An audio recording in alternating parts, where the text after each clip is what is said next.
All right. Okay. Good morning, good afternoon, good evening, ladies and gentlemen, mommies and daddies, brothers and sisters, friends and foes alike. You're welcome to the Vawulence Space. Um, Let me check my audibility. Please confirm if I'm audible wherever you're watching me from right now. Please just confirm my audibility. If I'm audible, just let me see an emoji, please, guys. If you can hear me on X. If I'm audible on X, please let me see an emoji just to confirm. TikTok, I know you guys can hear me. Um, Facebook, if you can hear me, please.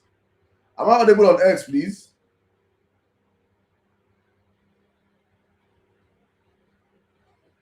All right, all right, all right.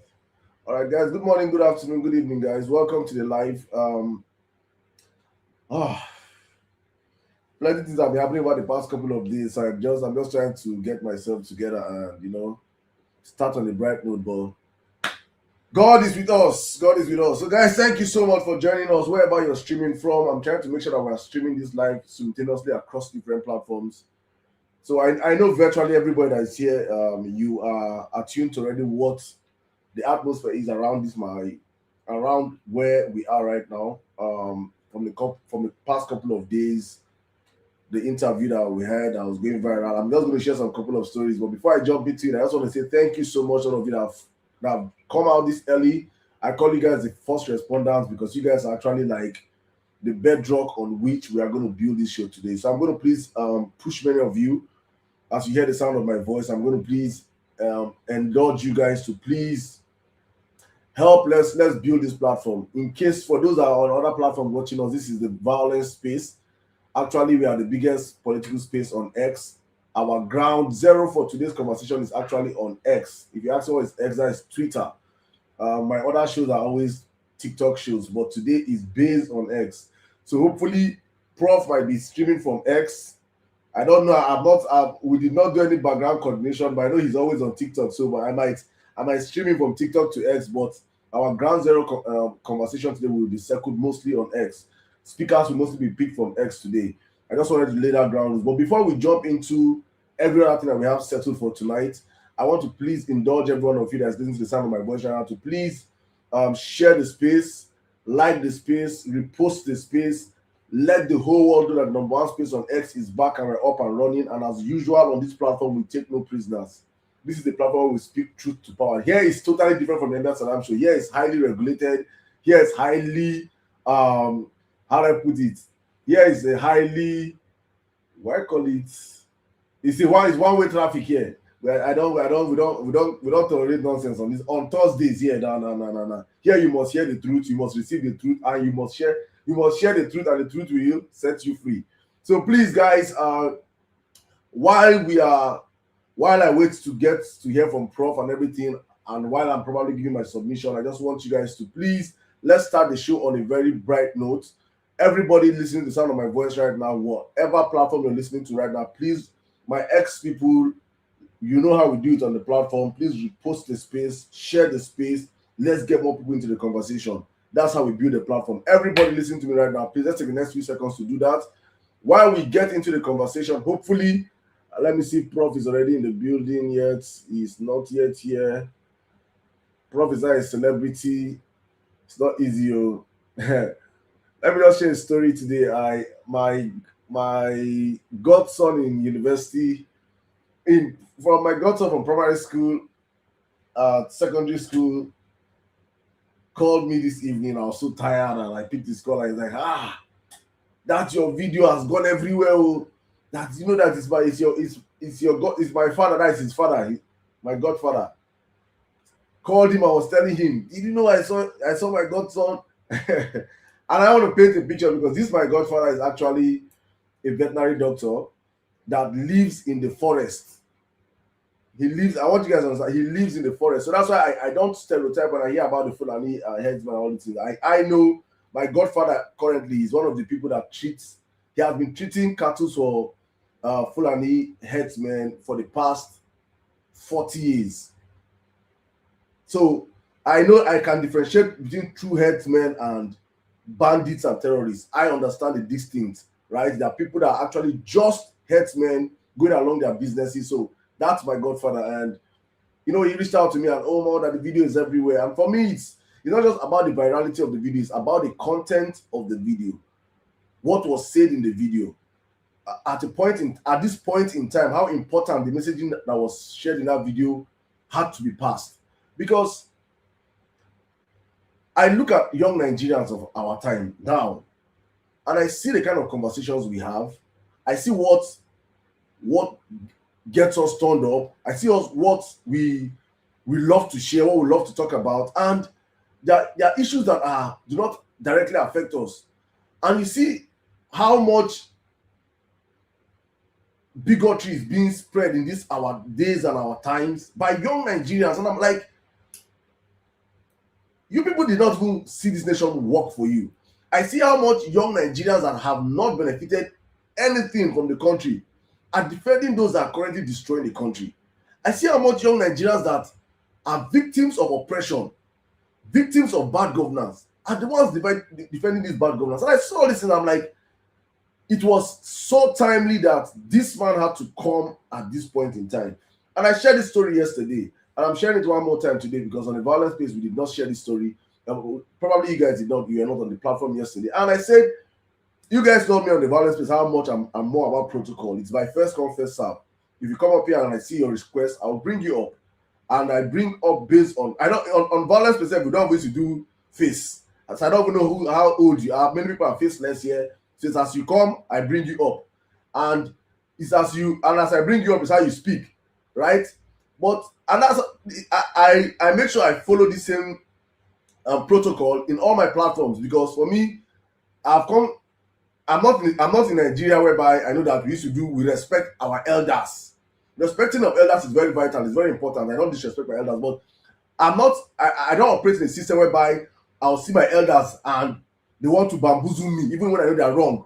Because we have a culture of protecting the old, even when the old are being stupid or are wrong at something. We just and this one I bong, this one na big bang. We worship all these things. So I've tried to unwash myself from that mentality. So that's why on my platforms, no matter how old you are, young you are, if you come, I do it first come, first serve.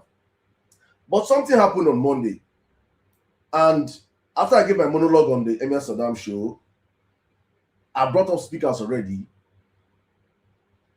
I wanted to give this young man that was the first person I called. If you watch that video, you saw I called the guy. I don't know these people.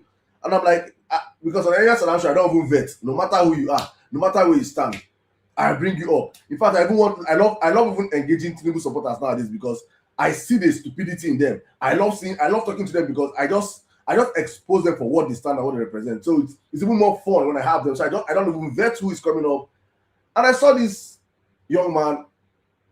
I did not even ask them what to turn their videos on.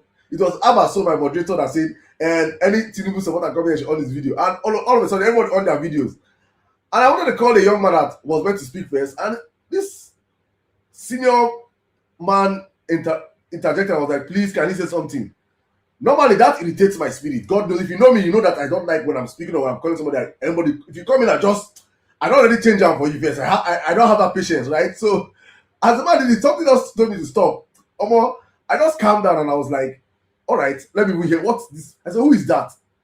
And the man was like, please, can I? And I saw the man get white beards, like, or Professor Wole. I was like, I don't go fit. I know how to respect my guy. I said, okay, please, let me just allow this man. And all of a sudden, that video, I believe, is currently what will change the trajectory going forward because of the kind of information that came out of it, the kind of the stimulation that is currently going through that video, because it actually triggered something. It triggered a generation of people that have benefited from this country and have kept quiet. A set of people that saw Nigeria work for. I was shocked yesterday hearing some things. I was hearing something and I was like, it's a lie. Imagine telling me that you're in university, they come and do your laundry for you. Do you understand? Hey, I was mad yesterday. I was crying. And he was not just saying it. Some of my very well respected brothers came into the show, and they were like collaborating what this man was saying. God. Then they come sweep in our room for now. Then they come do our laundry. Then they give you our food. Amala, ewedu, This one, yeah. You can go to UK and come back without visa. The naira was stronger than the dollar. Hey, God have mercy. God have mercy. Yes. Thank you. Today I not posted the video actually. So the video is going super viral. In case you've not watched it, and I was like, I have to invite this man to please come and share this thing again. Come and share this wealth of information with my people on the Vawulence Space, please, and for Nigerians to understand. And also, I indulge and I beg our mothers, our fathers that saw Nigeria work. You witnessed the work in Nigeria. The problem is that many of them japan when things started getting bad. They ran away for safety. Rightfully so, you cannot blame them. And that was the genesis of this Japa syndrome. And ever since then, when things get bad for Nigerians, Japa is the next way out. I have a travel agency. I should be one person that should be coming out here and be selling Japa, because that is part of how I feed. I help students leave the country, right? But you'll never see me come out and advertise my business or sell it. Also, because I know that even if I know that it is directly I'm meant to be gaining from this, I have an audience. If I sell my business, it will go viral. But at the same time, I'm looking at it from the moral aspect. I'm like, how many of Nigerians can run? When I'm hearing that from 2023 till date, over 4 million Nigerians have japaed, and it's not 4 million bad Nigerians, mind you. It's not 4 million it's not 4 million struggling Nigerians. It is 4 million Nigerians that can afford to live, because we that do this travel stuff, I know how much it costs to leave the country right now. You'll be spending into the 20s, 30s, 40s of millions. Common man don't get that kind of money. The very best of our people are leaving the country in droves. And so I saw a generation that ran away from the problems. And subsequent generations have been running. Me itself, we follow run.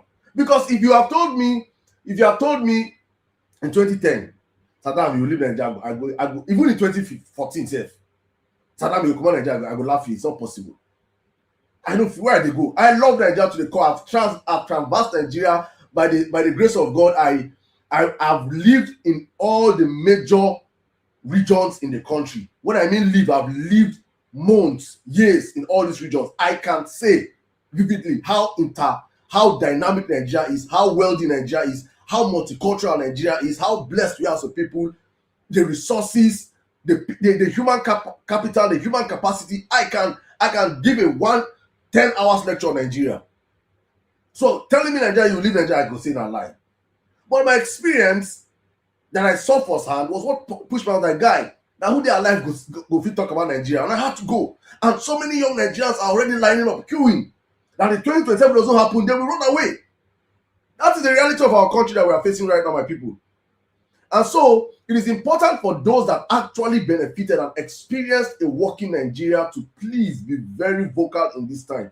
I'm saying this because for me, I'm seeing this that 2027 is actually a make or mar moment for us.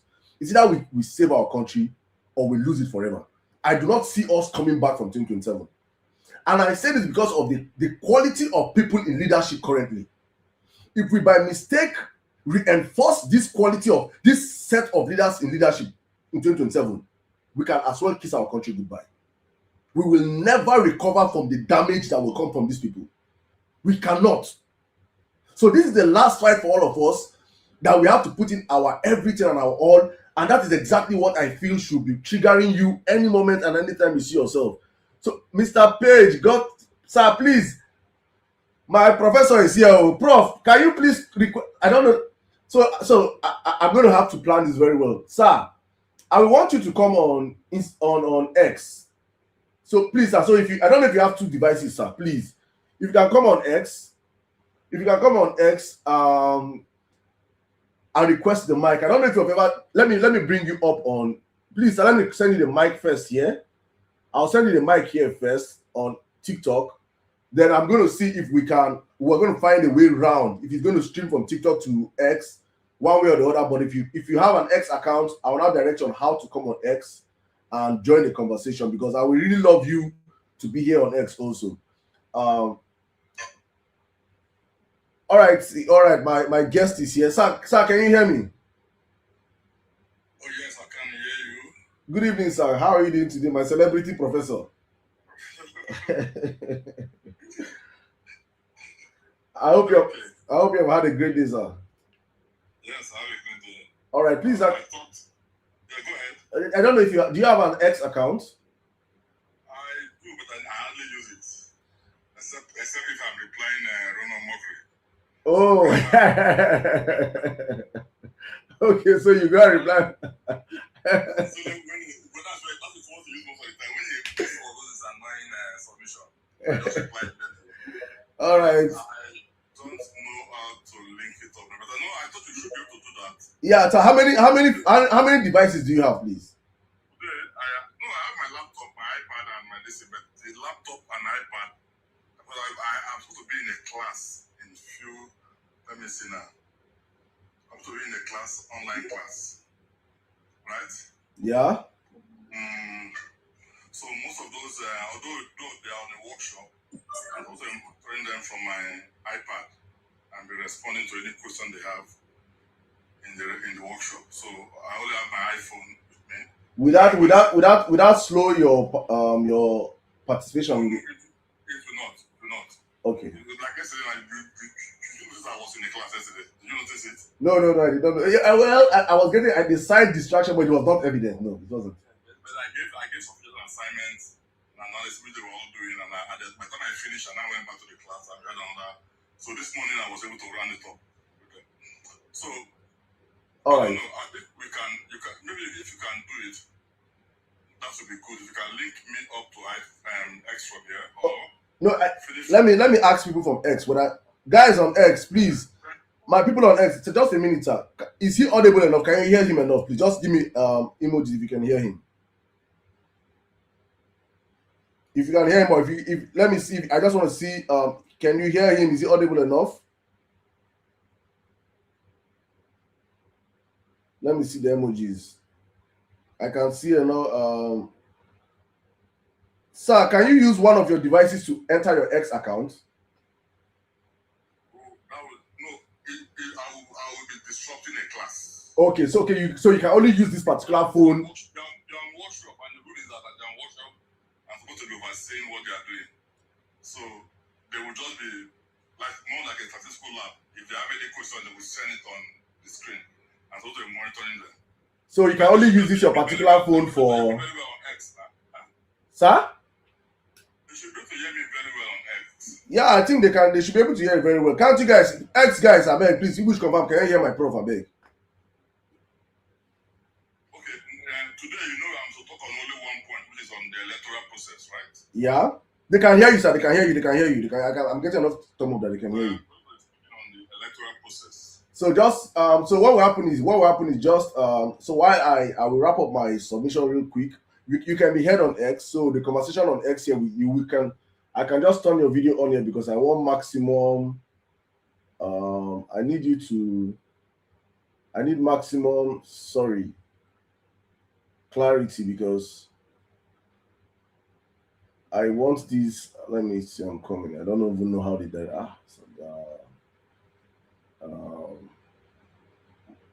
Multi-guest restart. I'm trying to make sure that I get this right.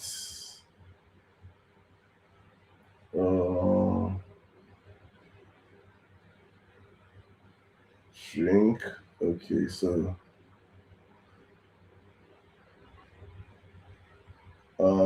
guys, please just give me a minute. Give me a minute while I see how we can do this in a very good way so everybody can be happy. What I said, prioritize, allow guests. No.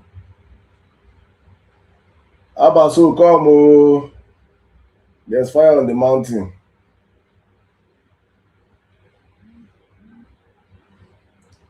I'm trying to make sure I get this right. Please, guys, just bear with me. Allow guests, followers.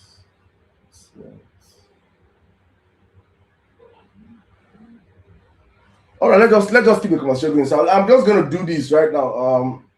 Let me just. People are saying hello, but I think I have to turn off my fan. My fan is probably making some noise. Okay, I think you must be audible right now. You must be audible right now. So guys, please, please manage with us today. I'm gonna have to improvise. If you have, I'm gonna be making sure that the major speakers will be coming from X. Questions I'll be asked will be coming from X. Sorry, questions to ask will be coming from X. Today will be less of conversation. Please, people on X today, Vawulence Space today on X is a very different and special Vawulence Space. It's a space where you come to learn. Please, we'll do less talking today and more learning. Less talking, more learning. Probably after Prof's submission, we'll open up the floor for more conversations, right? But we really need to. There's a whole lot of information from his generation that has to be passed on to our generation, and we have to. I want to pick everything from his brains as much as possible. I've been picking for the past 3 days. My head I've not been normal, right? So please, I'll one more time, Prof. Sir. I know that we agree that today's conversation will be centered on INEC. We'll be majorly centered on INEC, but I have a very huge audience on X.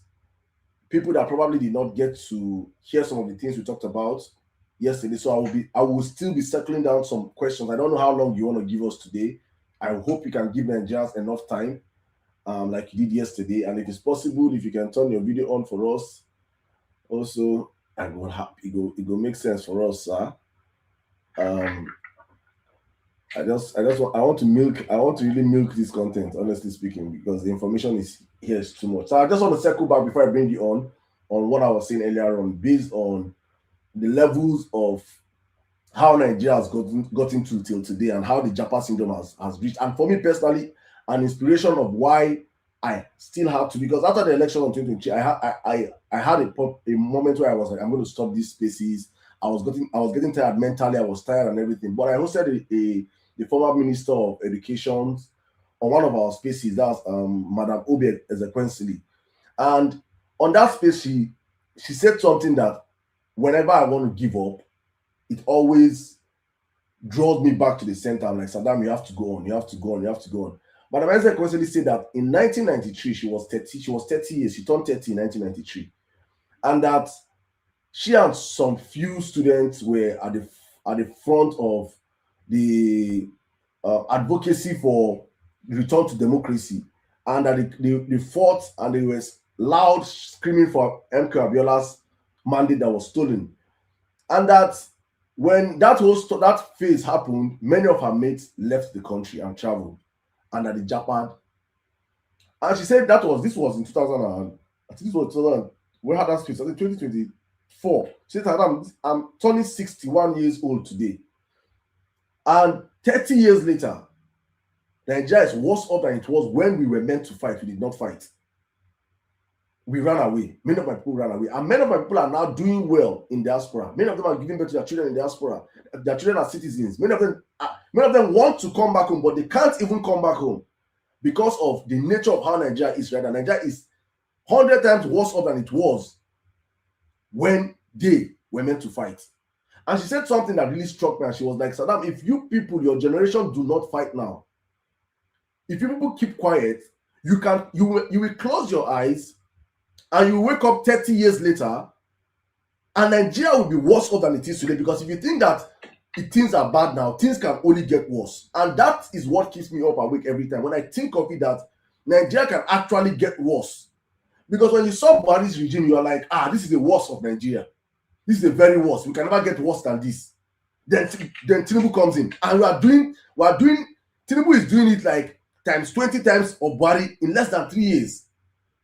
So we can wake up in 15 years' time, and Nigeria is almost, people are scrambling, eating themselves to survive. So it is insane, and that for me is what is driving me. So when I met Prof on Monday, and he shared an angle for me that opened me up to understand that there's actually a generation that is currently alive that witnessed a Nigeria that worked, a Nigeria that they could afford to say. I was watching Peter Obi's video yesterday, and he was saying he will wake up As a student, Kai, oh my God, have mercy. As a student, he will wake up and board flights. He will drive to the airport, board flights, fly from Lagos to London for weekend, buy goods and come back on Sunday. Fly from Lagos to New York, buy goods as a student. So the generation that actually saw Nigeria work are still very much alive. The painful thing is that they are quiet.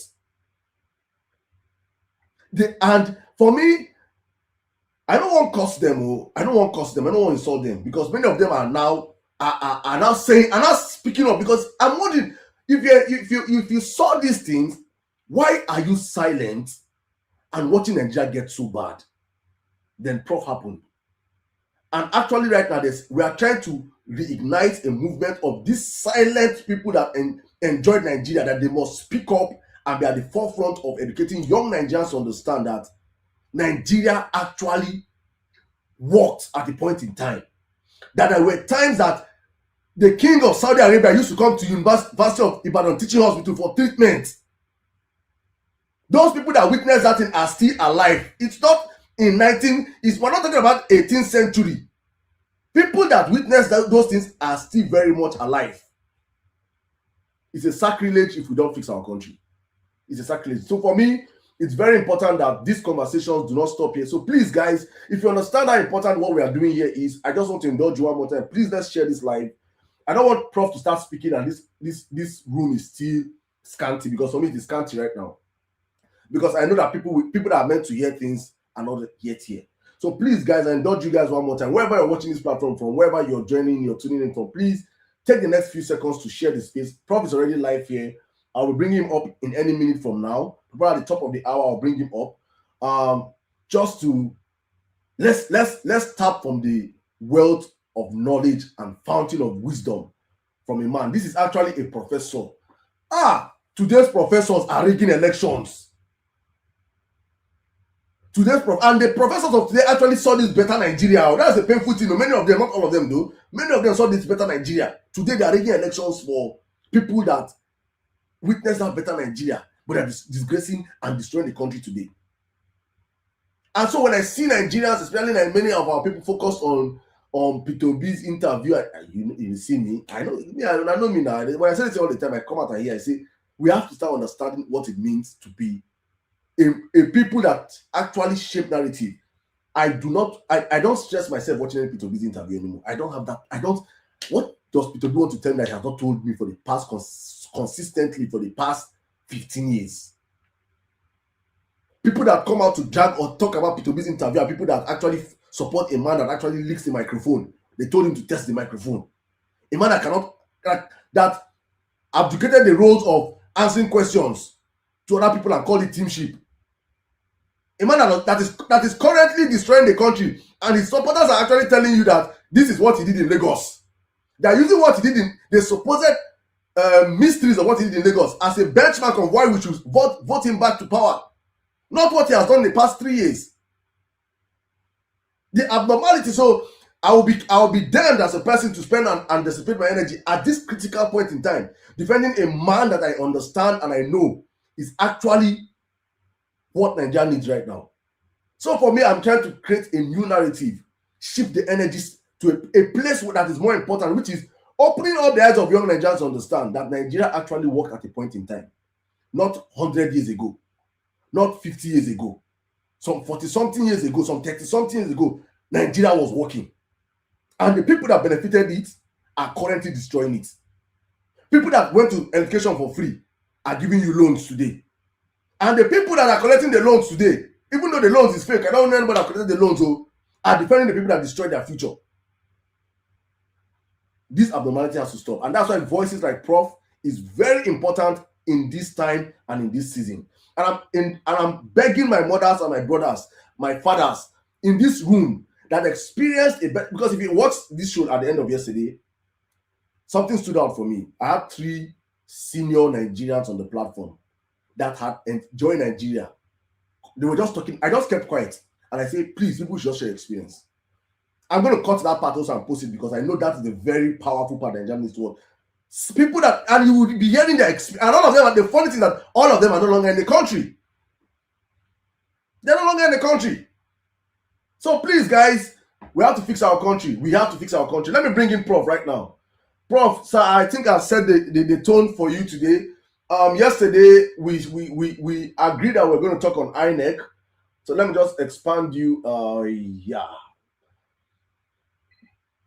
Abasol, if you can hear me, please come and join me, or let me and direct me on how I'm going to do this thing so that all of us can be guests. So I don't know how. Allow guest requests, allow co-hosts, multiple guests, restart, manage moderators, share recording. I don't know why this thing is the way it is. I'm trying to change the background.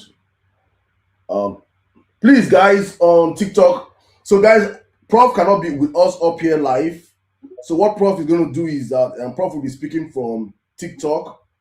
Every questions that I'll be giving priority questions today to our people on X. So please stay with us. He'll be able to. Let's test the mic, please. Let me just start with Tommy. Tommy, can you speak? Let me see if Prof can hear you.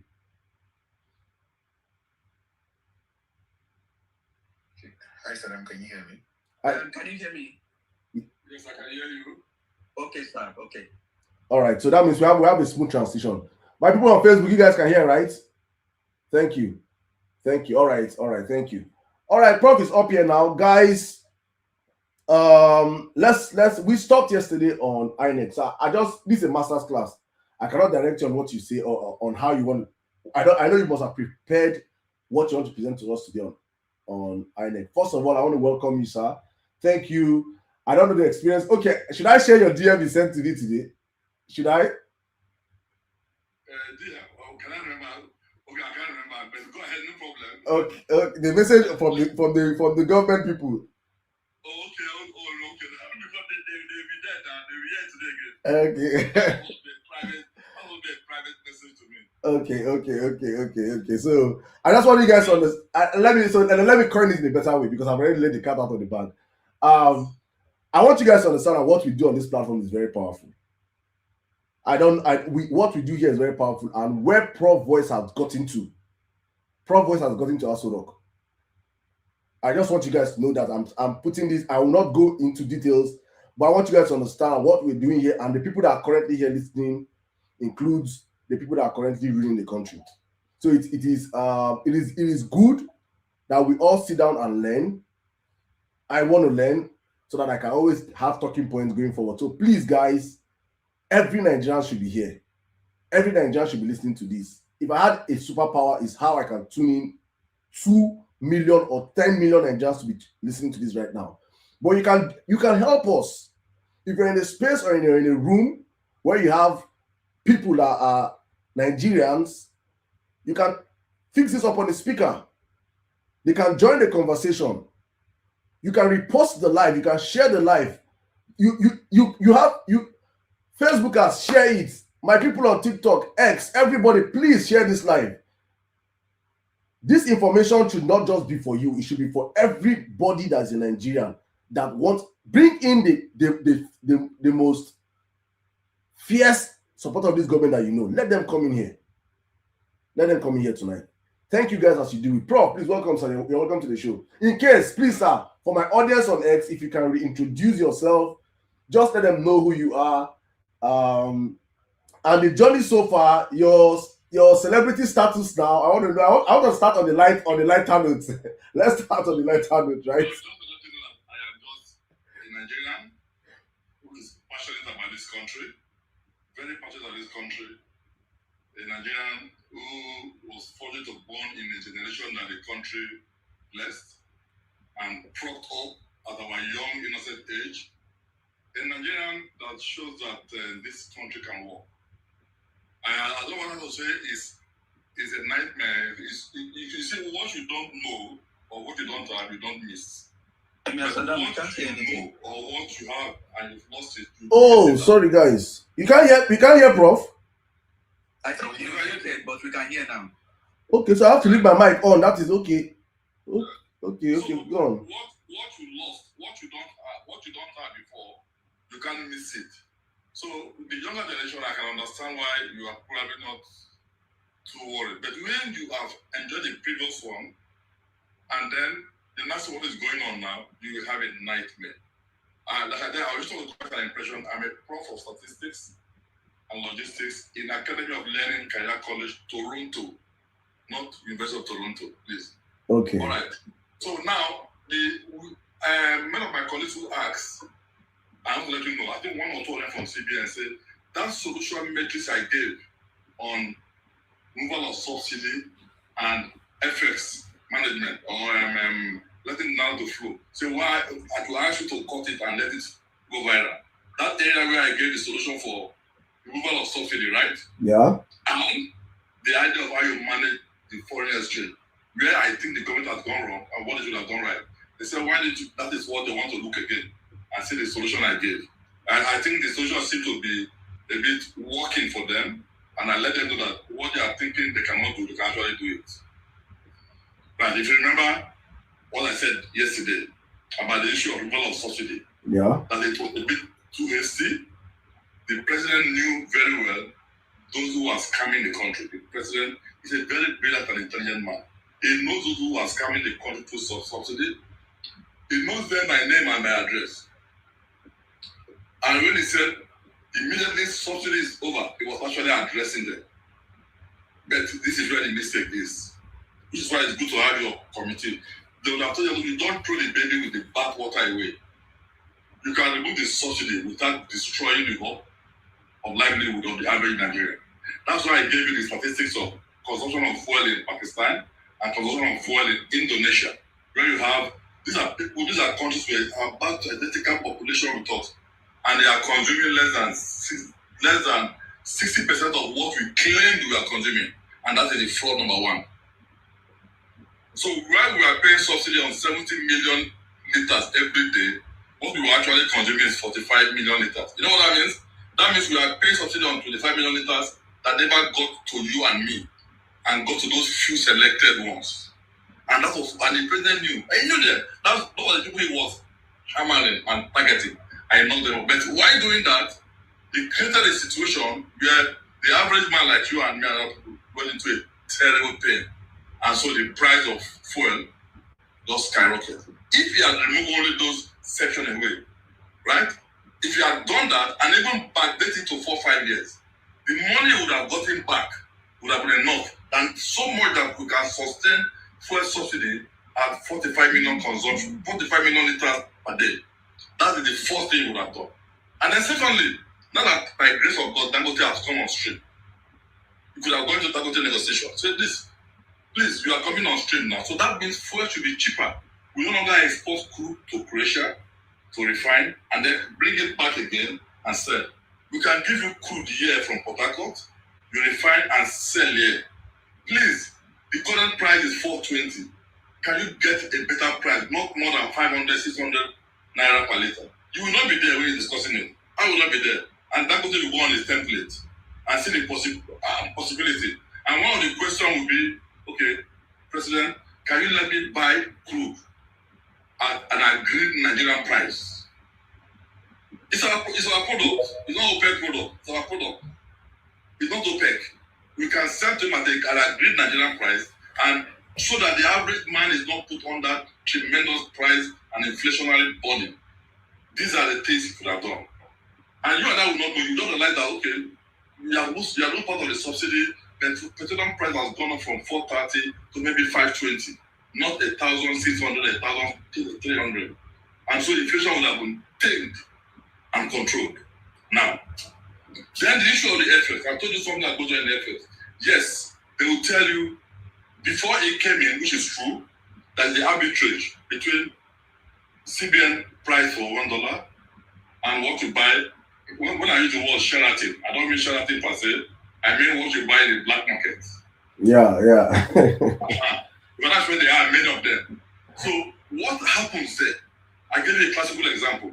I call my friend. I'm a top guy in CBN. I call my friend like Sadat, so to come. Go and get 300 million naira from Keystone Bank. I'll give you $1 million. Keystone will credit CBN $300 million. 300 million naira, I will give Saddam $1 million. I thought Saddam would smile. Then when you get $1 million, you go across the charity to black market and sell it for 480. So in one swing, you have made 180 million naira profit. In one swing, 180 million. If you do that twice a month for a quarter, you know how well it will be.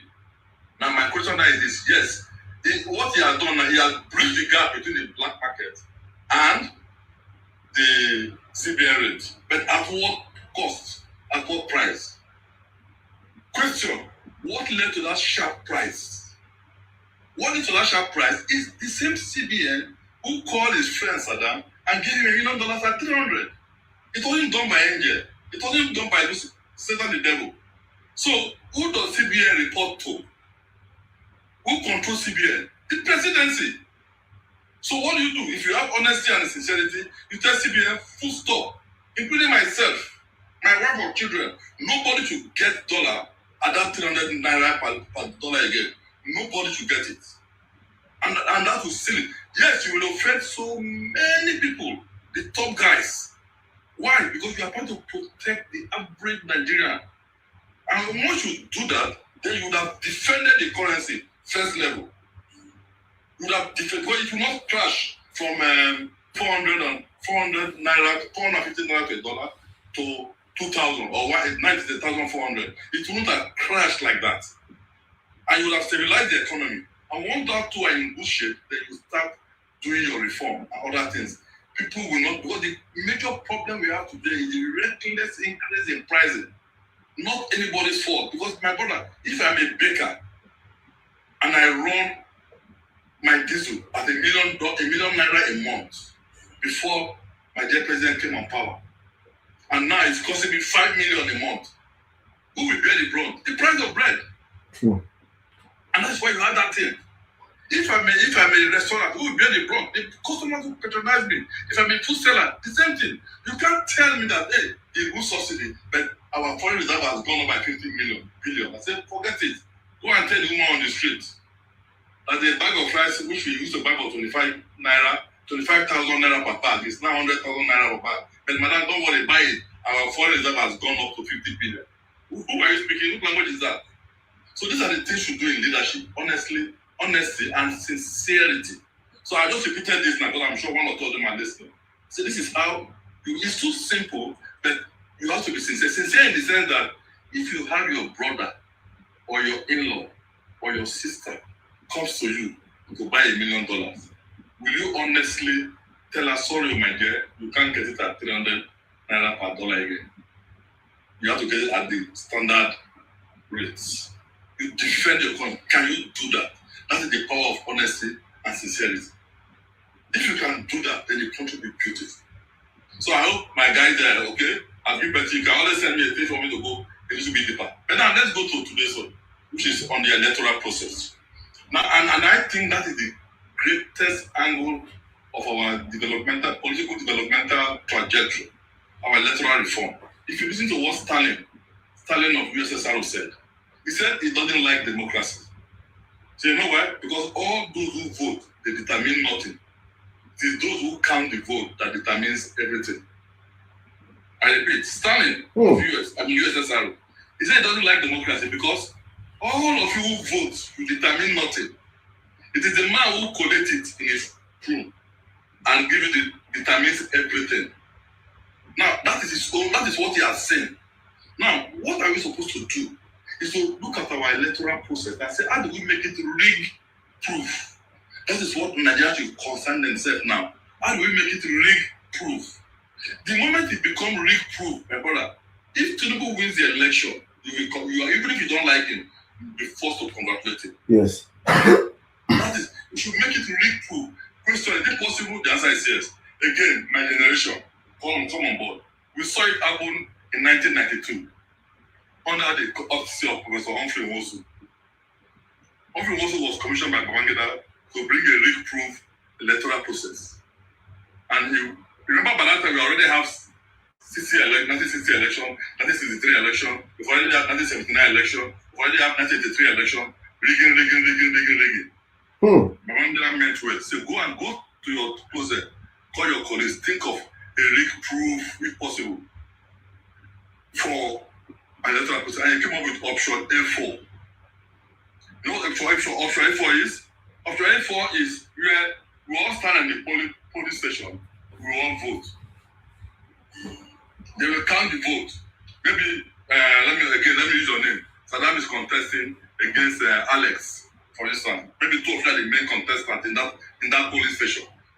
Your pictures are there. People want to vote, we stand behind and they will count the vote. One day, Saddam got 120, Alex got 185, case closed. Right? Case closed. The information is taken and sent straight to INEC.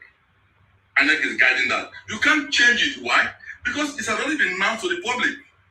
So if you go to their own IREC, then we don't have IREC. If you go to their own board, you'll be looking at your polling station.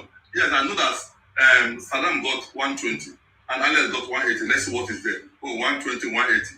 And that was what Humphrey Mosu did throughout the nation. And then we were waiting patiently on the television to see the announcement. And the result was coming up. It was a battle between MK Abiola and Tofa. Alhaji Tofa. Thank you very much. From Kano. And the result was pouring in. And including myself, to my shock, MK Abiola defeated Tofa in his village in Kano. Oh. You couldn't read it. He defeated Tofa in his village in Kano. Cut a long story short, MK Abiola was cruising on peacefully and victory was certain. And then suddenly, my generation is not before me.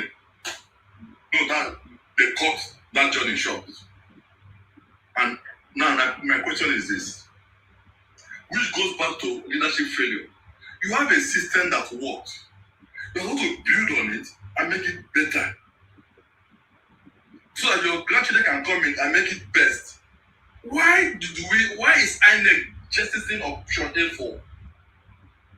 Why? There's a template of a system that was leak-proof. Why are you throwing it away? You can even make it better now with technology. Why are you throwing it away? At that time, there was no internet. Why are you throwing it away? Why are you not thinking about it? That was when I became worried. And I became worried about the sincerity of INEC and the elections. You have a template of a fantastic election, which everybody knows all over the world that it was the freest election ever done in this country. Why are we not repeating that? That is what we should be agitating for. INEC go and adopt option A4. Now, technically, it may come into play in 2027 because I heard many of you say, when they go and vote, you defend your vote. That is, when you vote and it is counted, everybody will thank God for iPhone and phone. Everybody will take the picture, right? Yeah. And hopefully not. Now, if everybody take the picture, then the thing is supposed to be transmitted now to the collation center. You all have the result. Hopefully, as you have the result, the various parties already have their result. And I see what Professor Otto Tommy said, they will create their own IREF. Yes. But their own IREF will be published on the internet. Well, we have counted through layer 1. This is the result. They have counted through layer 2. This is the result. But by so doing, the beauty of that is that it will be difficult for INEC to go and tamper and change figures. Because they know this is not a public knowledge. What they will do against that, I don't know. But that is what they should do. Now, that is the electoral fight we should battle. Now, my only worry again came to the idea when they said, if you have a forged certificate, it is not a crime for you to be disqualified for election. I said, don't lower the standard now. Don't lower the standard. So that, because if you say you have a forged certificate, that's not a crime to disqualify somebody. No, please. INEC, you are listening to me, I beg you. That is not fair. You are lowering the standard and it's not good for us. Then, the one that worried me most was that if you came to the polling booth and you came with a voting card, a ballot paper that does not carry INEC logo, but the electoral officer is convinced that is okay, he should adopt it. Why? And I said, well, why are you guys saying, who is doing that? That is what we have in our electoral system today. So if I go now and I print electoral ballot book, I print ballot papers, a lot of it, and and I bring it to the police station. And Saddam is the electoral officer. And I showed it to him, said, this is what we have voted, I'm voting with this, my friend is voting with this. And they said, once Saddam said, okay, it's not bad, that the law said it should be accepted. No. Excellence do not come by compromising every standard. No. Those two things are the area where I became worried. I almost lost interest. Said I won't fly down for this election. I flew down in 2023. Saying that's what they want to do. I won't be there and say electoral officer come and tell me that even though we saw only 200 people in this polling booth, at the end 770 people voted. Because somebody came with an electoral ballot paper and the electoral officer says it's okay. And the law says the electoral officer says it's okay, therefore it's okay. Do you listen to my beginning? He almost was literally in tears. This is an experienced INEC officer. He's retired from INEC. But he screamed, he saw it and he screamed. That was last month. And nobody responded to it. And that is where we are.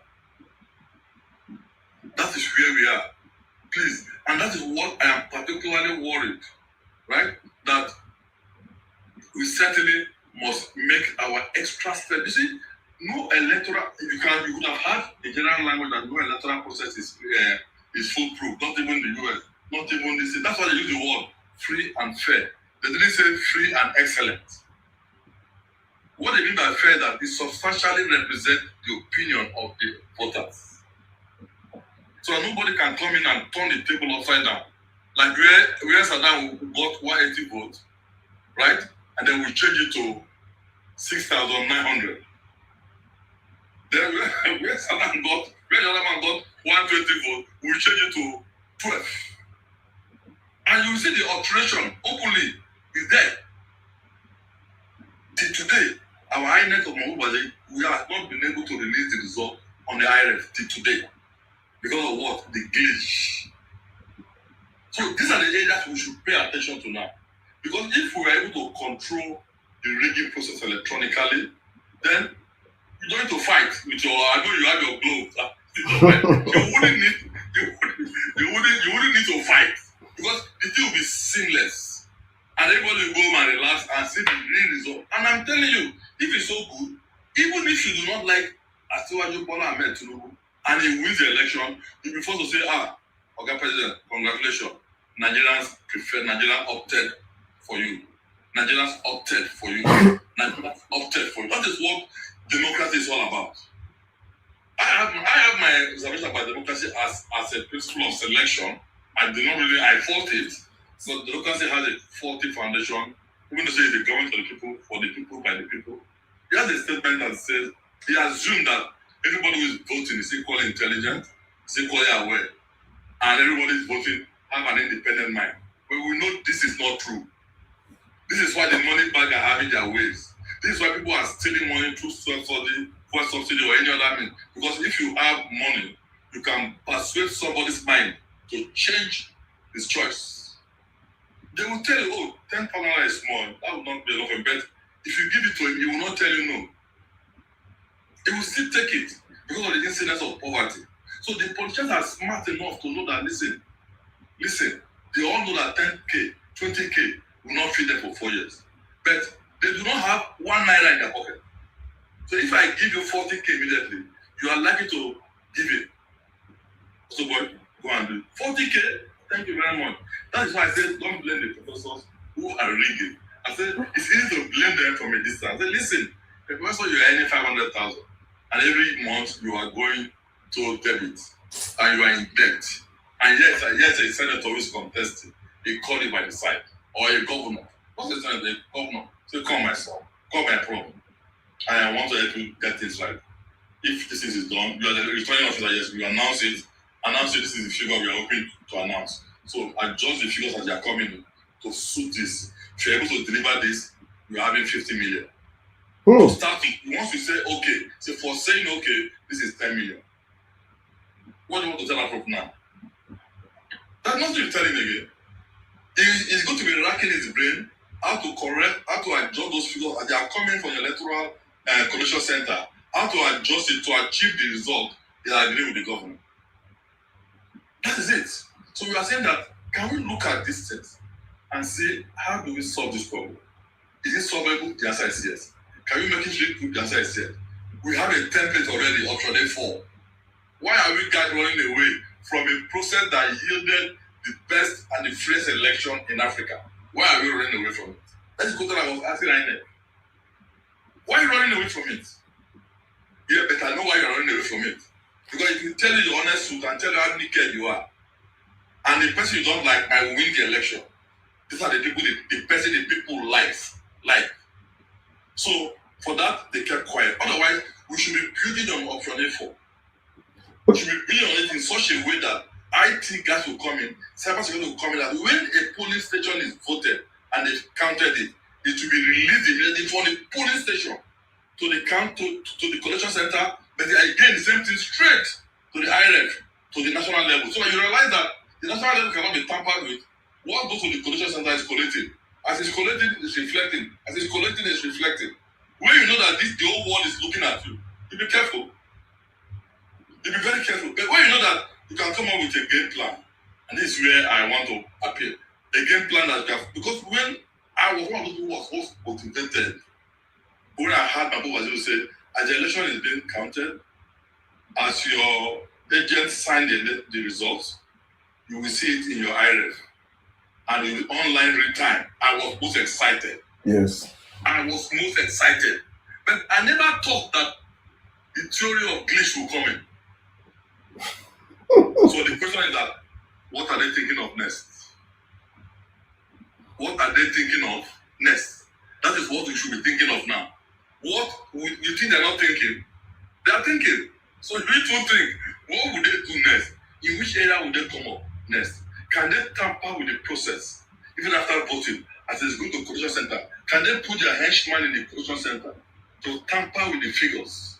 That even if we have submitted it, we will tamper with some areas where we know it's not very popular and work on it so that at the end, can they do that? If they can do that, can you have a countermeasure to frustrate that move? That is the question we should be asking ourselves now. Not that you are going to go to position, you are going to stop on them because we will kill you. No, they're not coming to fight you physically. They won't do that. They don't come and fight you physically. No. They look at your reaction. They have seen your blow you have bought. They want to come and take that blow from you. They will avoid you. They will allow you vote. They will allow you count. Then they will transmit. Then their game will start. So the question is, brothers and sisters, how can you ensure the transmission does not have any glitch so that we have a free and fair electoral process? But that is what I'm interested in. Once the election becomes free and fair, brilliant men and women will begin to come out to contest. Great minds will begin to come out and contest. This country is so blessed. They will come out and they will contest because they know that if I fail, I know I fail. You know why? I know that you are going to vote for me based on what I tell you. So I will work hard on my manifesto. I will work hard on my pedigree. I will work hard on how I will communicate with you. I will not run away from public interview or public debates. Because nowadays, some people win election without coming to public debate. You know why? Because you know that your opinion does not count. But nobody does that. Say you are doing entrance exam to university, you are doing JAM. You say, you know that if you don't do JAM, there's no way, no matter how brilliant you are, you can't enter the university, isn't it? Yes. But you know that with your power, JAM or no JAM, you will enter the university. So on the day of JAM, you will not go and write. But today we now know that if you don't write that JAM, no matter who your father is, you will not enter the university. So you have to go and write the JAM.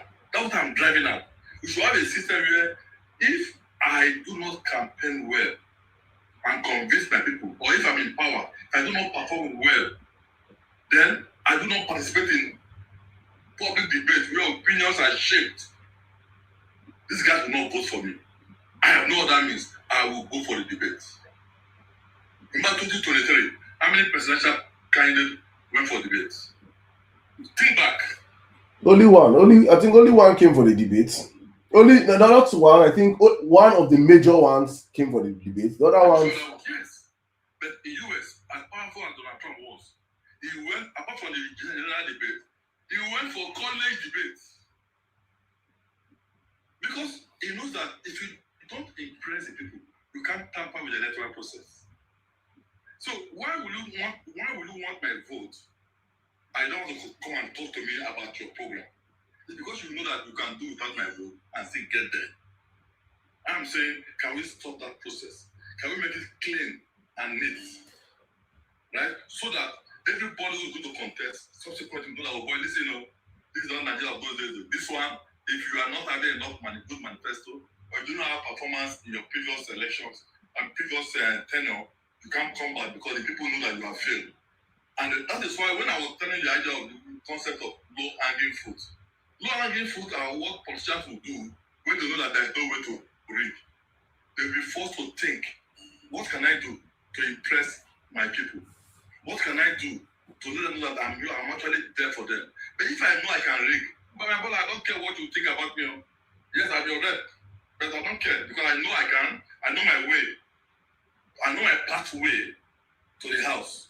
But if I know I have no other pathway, my brother, when the government gives me half $1 billion for my constituency, I will look for what is the most impactful project I will do that the average man in this community will appreciate me. That's because their votes will count, right? But if I know their vote doesn't count, as the government give me half $1 billion, I will take 300 million and put in my pocket and move it to JP Morgan. This is why I go and buy a flat somewhere in Florida. And the other 100 million will just be, come on, then I'll buy what they call it, grinding machine. I buy I'm empowering my people, and then I buy bread or wheelbarrow and give to you. Because I know that you will not decide my fate. That's what I'm saying. But if you know I will decide your fate, my brother, you will sit up.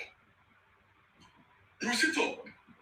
And the benefit of that is that very many brilliant minds will begin to come out and contest. There are beautiful, wonderful Nigerians. Trust me, guys. Men and women, you cannot estimate it. Who are there? They're not politicians. They are just they are guys that will turn this country around. From the IT level to the educational sector to the agri sector to name it. They are there. They can also come out and contest until you let them know that the electoral process is free and fair. Then they will come. They are there. But you might say, well, they're not patriotic. Forget it. Our patriotism is of different level. There are people with my same mind and my same concept that will say, well, I'm not going to talk to them. That's what they want. Me, I don't escape. I can stay quietly in Canada with my wife and children. There are people like that. Yes, not blame them. We all do not have the capacity to carry wahala on our head. But some of us also have that innate ability to say, no, come on. Your conscience will prick you. Then ask for money.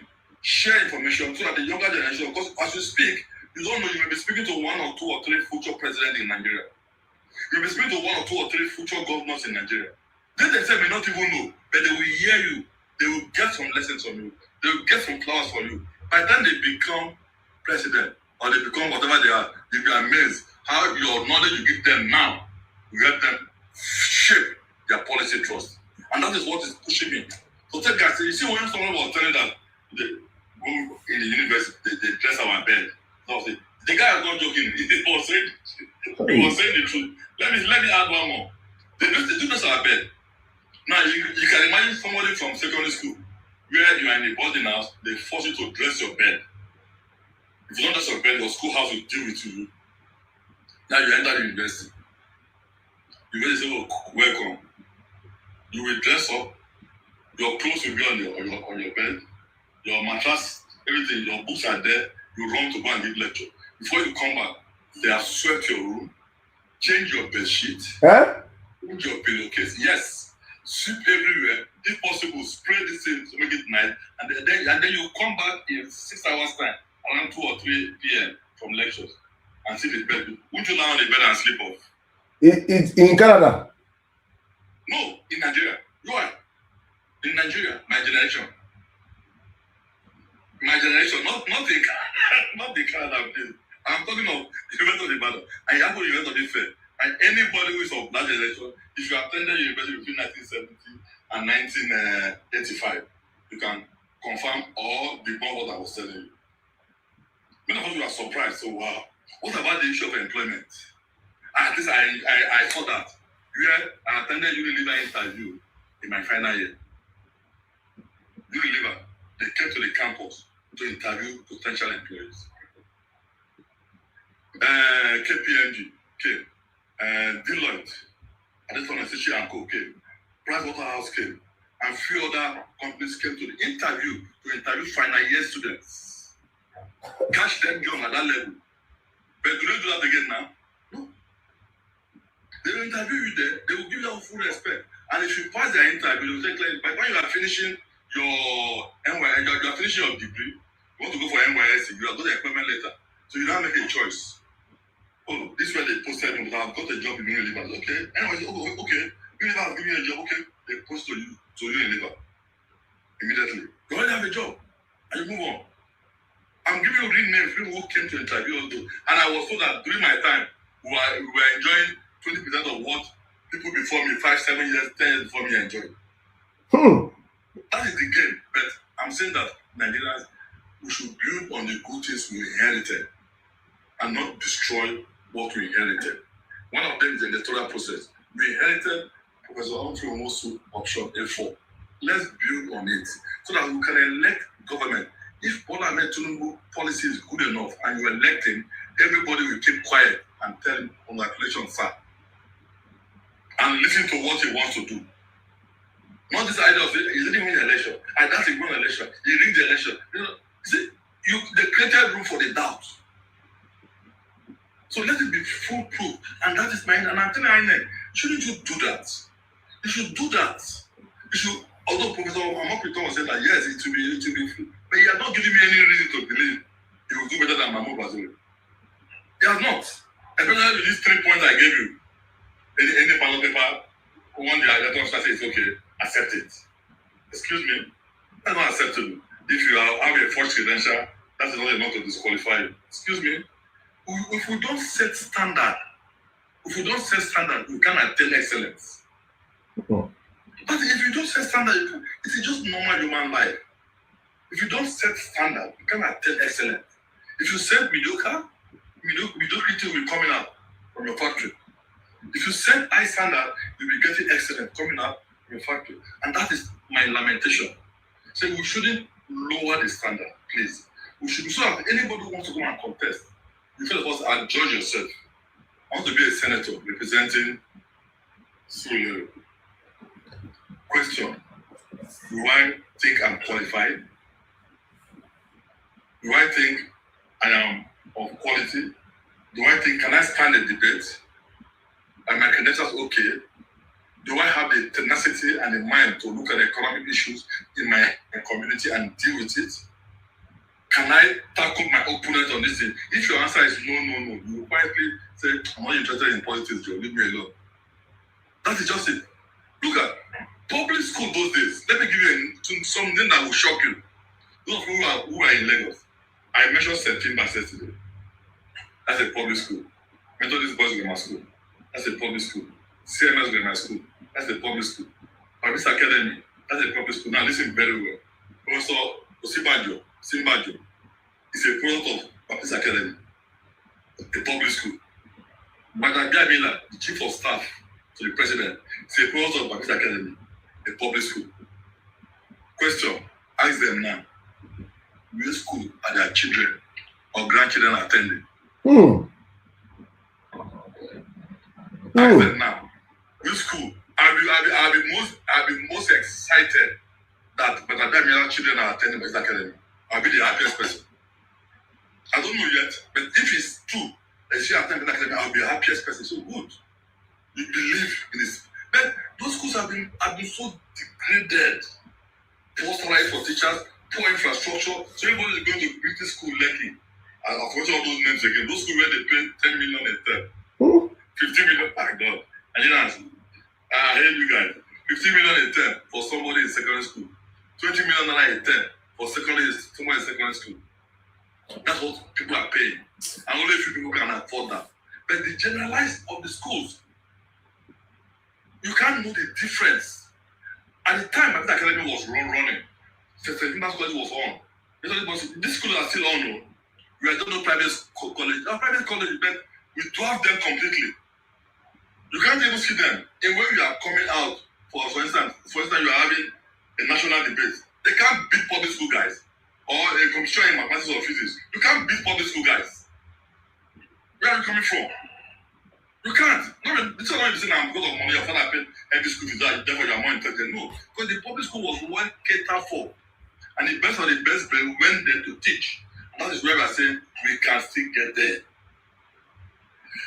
We can still get there. It is not late. Guys, it is never late. We can still make it. That's why I said, look at the names we have today, the brilliant minds. You think Foundation can attend a private school? Or you think MQ and Bella attended primary school? Look at the other thing I look at grammar school now. Public school. So, sir, So these are the things.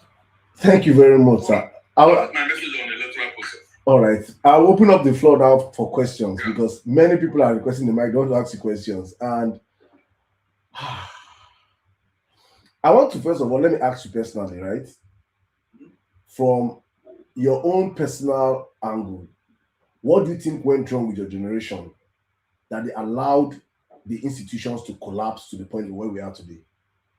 Greed. You know, I mentioned yesterday, I said there are two virtues of a good leader: honesty and sincerity. These two is what makes up the power of integrity. Honesty and sincerity. Whatever happened to my generation was leadership failure. They failed to get the virtues of honesty and sincerity.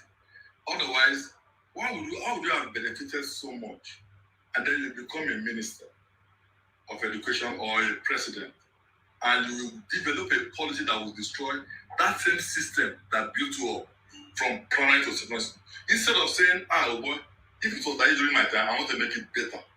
So that's what happened in Canada and other countries. I keep telling you that the public school today you have in Canada is looking so beautiful. I'm sure it wasn't like this 70 years ago. The next generation built on what their fathers did and made it better. So that is what happened to them. It is greed. It is greed, and because they found out that, okay, you know, class distinction is a very terrible disease. Oh, my child is in Corona. My child is in Grand. My child is in Lekki, British Lekki. You are not measuring people academic excellence. You know, if you measure such a thing to a principal or to a teacher, you will almost have a heart attack. Because you know that you are paying his 10 years salary as tuition fee. So what happened with them was greed. But if it is not greed, why would you become head of state and damage the public school by establishing a rival to the public school, knowing fully well that you have you are a custodian of the public fund? If you are purely on your own, this I don't mind. Then you have the custody of the public fund in your hand. You damage the public school, embezzle the public fund to build your own private school. That's why I said no. That's where they got it wrong. And that's what happened to them. Otherwise, I would have thought that, and we need to have a national reorientation. That is what we need, a national reorientation agency that will come in with that campaign, say, listen, the public school is as good as any private school. Not with mouth.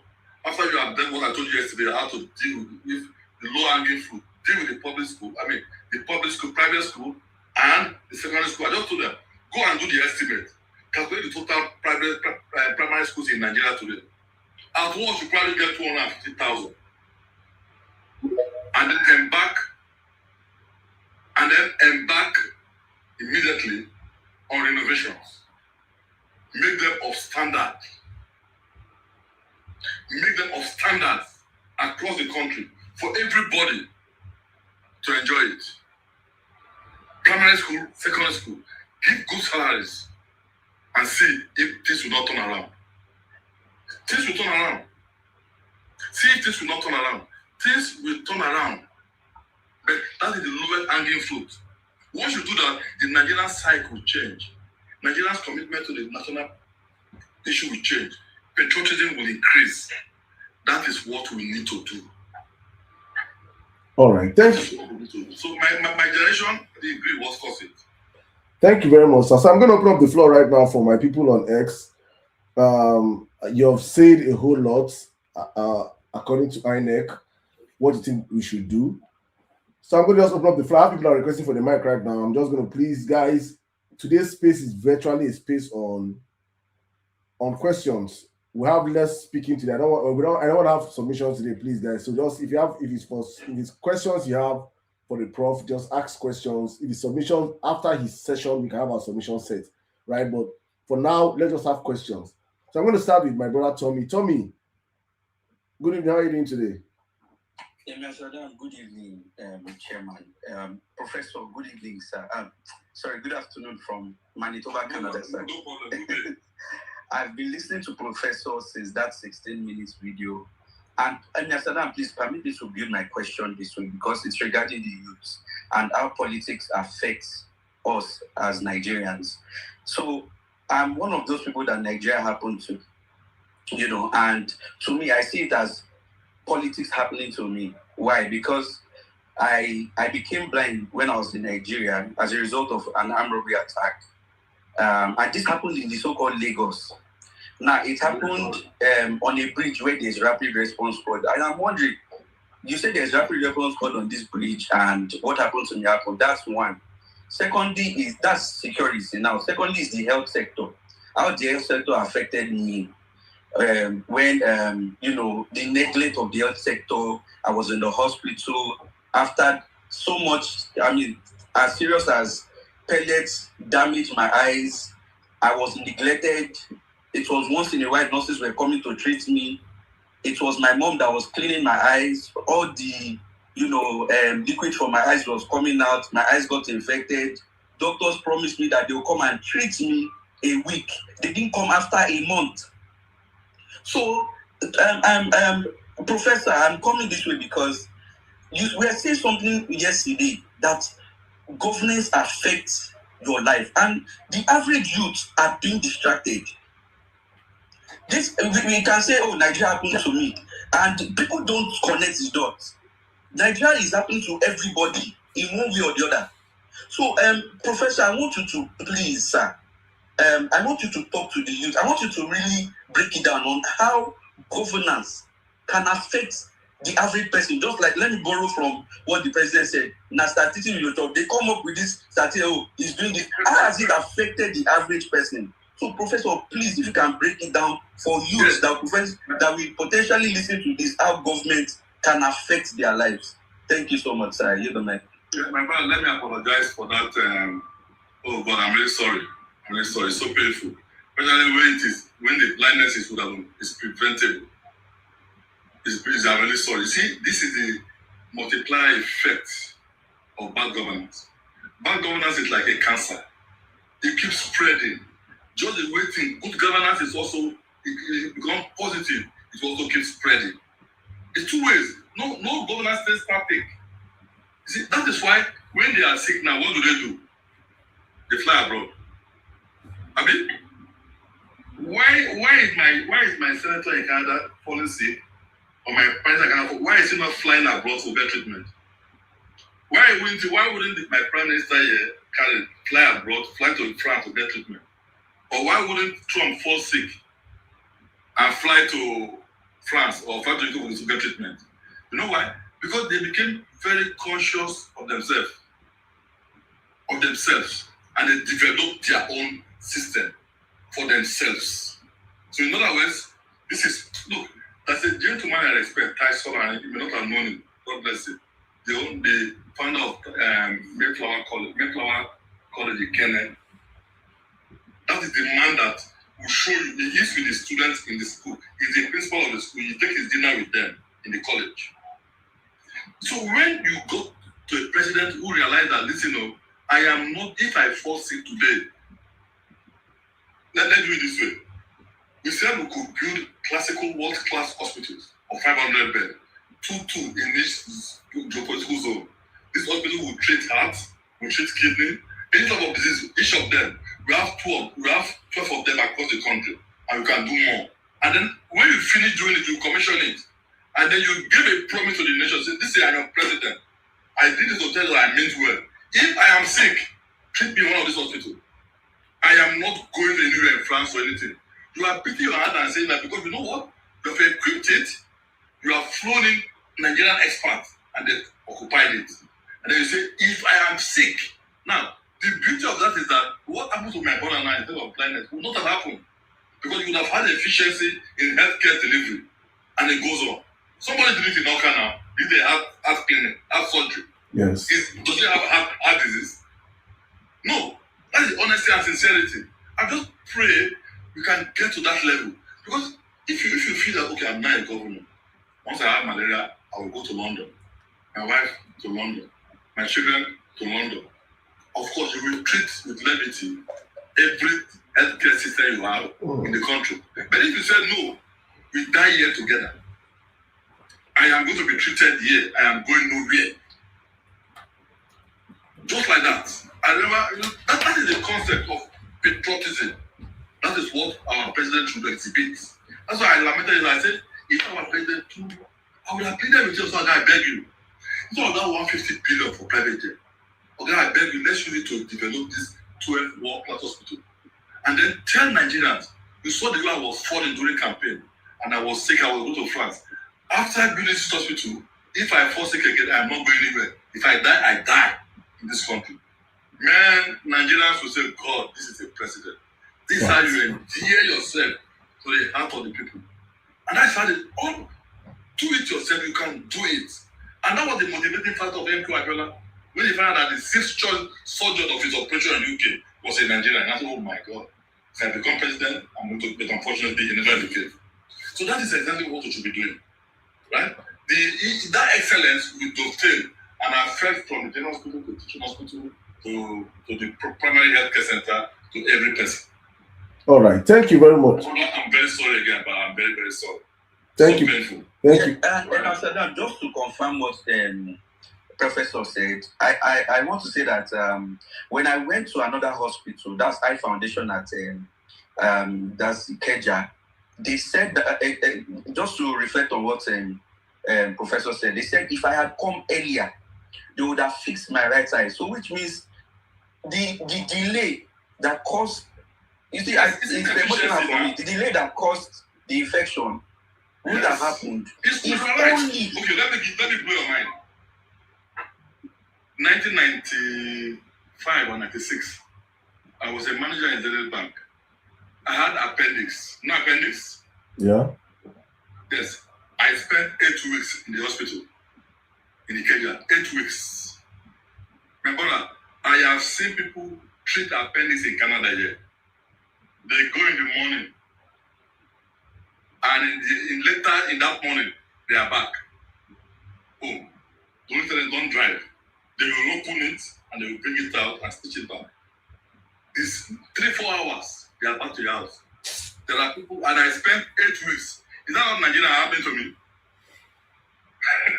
So, but we can solve this problem. But you have to start from it. That's why I said that leadership is key. The problem is not you and me, the problem is the leaders.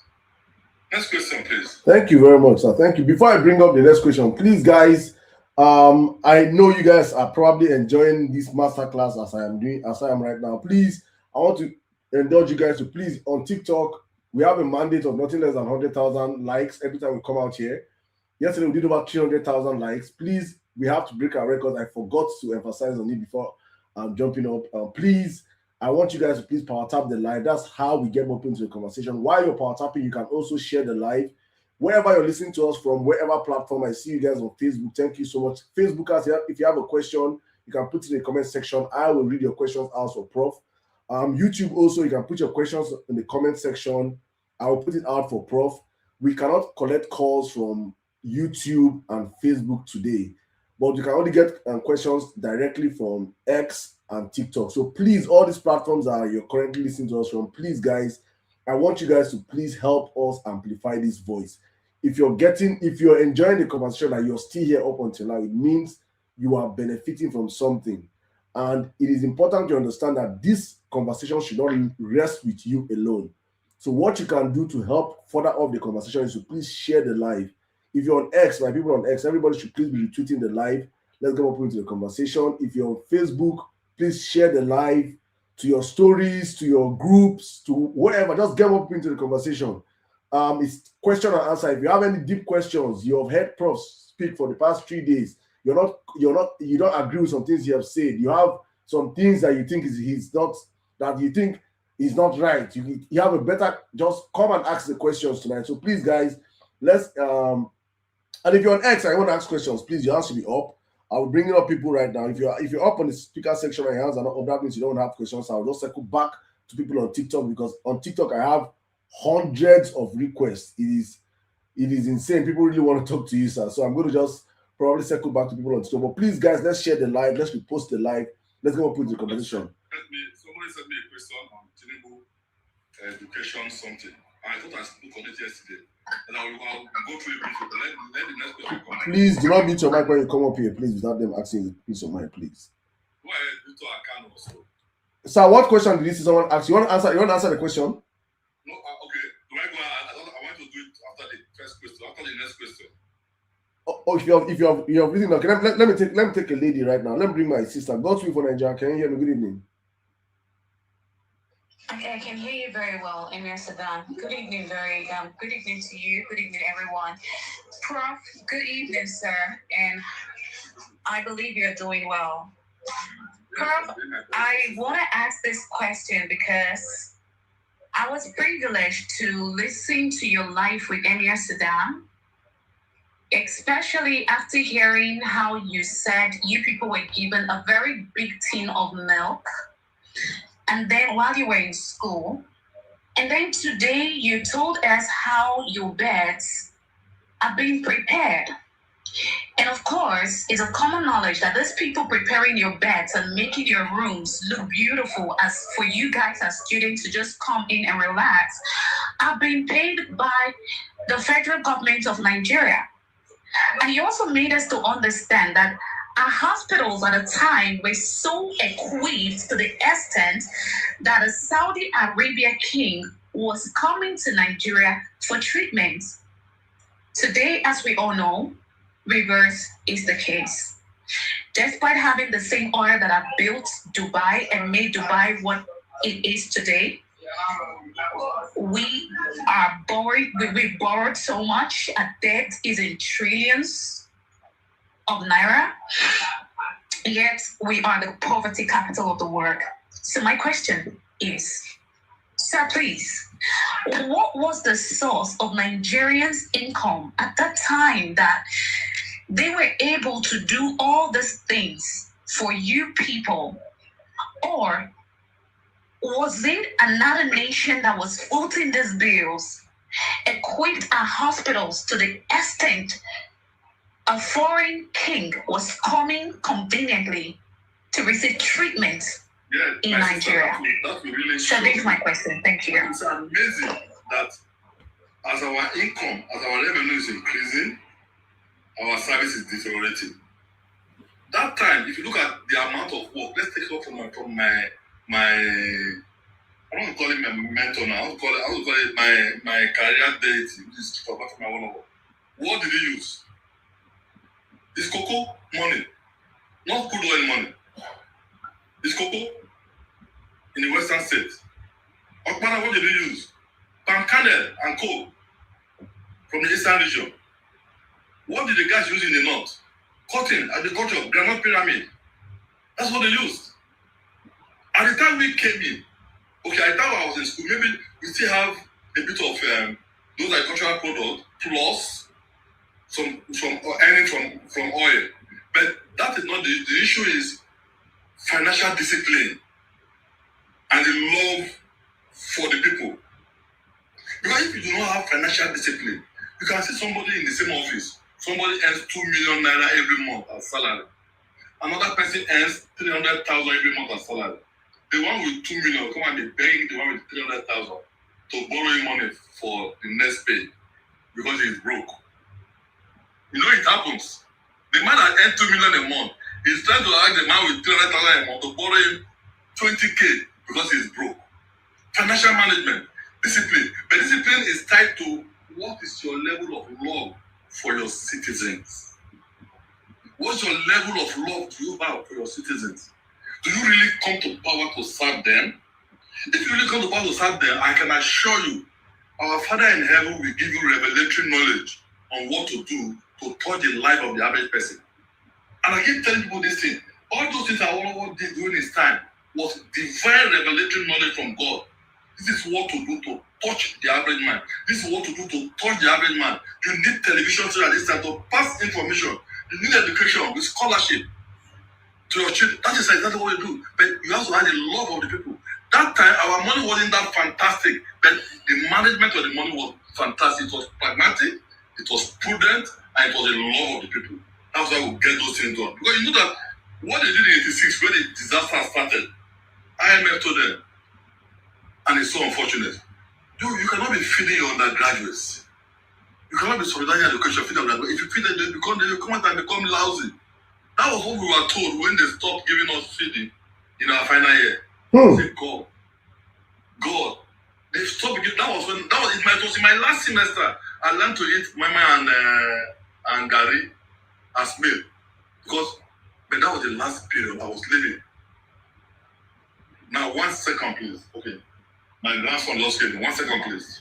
That's fine, sir. That's fine. Please, guys, while Prof attend to his grandson, please, all I'll be doing is telling you guys, please repost the live, share the live.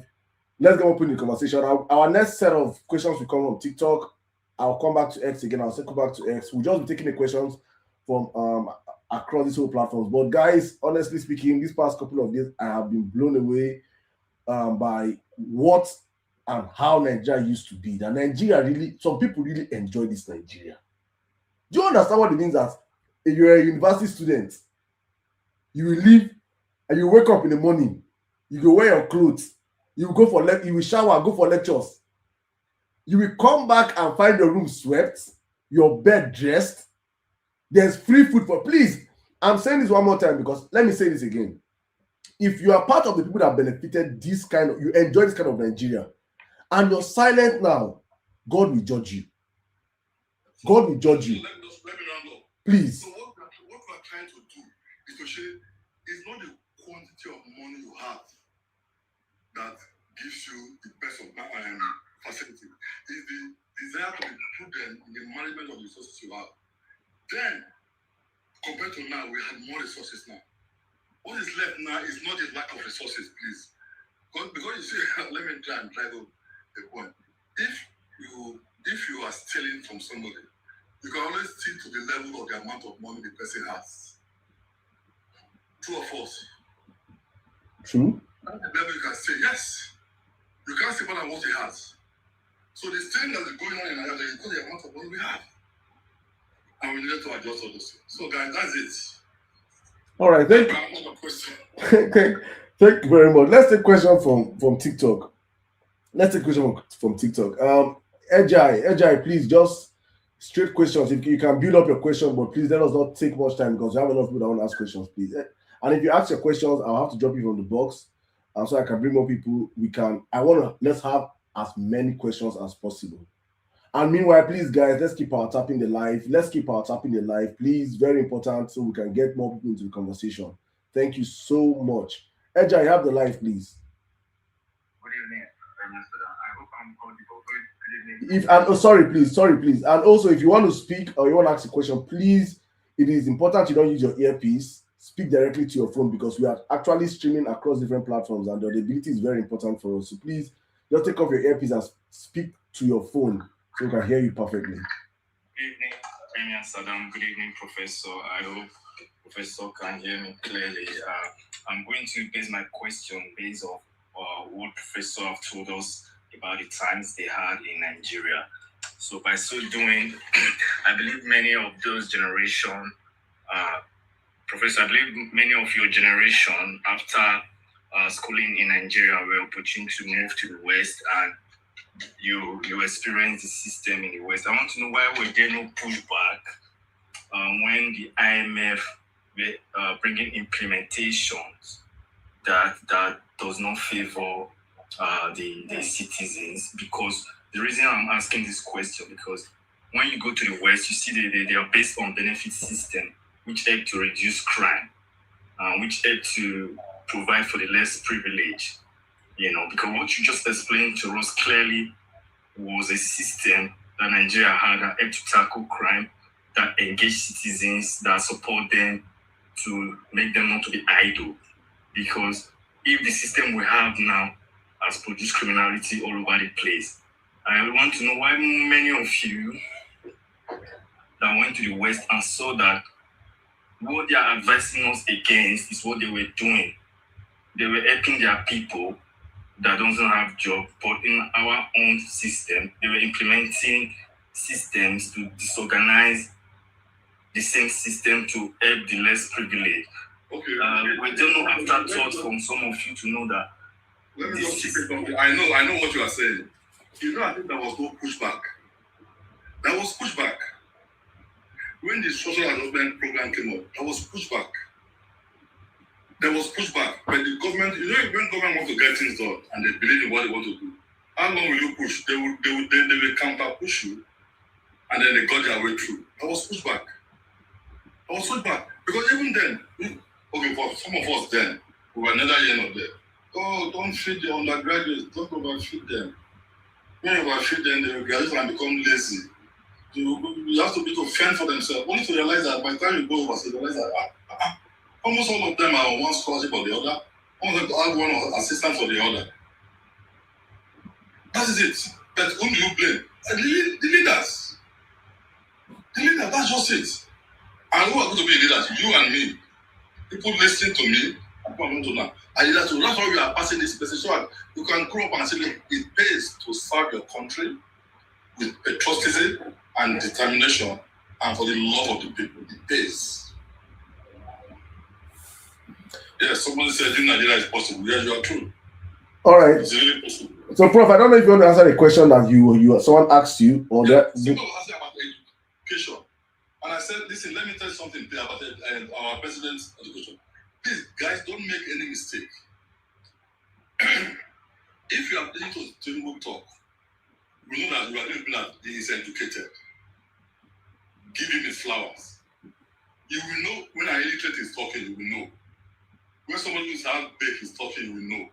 So, President Tinubu is educated. Now, the only problem we have now is this. Which school did he attend? Which primary school did he attend? Which secondary did he attend? That is our problem. So, nobody is doubting whether he's educated or not. We all agree that the guy is educated. And he's exposed. And he's sound. And he's exposed. And he knows what he's doing. So, the one thing you must know, let me solve that question you are asking in your mind, but I want to know the school you attended. Listen, before internet and before this internet and email, people attend what they call correspondence colleges in Nigeria. People read for Cambridge exam from home. You may not know, people read from Cambridge exam from home. You see, they buy the form, you apply for the correspondence college, you enroll for a course, they will send you the materials maybe every month. You will read it, you will do the assignment, you will send by post to them, your lecturer will mark it and send back to you. And when you have finished the whole course content and you're ready for the exam, you go and face the exam and you pass. That is education also. Right? People are doing that. People are writing A-levels, passing their school start from home, then enter Cambridge examination A-levels from home. And they were passing. So what am I driving at? It is likely that was what he did. Why am I saying that? Because my own father did that. My own dad did that. But Prof, I grew up to see my dad being so well-educated. He could write well, he could analyze well. And I was asking, okay, Daddy, which school did you attend? He said, no, by the time he came to Lagos, he couldn't write, couldn't read. He attended night, they call it night school. You know those days, night school or evening school. That was high. You know that time the standard was high. If you see a standard 6 graduates, then it's as good as SS3 now. So that was how. So, like my own father now, for instance, like I mentioned, his primary school and secondary school in Nigeria. But I know he's educated. I know he could write very well. I know he could speak very well. But Prof, he told me clearly he went to night school. So I said, give it to Tinubu. So, but Prof, is it why we give it to Tinubu? Is it not? It's a thing of pride. It should be a thing of pride, right? Yes. So I'm saying that if you know what you take to study to pass exam, typically in a typical university or college, you come to the university, come to the college, you sit down, and then your professor is teaching. You take the topic and start teaching, start explaining. Say you have questions to ask. The man who is studying at home has no professor in front of him. He takes the book, he studies. Anyway, when he jams one block or has a problem, he goes to the library or he asks his colleague. He keeps repeating difficult concept, difficult theory. He studies it to the master's it. That is how they got learning. And that is why most of the great men, that's how they went to school. So, That's why I said, give it to so but prof, like, the problem here is not give. You can't give what you have not claimed. That's the problem here. It's not if Tinubu had come out to tell Nigeria, I studied from home. Yes. We will respect him. That was the question I asked myself. I said, why can't this man say, gentlemen, don't worry, I didn't go to the lawyer primary school. I couldn't have attended a primary school. My mother, I had no money. This is the poverty I had, but I studied through home. People would have said, wow. Exactly. People would have said, wow. Why lie that you went to University and College of Education in Ibadan and it's a lie? You went to Eric Moore, it's a lie. That's what I'm saying. But in fairness to him, this guy must have studied from home. I said, that's why I said, give him his flowers. Except because now, up till now, he couldn't mention it. I said, is it that he's shy to say he went to evening lesson? Is it that he's shy to say it? But certainly, whether I like it or not, he's educated. He's sound.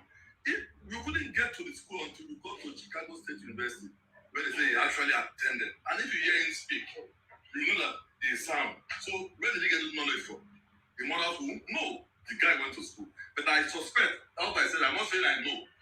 I suspect that he must have attended the school through evening lessons or open correspondence college. Or he's actually using a false identity.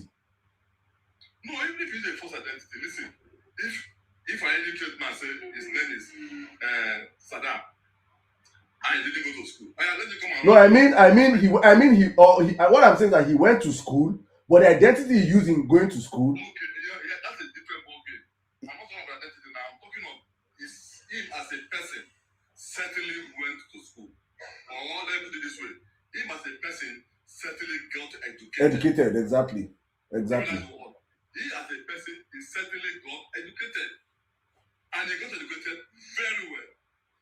And I'm very sure if you couldn't see his classmates here, then he probably would have done it home studies, right? Home study or correspondent college. And if he did that, give the flower to him. Because the only classmate on record, the only classmate that he has brought out is actually an arms dealer that came to the. That one not even a classmate. That one was a member. He was in Chicago State University, not in the same course with him. But that was in the university. But the problem was his primary and secondary school.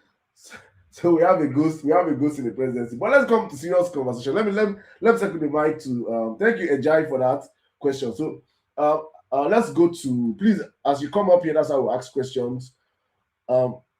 Pathfinder, please, you have in a minute, please, you can ask your question, please. Thank you. Yes, good evening, Prof. Good evening. Everyone listening. Mine is a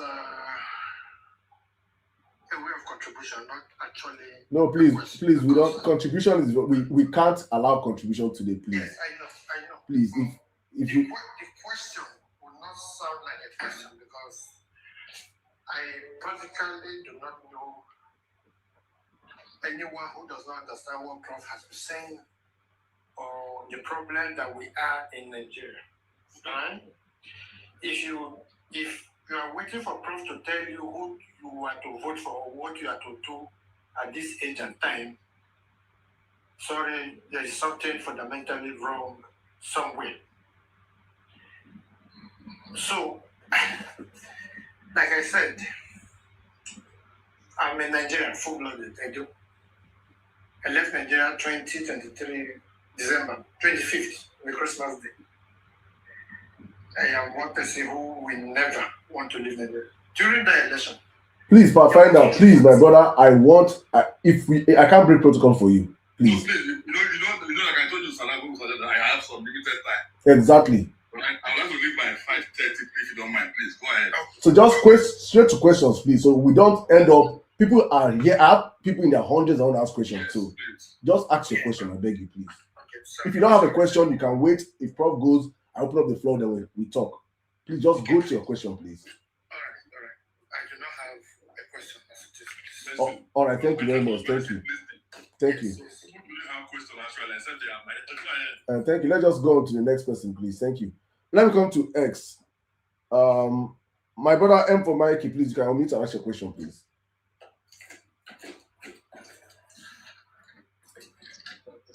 Saddam. Hello, Saddam. Yeah, I can hear you, my brother. Go on. I'll pass for now. Let others speak. I'll pass for now, please. All right, please, Vest Solo. If you have a question. Yeah. Thank you very much, host Elias Sada. You are doing a good job. Thank you, Prof. Now, my question is this, Prof. Now, Prof, I watched the interview that you granted earlier on, where you said you actually knew the person of Peter Obi and Tinubu during their working days in the banking sectors, and you also made a statement that yes, that some of the things that Tinubu is doing now, it's not that he doesn't know what he's doing, that he's actually aware of his policies. That we should not look as if he doesn't know what he's doing. He actually knows what he's doing. I want you to please, is it possible that when you place these two individuals, knowing them at that level, as a worker in the banking sector, knowing their work ethics, can you compare them and contrast between them the way they do their job effectively? That is one. Secondly, I also want to leave this with you. Ventolo, please. Just a question, please. Just one. Let's please. Yes, let me just say something. Okay. Right? Thank you. Okay. We all have our gifted virtues. We all have our gifted strategies. Right? You could have a good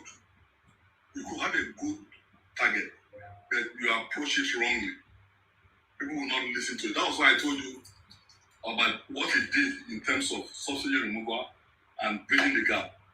Those were good policy, but the implementation was what was faulty.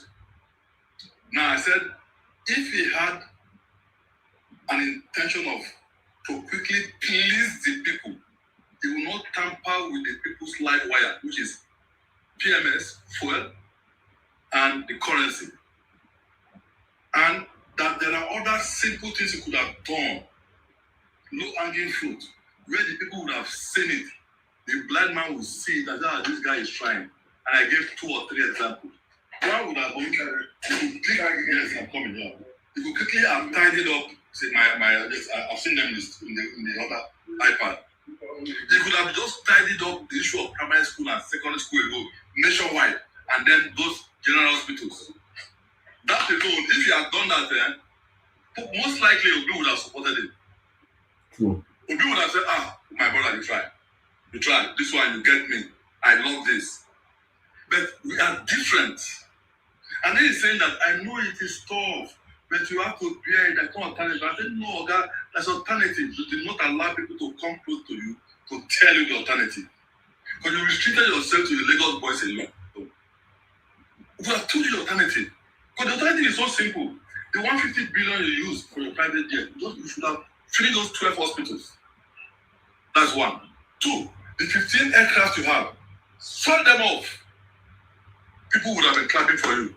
And then you money from that, you need to renovate the entire primary and secondary school in the country. Today, you will not be campaigning. Those projects would have been campaigning for him. So that's what I said. So, but now, this is where the comparison we are talking about. If you look at this statement and this judgment and this pedigree, he has that persuasion of honesty and sincerity with a burning desire to do what you have fed the man on the streets. Remember, he said when he was under State governor, he had his fleet, his entourage used to be, when he's going to Abuja, they have 6 cars, they have about 20 entourage. Mopo, personal assistant, second secretary, first secretary, and he said, when they get to the hotel, because they are not even invited to Abuja, they stay in the hotel and they will eat more because they are doing nothing. They will eat more and it will cost the state more. I said, come on, this meeting I'm going to Abuja now for a whole day. And the person come to them, not you guys. So he dropped the entire 20 people. Stay behind. It's all about security. When I get to Abuja, I will tell the Commissioner of Police in Abuja, give me an escort. That is prudential management. That is pragmatic leadership. That is all by leadership of the people. Nobody told him that, or maybe somebody told him that they bought the idea. And look at how it decreased his entourage from 12 to 15 cars to one carrying me. But look at our entourage today.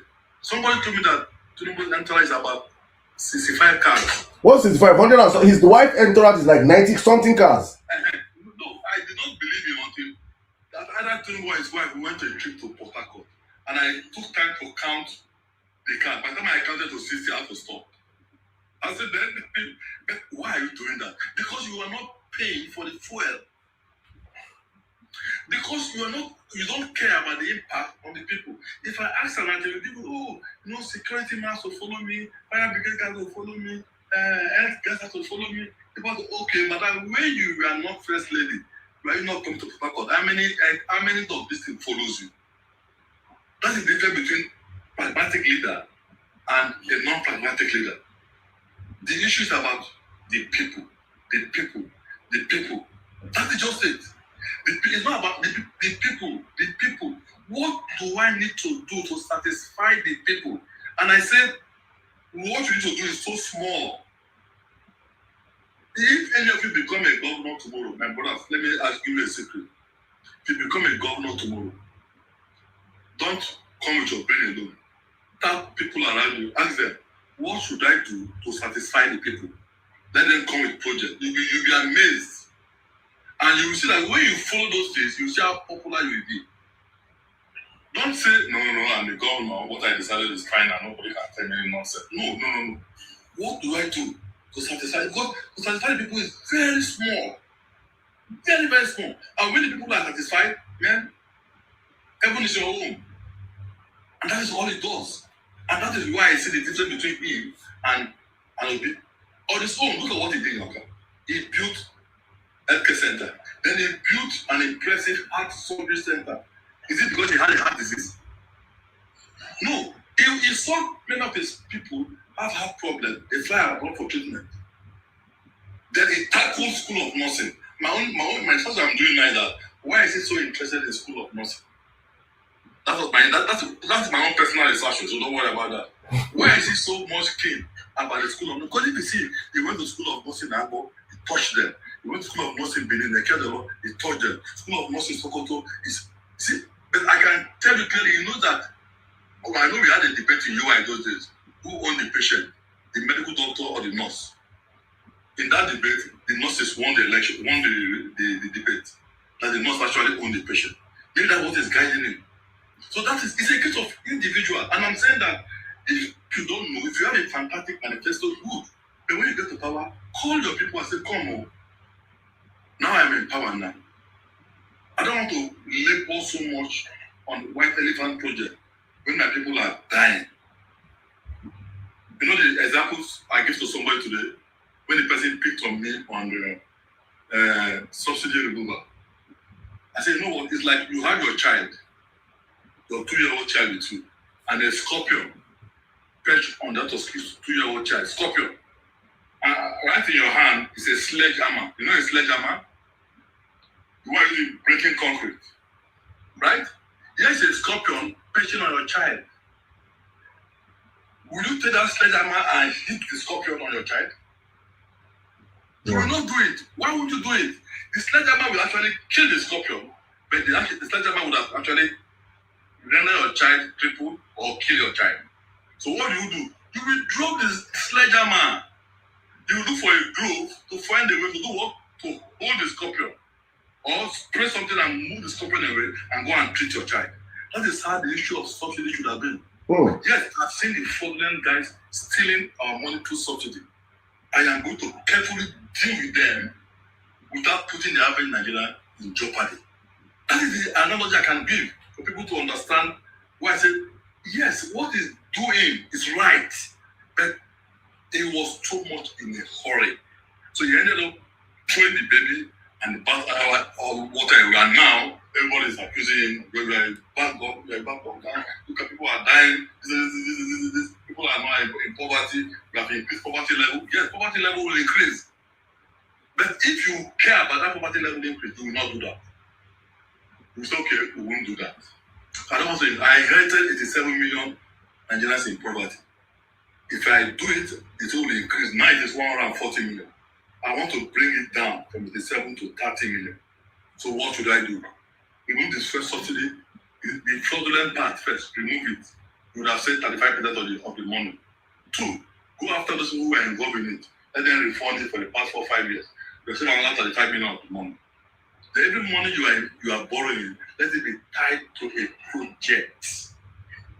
Gentlemen, you are all complaining of his borrowing. If they told you that, okay, he borrowed 48 billion, and 8 billion is for 12,000 megawatt of solar energy in the country, which will be finished by December this year.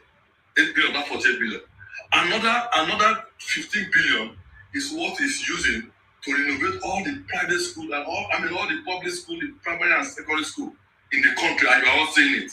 Then another 6 billion is what is using to build standardized hospital all over the country. Will you be complaining about the borrowed money? No. Man, let's be honest, you will not. It's because now maybe he has a good intent, but we are not seeing it, and people are saying, oh, come on, man.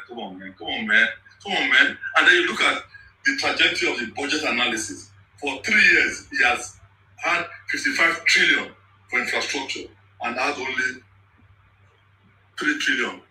2 trillion. Yes. Why? Why? The next thing would have been, okay, let's go to the budget office. How much was released in the name of infrastructure? It cannot be 2 trillion. It cannot be 2 trillion. That's just it, man. Okay, guys. Thank you, sir. Let me rush to the next question. Elite Nurse, please unmute your mic and ask your question, please. Elite Nurse on Twitter, can you hear me? Yes, I can hear you. Thank you very much. Let me answer that. Professor, just a quick question. I wanted to ask, do you see any peaceful way out of this current situation Nigerian youth are in? We're struggling. Elliot, can you please? There's a serious distraction in your background, please. Can you work that out and come back, please? Okay, give me 1 second. Let me go to my lab. I'm sorry about that. All right, please, Professor, do that and come back, please. Elliot, please work on your this thing and please come back, please. I will drop you then. Request my when you're done with that, please. Meanwhile, guys, please, if you have a question for Prof on any of the platforms. For now, we are taking questions directly from callers from X and TikTok. But if you are on YouTube and you have a question for him, please drop your question in the comment section. I will read it out for him. Facebook also, drop your question in the comment section. I'll read it out for him. And on TikTok, guys, please, the request line is crazy. You guys are in your numbers, so I'm going to bring up as many people as possible until how long we can have Prof here. But meanwhile, please, I want you guys to help us. Please, let's repost the live. Let's share the live and power tap, most importantly. Why I'm asking for power tapping is because we have a whole lot of people here on TikTok. Over 700 of people here right now, and the numbers for the likes are astronomically low. The more people interact with the live, the more TikTok pushes us up the FYP. So please, guys, everyone here listening to my voice, please power tap the live so that we can go up the FYP. Thank you so much. Prof will be back to answer questions. I've been getting a whole lot from these conversations so far. I'm just so happy to know that actually that the dream that I'm asking, what I want for Nigeria, the Nigeria that I want today actually happened in the lifetime of some people currently in the country. And what I was saying before Prof came back the last time was, please, if you experienced a working Nigeria, you saw Nigeria work, that you went to university, they were giving you free food. You could fly from Nigeria to London without visa. You could fly from Nigeria to New York without visa. And you are alive today. You witness all these things. Please, this period, you should not be silent. This is the time, because so many young Nigerians of today are so myopic, they are so blinded by tribalism and bigotry that they don't even know that Nigeria that what I'm saying now actually happened. And you guys experienced it. And many of you experienced it and you left the country and you're saying nothing. You went and gave birth to your children abroad. Your children are now foreign citizens, enjoying good life. People are not even talking about what can help the country today. So please, your generation needs to be very audible as Prof is doing right now. So I'm going to call on you people, please. I want to hear more of the people. When Prof eventually is done with his question and answer, I want to hear more people that experience that kind of Nigeria come up and speak. Because many of you are even in diaspora and you're fanning the embers of tribalism back home. You enjoy the work in Nigeria and you sit down in diaspora and you're pushing tribalism, pushing bigotry, making sure your children are growing up in a sensible environment, but the place you came out from, where you enjoyed the benefits of Nigeria, you don't want us to see it. So please, I'm calling on the generation of the 70s, 80s that saw a working Nigeria. Please be audible in this season. We have to fix our country. Prof, welcome back. Let me circle to a Mr. Law Priska, please. You have the line. Ask Prof a question in a minute, please.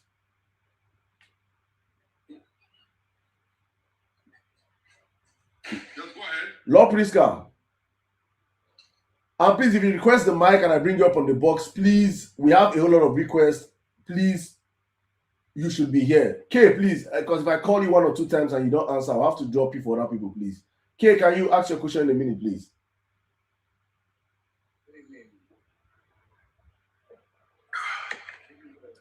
Please, you're not audible, please. If you... Please, sorry, Prof. We have other people listening. Please, if you want to ask your question, please talk directly to your phone. Don't use your earpiece, because if you're using your earpiece, we cannot hear you. Other people cannot hear you. So please remove your earpiece and speak directly to your phone, please.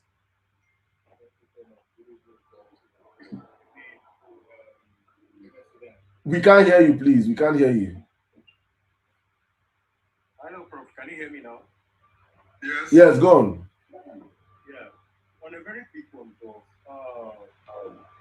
At least I was a witness to what happened between the 80s. Like we were making of your bed when you were in the higher institution. At least I have 2 of my uncles who were graduates of Ahmadu universities and were precise.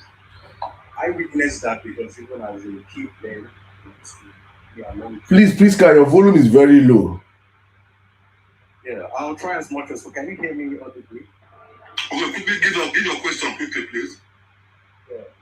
If actually you were saying something about Peter Obi and Tulumbu, and Prof, as you're speaking, everybody can see the difference between you and the likes of Bola Ahmed Tulumbu. Please, Prof, is it not obvious that he has failed? Is it not obvious that he has failed as a president? And being the fact that he said he is educated. Thank you. Okay, like somebody, Isaac Odeyami, asked me, say, if I think it's easy, why did I go and contest? I sympathize with people like that. Now listen, we are talking about how to get this country forward, so that we can quickly look at where our problem came from, so that we can prevent repeating that same mistake. This is not religion, this is not tribalism. This is pure discourse on the Nigerian survivor. Now, I took my time to look at Tinubu's policy and I dissected it from the issue of health issue, from the issue of economy, the issue of foreign exchange management, the subsidy issue, his approach to governance. And then I now draw the conclusion that, because of where he is coming from, he's not getting this thing right. That is why you and me is feeling negative about it. I said because there are 2 things he made major error: subsidy removal and allowing your currency to be thrown to the dogs. Every country in the world defends its currencies. It's not by error, it's not by design. I'll give you a good example. If you go and buy maybe an item like this, maybe 5 years ago, maybe you bought it for, say, $12. 5 years now, you come back and buy it now. It probably goes 2 months, it becomes $12 or $12.50 or $13. It's not by accident. Somebody is there deliberately doing what? Controlling through economic policies and things like that. As much as giving subsidy to even the manufacturer. Yes. Hey guys, don't increase your price. I beg you. Why you want to increase your price? Say, the charge of my electricity is so high, I can't cope with it. Okay, we'll give you a rebate of 50%. We'll give you a rebate here. With these 2 rebates, can you keep your price stable? We say, okay. You will not know, I will not know. But the next day you will find that the price remains stable. No increase. That is what every economy does. But he didn't do that. And now we are bearing the pain. And many of you say he has failed. He has failed. Fine, it's your judgment. It's democracy, freedom of speech, and I hear you clean and clear. And I took my time to tell him, this is where I think, sir, you made fatal errors.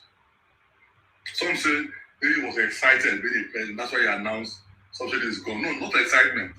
What happened is that he was dealing a ruthless blow to the subsidy scammers. But while doing a ruthless blow, he ended up giving a deeper blow to his people. It's like the man who saw a scorpion perching on his child's body, and he had a sledgehammer, and you carelessly want to hit the scorpion. You don't care where the scorpion is, and you will hit the scorpion. You will kill the scorpion, but you would have ended up killing that child. I don't know what happened. But the smarter people would have said, no, I will kill the scorpion, but my child must live. Look for other means to pull the scorpion away. Get your child treated, and then you cannot throw the scorpion in the hot fire. That is the difference between what he's doing. Right? So because in an election like this, in democracy like this, people are allowed to make their choice. I have given you so much fact to guide your judgment. And I've also told the reason why many professors also fall for the bribery at the election center. I also told many reasons how it could make a difference. And I was happy that 2 or 3 responded and said, you can make a difference. If only you could have made a difference, because this is what you need. It's not about, I'm in power now. Look at, for instance, let me give you another example today. Why should his son be moving around with a 40 people security guard? He doesn't need all those things now. Why should the wife be moving around with 65, 50, 60, 70 motorcade? These are the things that show you that you are far from the people. And that's why people are saying that you are failed, you are failed, you are failed, you are failed. Now, this is the struggle we are having now. This is the struggle we are having. Nobody is doubting that he has performed below expectation, no question about that. Because for me, I was confident that any of them will win, provided it will be or Tinubu. My fear was Atiku. You know why? If I think Atiku win, he will not do better than Buhari for obvious reason. So, but I was confident that if Tinubu wins, or any one of them will do better than Buhari. Now, in fairness to Tinubu now, his performance is better than Buhari, so. But it's just that he made a fatal error that is making his effort look useless. Because there's no way you will tell any person, if I buy rice at 35,000 naira per 50 kilogram, now I'm buying 100 naira. That is how the common man will measure you. That's how they will measure you. They are able to measure you that, okay, now there is no much fuel queue on the ground, and there's no much of, our reserve has gone from 13 billion to 50 billion. The common man does not have this sophisticated economics to appreciate that. All the common man knows that the money I'm taking home, 70,000 naira a month, can actually take me home. Because fuel is still okay. Because food is still reasonable, okay. Because my kids can attend the public school, which is decent now and nice now, and they are well treated. I don't have to go and borrow money to put my child in the private school. These are the things the common man will use to assess you. That is why when you are in power, and including the man who has a question now, don't run away from the common man. Ask them, what will I do to touch the life of the average person? They will give you lists, but the lists are so small in terms of value of naira to spend. That is why people call it failure, because you have actually hit people below belt, and people are feeling the pain. 4 million at Japa between 2024 and date in Nigeria. 4 million, not 4 million Amajiris. Remember, if there are 4 million Amajiris, I would have been very happy. There are 4 million highly skilled Nigerians, doctors, nurses, pharmacists, graduates, engineers, architects, lawyers. They were not trained by US or Canada or UK, but they are here now.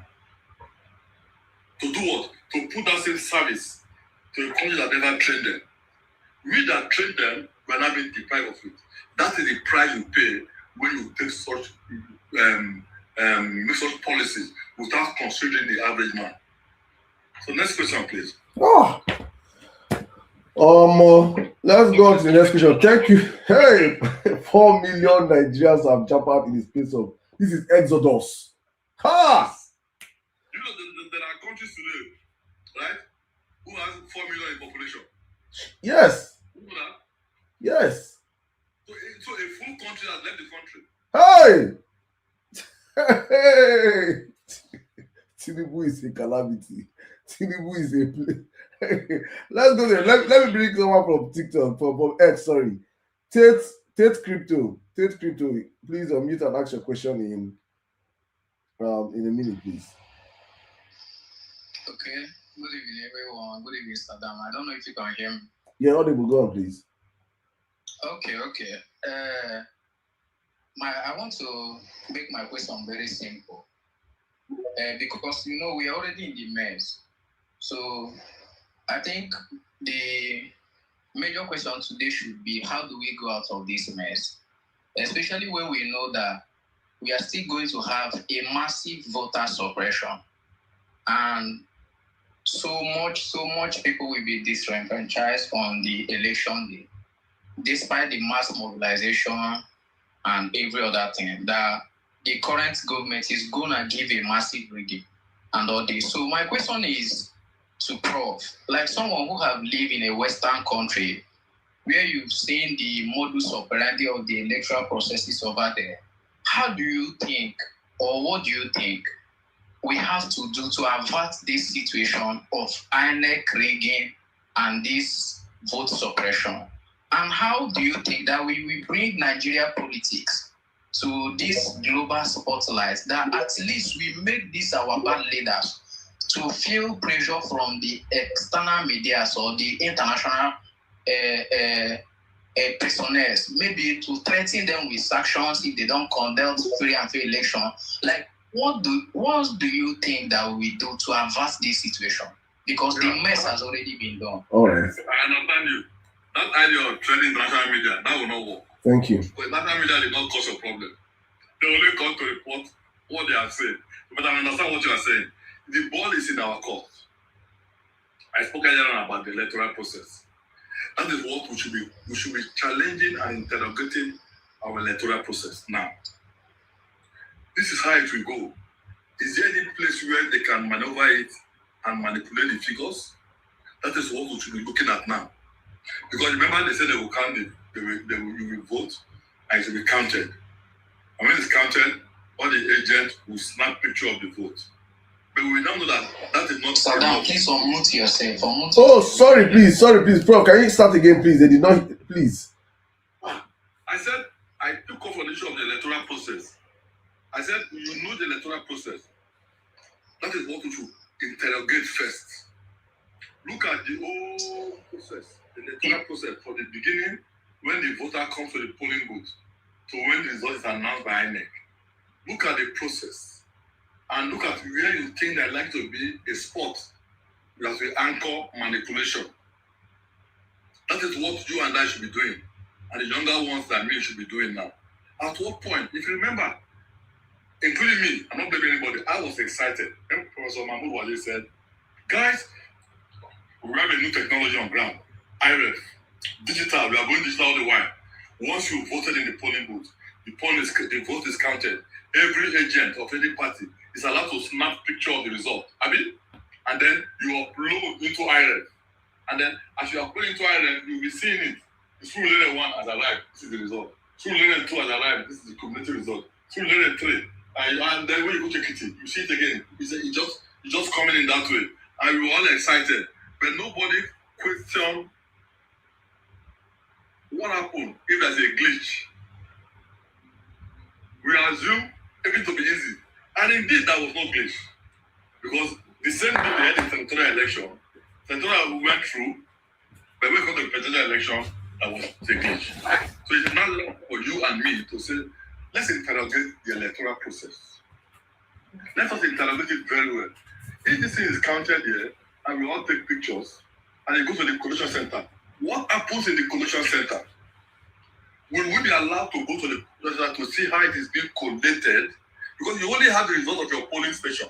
In the collation center, will probably have the result of you got collation center 1 for 10 local government, collation center 2, 5 local government, the final collation center 3, 10 local government, meaning 25. Okay, how do we ensure that what we have done gets to the collation center 1 and it is collated and we are able to see it, that nobody is adding 120 to make it 1,120. Nobody, because it's so easy to rig electronically too.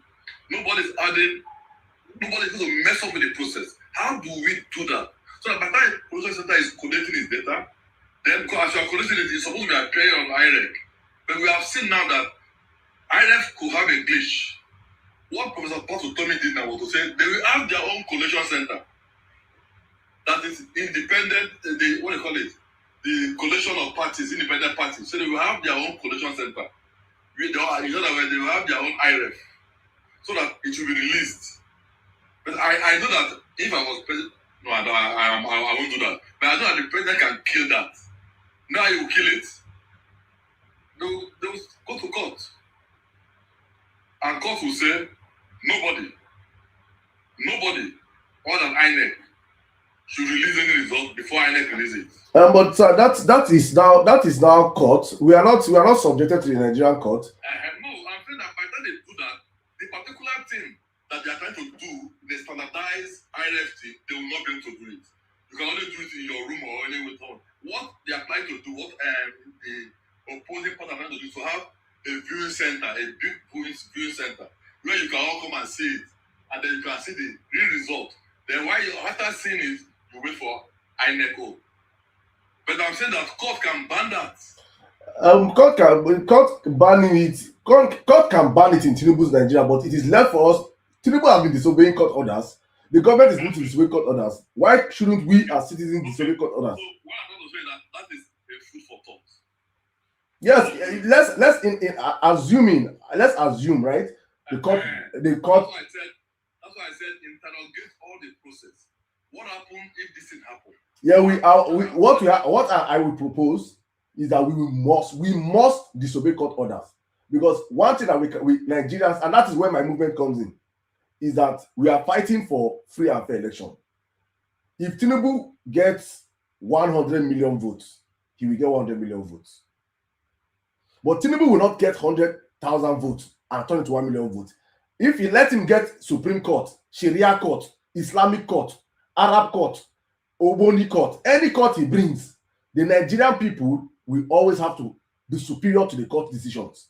Yeah, but my question is not the court decision now. My question is that you know the court decision is after you have all collected your result. Before it gets to the collection center, where they will tamper with it, right? What will you do if, for instance, let me give you an example of Edo State. Now that's my state, right? We had a sitting governor, Obaseki, and a very brilliant man was contesting, Igodalo, which we all thought would win by one material particular. Brilliant mind, brilliant lawyer. But what happens? When the thing got to the collection center, they did not allow the sitting governor to enter the collection center.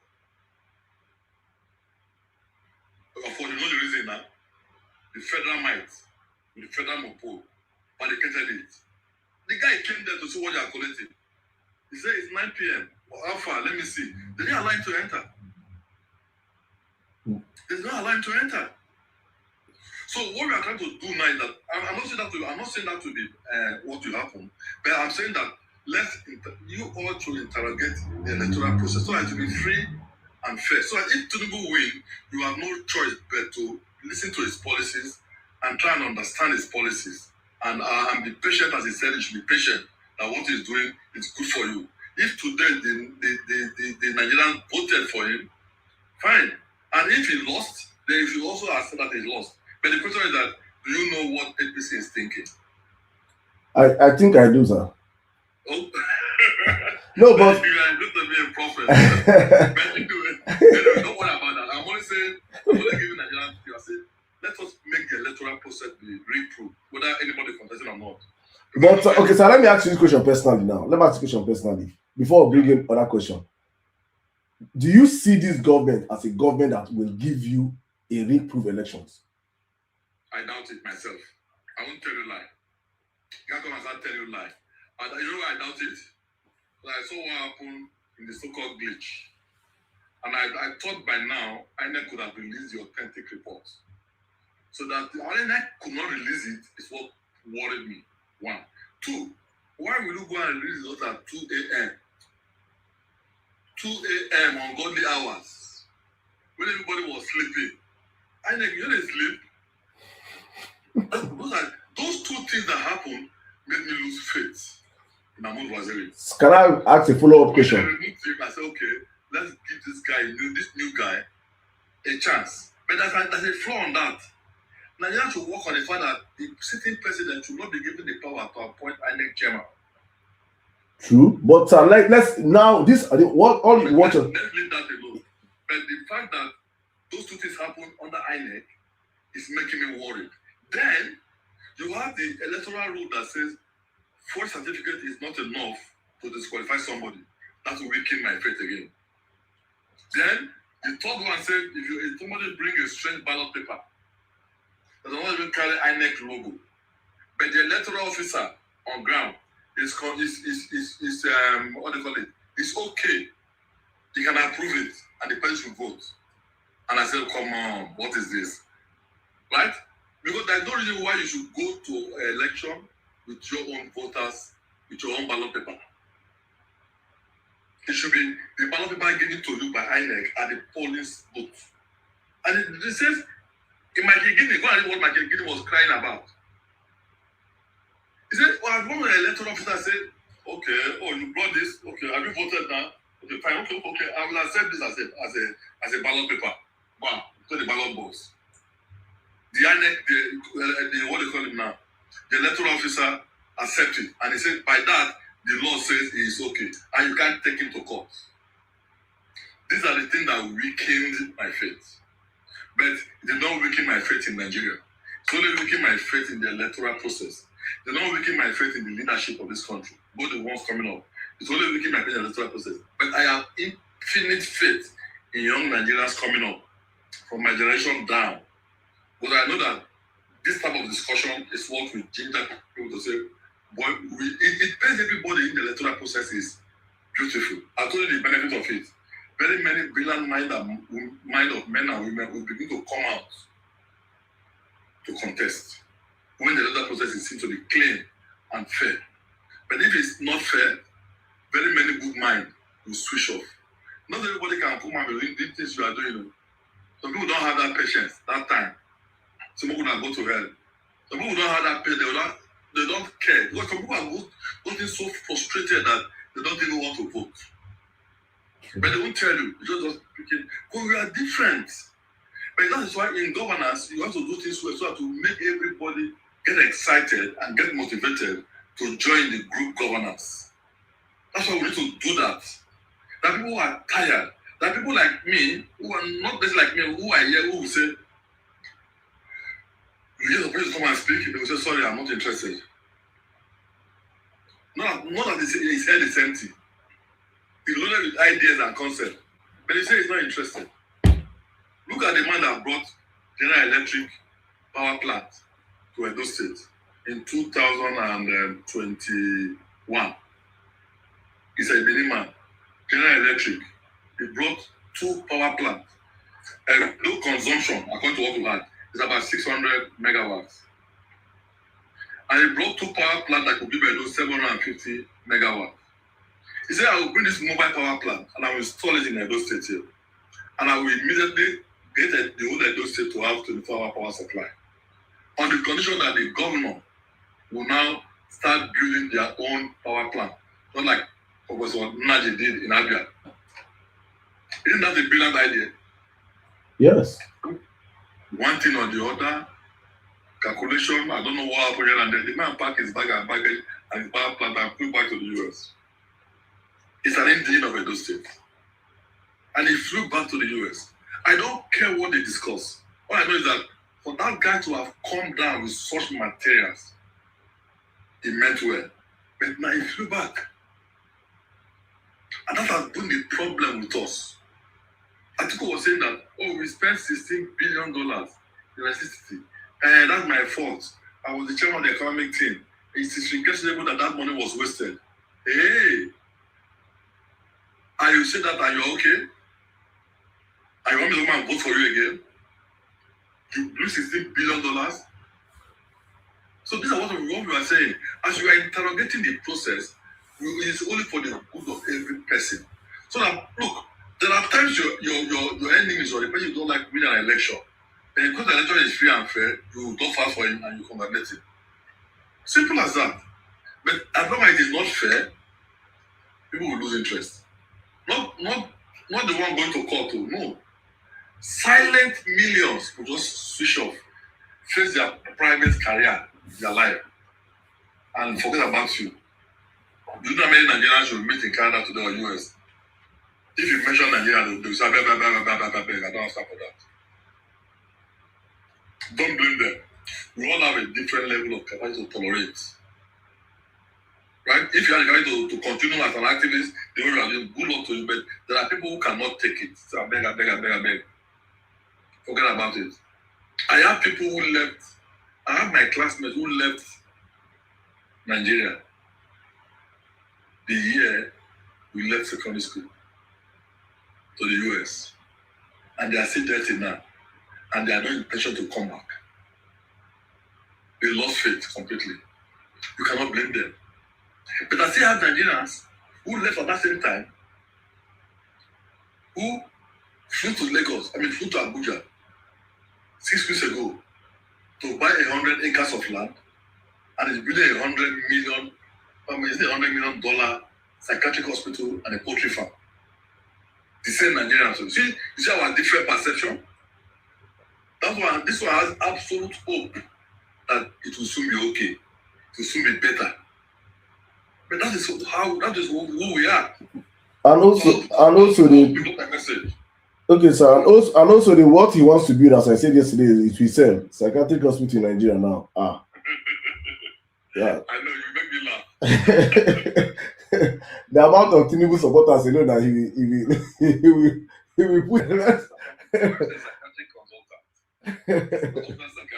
Psychiatrist. That's why he's doing that in psychiatric hospital. He will get customers. He will sell. I promise. Tell him that one. I will recommend for him. I have clients for him. Let me run off. Thank you so much.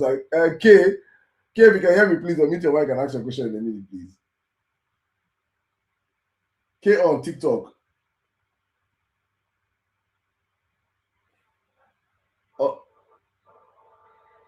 All right, King Slayer, please. You have a minute. Ask your question, please. Hello, can you hear me? Yeah, audible. Go on, sir. Okay. Thank you for the time. Prof, I greet you, sir. Good to my brother. God bless you. Yes, sir. Yes, sir. So I was privileged to be on the live the first day you were on this live. So although I didn't start from the beginning, but I heard when you were talking about your time in school with Peter Obi, and that you later left the school to, I think, Ibadan to complete your degrees and all that. And you talked about how you, did you say you were teaching also? And Emefiele, who was your coursemate at the time, was in Zenith Bank. And he brought you into Zenith Bank, and you get to meet Tinubu. So my question, now when you got to that point, you went back then and said that you declared your support for Peter Obi or something. I don't want to, I can't really put together how the words you used, but you declared your support for Peter Obi. So my question is, what did you see in Peter Obi of then, of that, like, I don't know, probably 40 years ago or thereabout? What is it that you saw in him that made you feel like this person would be a good president for Nigeria? Okay, let me be honest with you. You know what I see in him then? What I see in him was his performance in Anambra State. Remember, he was in Anambra State 2006 and so on. The performance in Anambra State. The funny thing about it was that was the man that was impeached twice, remember? In fact, his own was very funny to me. They impeached him, he came back, they impeached him, again he came back. And he was coming back by the days of the court. And they were impeaching him because he refused to allow them do a project with Egunje. Egunje is bribery. He refused to allow them to pad up. That's why I began to take interest in him. That's one. Two, I know how the head bridge was for Peter became to power. I know how the head bridge, you may not know if you have cause to travel from time to time. I know how the head bridge was. I have cause for visiting Nnewi regularly for a friend. So I know how the head bridge was. And Is that River Niger? I think it took, I mean, oh yes, the Niger bridge, sorry, the Niger bridge. I know how it was. The traffic jam was, well, you don't get traffic jam in Lagos. The traffic jam there is pro max. But the day I got there, it did that in almost about a year. I didn't go there until I visited a brother in Asaba. I was able to go and buy something across in Onitsha. I said, what? And I said, wow, this is good. And I saw, because that was the beginning. Then I began to look at Minister of Education, not him. Rated him as the guy, Minister of Work, sorry. Rated him as the guy with the best road network. That struck my interest. Then United Nations, not him. Rated him as the guy who had the best, what they call it, SDC. MDG. Development Intervention something. Millennium Development Goals. Millennium Development as the best implementer of Millennium Development Goals. Then this one that shocked me. I knew very well in Abuja that every state government had their liaison office in Abuja. You know what this guy did? He said, of course, you know what the liaison office is used for. When the governor comes, that's where you stay, everybody will laugh, they will drink, they will eat. That was it. He came and he said, why are you, look at the number of staff, the food they eat, look at the budget. He said, for what? He closed it down and he didn't sell it or anything but to United Nations. He rented it to them. To them. And in response to that, they agree on agreement for what to do for him. That was supply those laptops, he gave to all his people, I don't know. But those were unique, pragmatic leadership skills that endeared me to, and I began to study him. I began to pay attention, just the way I paid attention to Latif Jakonde when he was governor of Lagos State. And I was okay, this guy has to. Then there are a few things that they could not see. Then the issue of the teaching hospital in Bujinoka from scratch to finish, and they made the art center. It built. He was not having a heart problem, but he knew that the people were having this thing. Those are things that endeared him. But what thrilled me more, I shared it here earlier on with you, the way he reduced cost of governance. When they have extra tank of fuel in the government house, they store almost 15,000-20,000 liters of fuel stored there. So that was a waste of money. Where he now reduced his entourage. Those are things that say, okay, this guy is really conservative. He's really know what governance is all about. Then the 25 entourage that follows him to Abuja when he's going. You know, if you see where governors made their trip, that's why many of them trying to buy their own private jet. He said, why are these people following him? They followed him once or twice, though, in fairness to him. He took them because that was what protocol says. They realized that he's the only one going for the meeting. Then these 25 guys are in the hotel, eating morning food, afternoon food, evening food. If he stayed 3 days, they will eat 6 times. And then the government will pay. And because they are doing nothing, they will eat more. And you trust God, trust civil servant. They will eat more, they will drink more. He came and looked at the cost. He said, no. When next he was going, so them stop. I'm the one going for the meeting. Not you. Not all of you are not going. Him alone. It's not proper. Security protocol. What about security? He said, who will strangle me in the plane? What about when we get to Abuja? I will call the commissioner of police to send me somebody. And he did call. The commissioner of police followed him. He said, I'm just giving you what endeared me to him. Then Paul Eneche is my friend. And his elder brother, Major General Eneche, gave a testimony, not to be. The was a lieutenant colonel then, in charge of, lieutenant colonel in a 3 division. He said, when their Akase Wahala was top and there was criminality, P2B called him. This is not a P2B testimony. This is General Eneche's testimony. Say, come, what can we do? Because I told him what we could do as a security expert. He said, everything I requested for, the man gave it to me. Everything, like the cars, the personnel, everything. Then after we wrestle the insecurity and crush it off. That is pragmatic leadership. That is exactly what I'm saying. That when you begin to have this thing, you realize that. So I wasn't too surprised when he was leaving. He had extra money to keep aside. See, let me tell you the truth. Oh my God, don't make that mistake. Thank God you have someone like him. If you had stolen that money, what would you have done? Nothing. I'm asking an Nigerian here now. If he has stolen that money, what would you have done? Nothing. Nothing. And he said, no thief leaves the money he could have stolen, leave it unstolen. It takes a righteous man to leave the money he could have stolen and leave it behind, but it is not his own. So my brother, that is what endeared me to. I said, oh, this is the type of person we could. I'm not sure he's an angel, but certainly he's not a thief. Somebody just gave a hint and said, what about importing? That's what killed our economy. My brother, let me help you out here. Importing is not what killed our economy. What killed our economy is government bad policy on electricity and infrastructure. If we had electricity working, you know what will happen? All those things you are importing, somebody would have started producing it locally. And when you start producing locally, you will not be able to import and compete with them. And so you will stop importing. That's why when he said, I will move the economy from consumption to production, that's exactly what he's driving at. Those things I import. Look at this.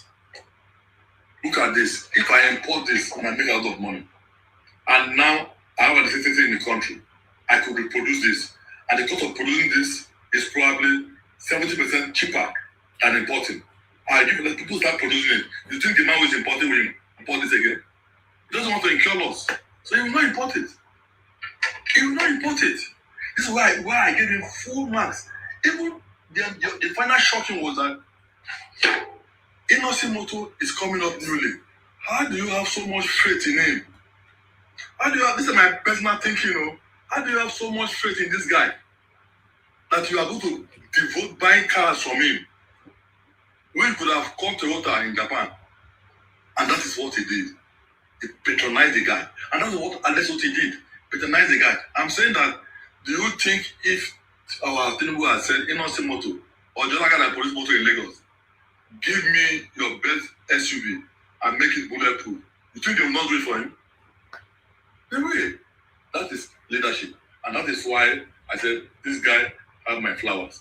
He seems to know what pragmatic leadership is all about. Thank you very much, Prof. Thank you very much, sir. I think you have done a very good job in explaining that. I will say, if I allow you, you can even go more, because this is even 20% of what the man did. But it's good. It's coming from someone that is not even an Igbo person or related to him or something. But you just stated it out as it is, and why many of us are pushing for the man, because I believe that our biggest problem in Nigeria is corruption.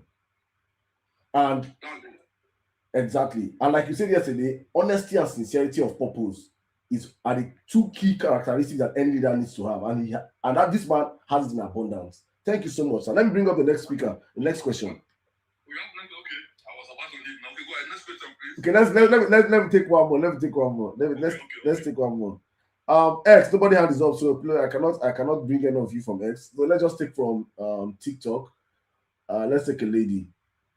Jaja, please, if you have a question for Prof, just shoot it quickly. Hi, it's an honor to meet you. Saddam, well done. And my question is this. Based on something in my childhood, my dad was a veteran journalist, one of the very few Northerners that fought for June 12th. But there are things I cannot say here. I was a curious child. I used to go to his home office and listen to things and read things beyond my power. But one thing I know, all these things happening in this country, I don't know if you believe what I'm saying, it's scripted. One, there are documents I've read labeled called Elite Mafia. He did investigative journalism based on that. He's late anyway. They called him a madman. All his works today, if you go in there, at 1980 something, I read, that's where I heard about the Sambisa bunkers. A lot of things. And I later discovered that my dad was head of media intelligence. And I remember how documents were being passed before NIA. As a kid, I was that child. So there are things I'm not privy to say here because they will come for me. Already 7 years of litigation is enough to wire my brain sideways. Do you believe that all these things are scripted, sir? All these things, they made sure education has failed Nigerians. They made sure Nigeria is not a producing state. You know, with the advent of oil, discovery of oil, have you noticed the pattern whereby that was when they began to plan whatever they planned? It's just the minorities are from all over this country. From what I've read, these tape recorders, tiny ones that you record things I've listened to as a kid. And they scripted all this. And the more divided we are, because it works for them.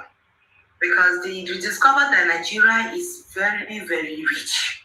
And they're in cahoots with those in the West. But most of the people disturbing our peace today are those that today we call our leaders. And it's intentional. And whether we like it or not, from the bigotry, the nepotism, the ethnic differences, the religious, whatever they're using to divide us, it was all planned. They sat on the table, and from what I've read, I listened to, my dad was part of it, and he's late anyway, so they can't come for him. For me, I'm just a kid and read what's written past my power. It's all scripted, sir. That is why, at the long run, what he wrote there was he foresees where we'll crash and burn, and then they will run off. That is why they have foreign investments. That is why they will rather repair jets. Is an escape route while we are killing ourselves, reducing the economy, while they're tapping the mineral resources, illegal mining, a lot of things going on, diverting our attentions. At the long run, they'll come back as messiahs to save a country. It has happened before, and it will continue to happen until we wake up to the occasion whereby we detribalize ourselves.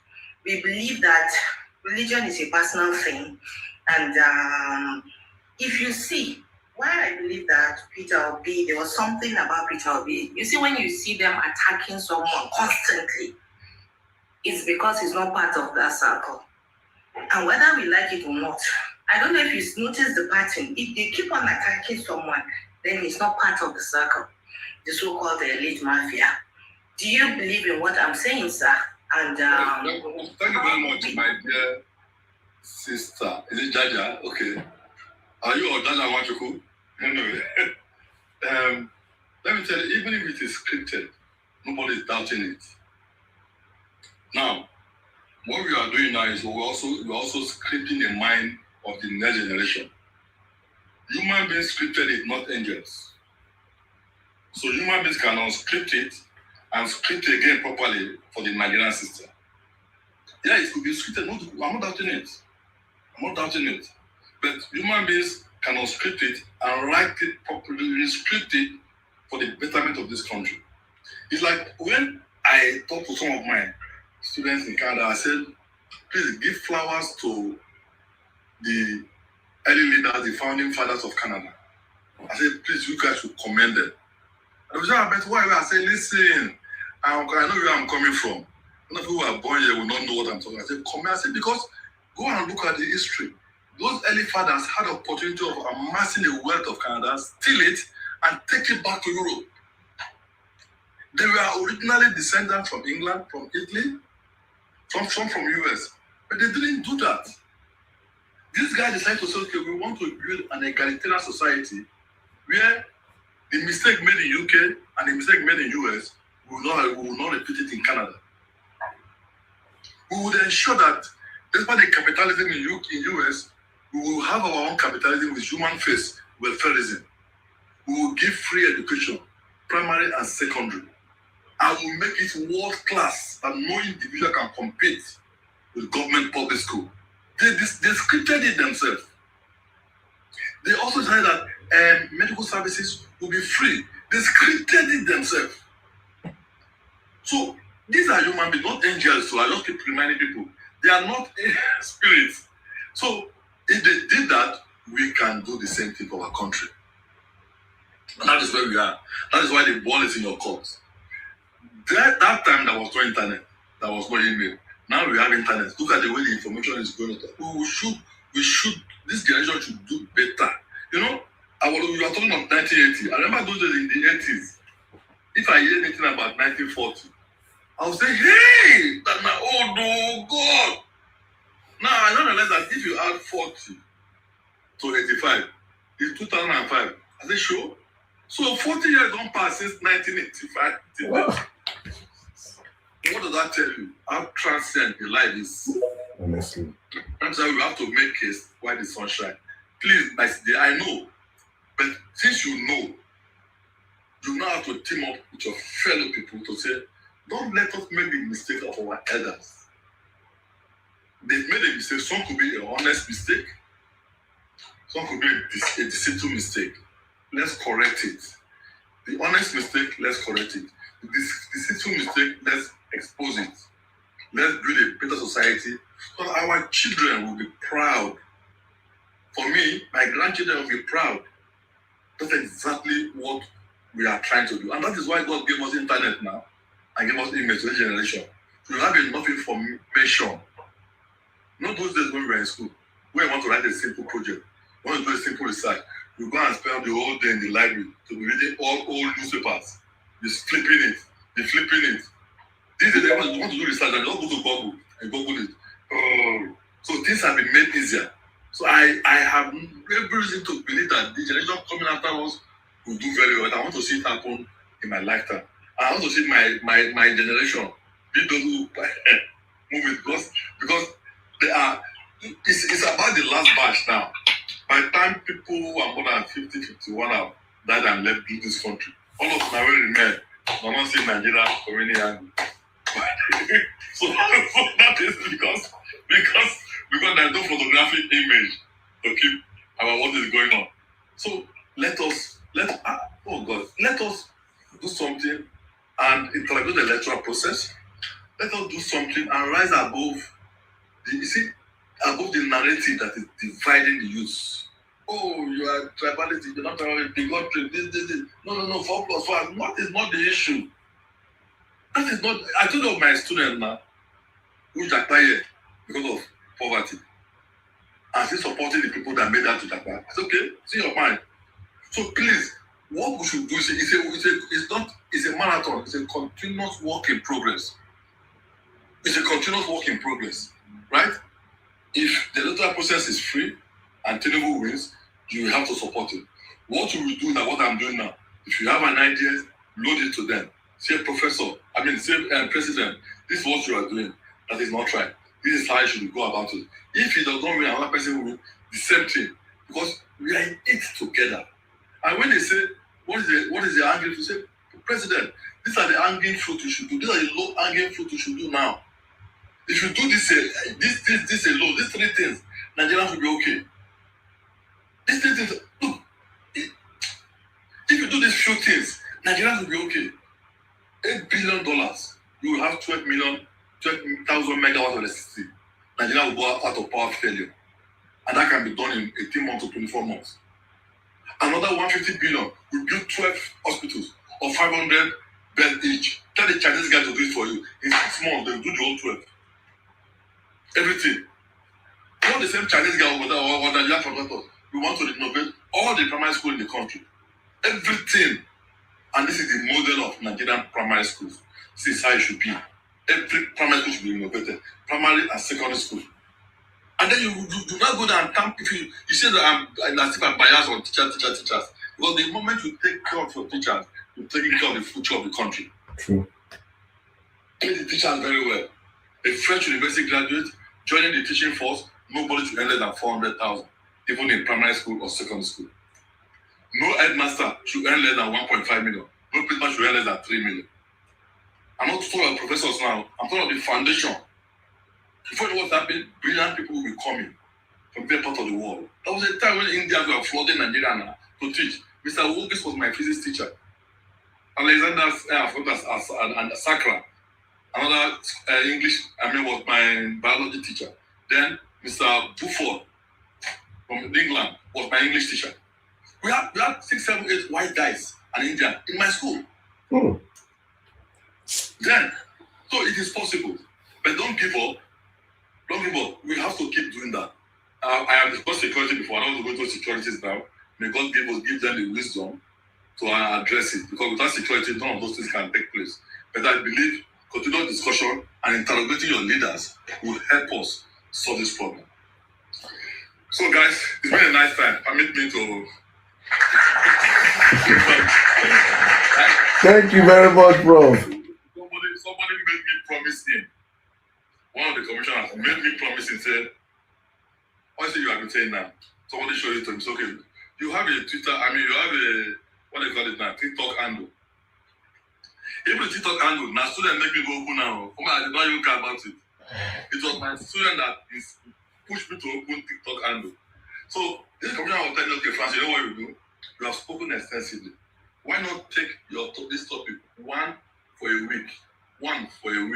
Speak for 10 minutes, your TikTok handle for that week. Stop. Next week, take one other topic, speak on it, and your TikTok handle, so that I know what you're trying to do. But if I did that, he will easily be able to access my TikTok handle and be able to see the various ones he's interested in, which is good. And I'm happy for him too. I'm happy that these leaders are listening. They are listening. You see, the guy is my friend. He could have just ignored it. But they are listening. And it's not about telling you that, okay, you know what? Once they will do it, maybe you want to speak on maybe the FX and fuel subsidy in 10 minutes, 15 minutes. Speak on it this week. Then next week or later in the week again, speak on it. Just keep doing that before the year ends. So that you have a lot of referential points for them to look at. You think he's asking for that for nothing, for fun? No. And then he asked me, if they call you now to come and say, will you run away? I said, that's not what I'm saying. Did you get my message? Yes. My message is that let the election be free and fair. Whoever wins, we will rally around that person. But let the election be free and fair. So thank you guys. I love your paying attention. But listen, that's what motivated the professor to give more talks. Thank you. And my prayer is that whatever we have exchanged and have learned will be what to give Nigeria. I'll be excited to say, oh my God, Nigeria is changing. Oh, it will be like deja vu. Nigeria is changing. Oh God, Nigeria is getting better. Oh God, I'll be most happy. I have grandchildren now. Wow. I think I won't like to cry. I said, gentlemen, December next year, we are spending our whole Christmas and New Year in the village. Happily take them there. And I will show them this is daddy's school. I will take them to Ajegule. I will drive from Ajegule. I say, this is where not grandpa now, great grandpa used to live. This is our well. This is the pipe water that was there. The pipe one is back now. So let's go on. We get to Agbo. This was my primary school. I attended primary school. You see, yes, this is my secondary school. Then I will drive them to UI. This is UI. But things like that. You can't. That is a holiday full for them. They will snap pictures and keep it, and for history. I would have loved to do that. At the end, we end up producing a book like this, which by the time I've left this world, they will go back nostalgically, go through their trips. But we will get there, please. We will get there. Thank you very much. Thank you very much, sir. Thank you. Before you fall out, I just want to thank you, sir. So you heard my appreciation on behalf of everybody listening to you. Thousands of Nigerians are tuning across different platforms now. Thank you so much, sir. You're going to be regular now, coming on my platforms, so please. Well, no problem. Give me enough time. Give me time. Definitely I will. Definitely I will. So, God bless you. Thank you so much, sir. God bless you, sir. Thank you, sir. Thank you. Let's react to Prof. Bye, guys. Thank you, sir. So, guys, let's react to Prof's submission. It's been, oh my goodness, I don't even know where to start from. I don't know where to. Permission to fall out, sir. You can. Thank you. Yes. Thank you. Thank you so much, guys. Thank you, sir. Bless you. Let the youngins now do it. Let's do it our own way. Thank you so much. Guys, you've been listening to Professor Francis, and from Monday up until date, he has been on my platform. I shared the story of how it happened on earlier on. For those that missed, it's just like for me, it's like it happened. It was by chance. It's like a miracle that happened, and this man came up here and he said so many things. I had to download that video and I posted it. A 16 minutes video that went viral. and the government has reached out to him. They've been reaching out since then. So I know he has given me some privileged information that I cannot share, but I do know that what we are saying here has gotten to the very top of this government. And I know that he has a very good heart, and I know that they're reaching out to him not because they really want to change. No. I believe inside that this government do not have the capacity to change.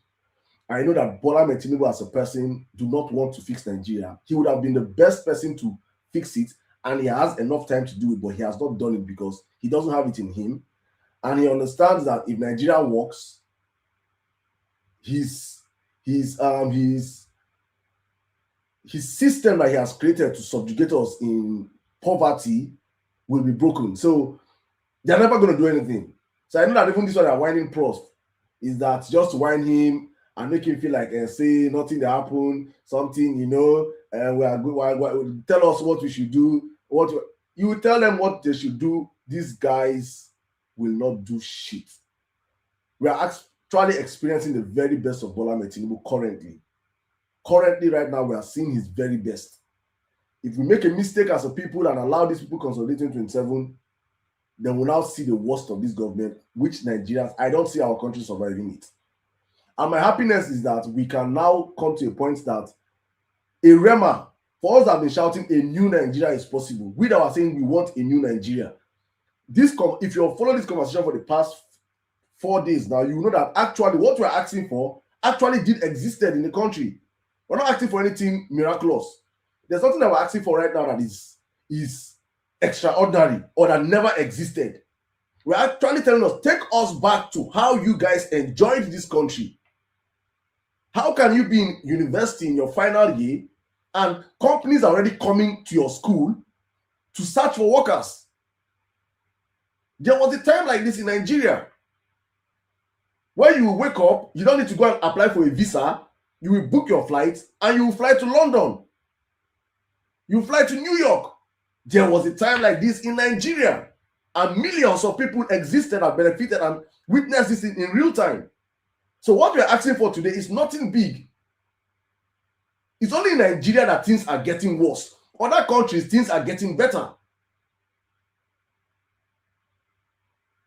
There was a time that coins was strong in Nigeria. Coins was strong in Europe. Coins was strong in Asia. Coins is still strong in all these other places. Coins is no longer functioning in Nigeria. So it is not, what we're asking for, what we're saying now is not something that is out of the ordinary. And I'm challenging especially people that please actually experience these times that Prof has talked about. Please, our mommies and our daddies. I've been saying it for so long that you guys are the problem of the country because you guys experienced it, you saw these things, and you maintained silence. It is time for people to come out and speak up. It is time for people to, many of you are even the ones behind sowing this discord of tribalism and bigotry on social media right now. You open a room, you see somebody, an old man with beards, we don't escape. We escape from Nigeria. When we say visa day free, go UK. In the UK now they do bigotry. In the UK they do conservative. So please, my brothers and sisters, thank you so much. I'm just going to open up the floor right now for people to speak, and let's use the remaining hour to just dissect on the conversation, what you got from it, way forward. Because for me right now, I think we should be in the point of solution-driven conversations. We started this conversation on INEC. Actually, INEC should be the fulcrum of this conversation because for us to fix Nigeria, we must fix INEC, or we must force INEC to do what is right. And the news we're getting out of INEC so far is criminal. It is criminal, and we have to address it on this live. My brother, women and it's good to have you on the platform. Thank you for joining us. Let me start with you. You've been with us all through this week, so I think you have enough. And today, please, we'll be mixing the speakers. TikTokers will be bringing people up to speak. X will bring up to speak. So let's join everything. Make we mix some, And my brother, women and if you can hear me, please just come in right now. Thank you. Let's just keep it as short as possible. Welcome, bro. Yeah. Salam, I can hear you. Good evening, everybody. Good evening to those of us here on X, and good evening to those listening on TikTok. I mean, I was actually listening I was actually on TikTok and here just some minutes ago. I decided to log out of TikTok from my other phone just to focus, come back here on X and focus. But I know on TikTok, there's probably even more people listening from TikTok than the count I saw. Doesn't justify that. So good evening, and like Saddam said, I'll ask Saddam to try to moderate the space in such a way that we can have people speak from TikTok. Yeah, I've listened, very fortunately and happily, I was in this first, I was in from the beginning.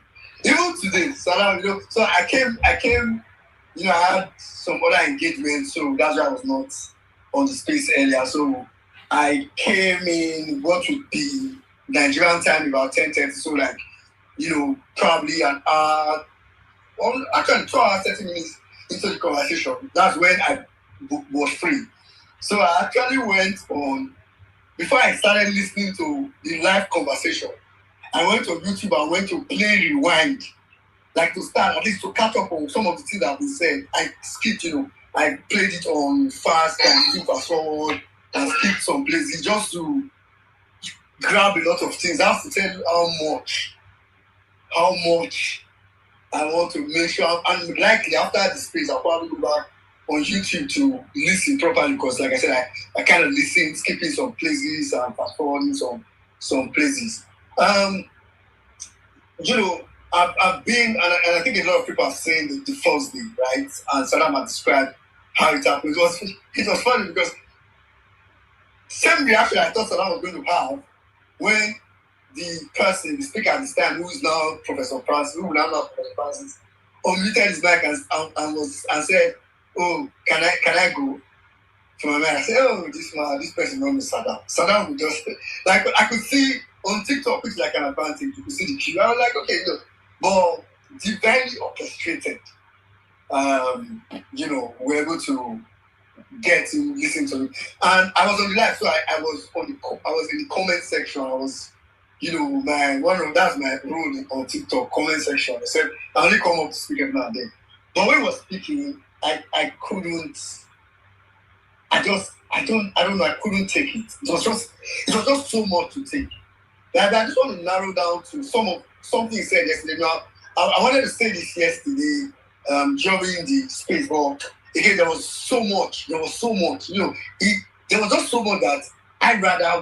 I just preferred listening to him than even wanting to speak for just speaking sake. But what I did was yesterday I kind of put down like two major points that I was like, if I was going to speak yesterday, I would have probably made reference to this. Yesterday he made a lot of. I don't think I've ever heard so much. So a lot of us know Awolowo, and based on the minimum we heard from history, Awolowo, Nnamdi Azikiwe, Tafawa. We know all these quote unquote Igbo's past. But yesterday, if you're in the conversation yesterday, if you're not, please go and maybe listen to it on YouTube. If you're in the conversation yesterday, he focused a lot of time talking about Awolowo. But you know why he was talking about Awolowo?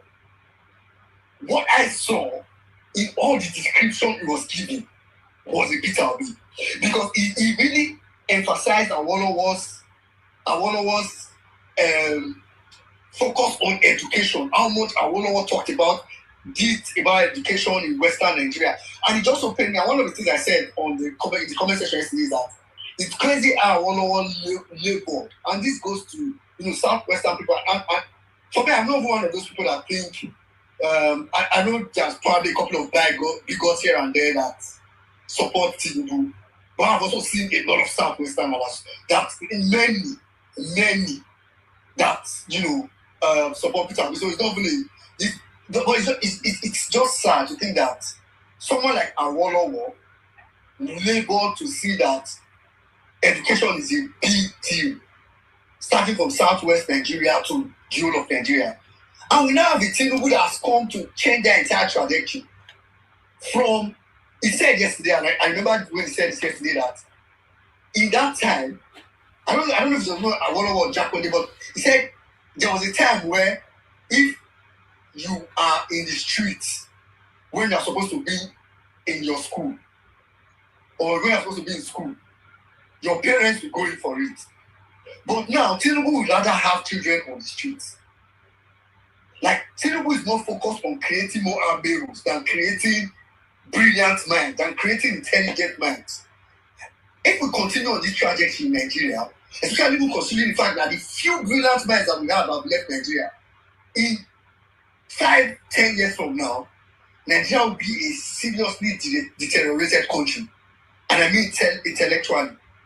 So that's one of the main things he said yesterday. Then the second thing he said, the second area I focused on yesterday that I just want to, drive home is that yesterday, for those of you that listened to the conversation, he focused on two things. He called it honesty and sincerity. Honesty and sincerity. And I wanted to describe this yesterday, and I'm going to describe it now. When Peter Obi says, and this is what people don't get about leadership. It's quite unfortunate.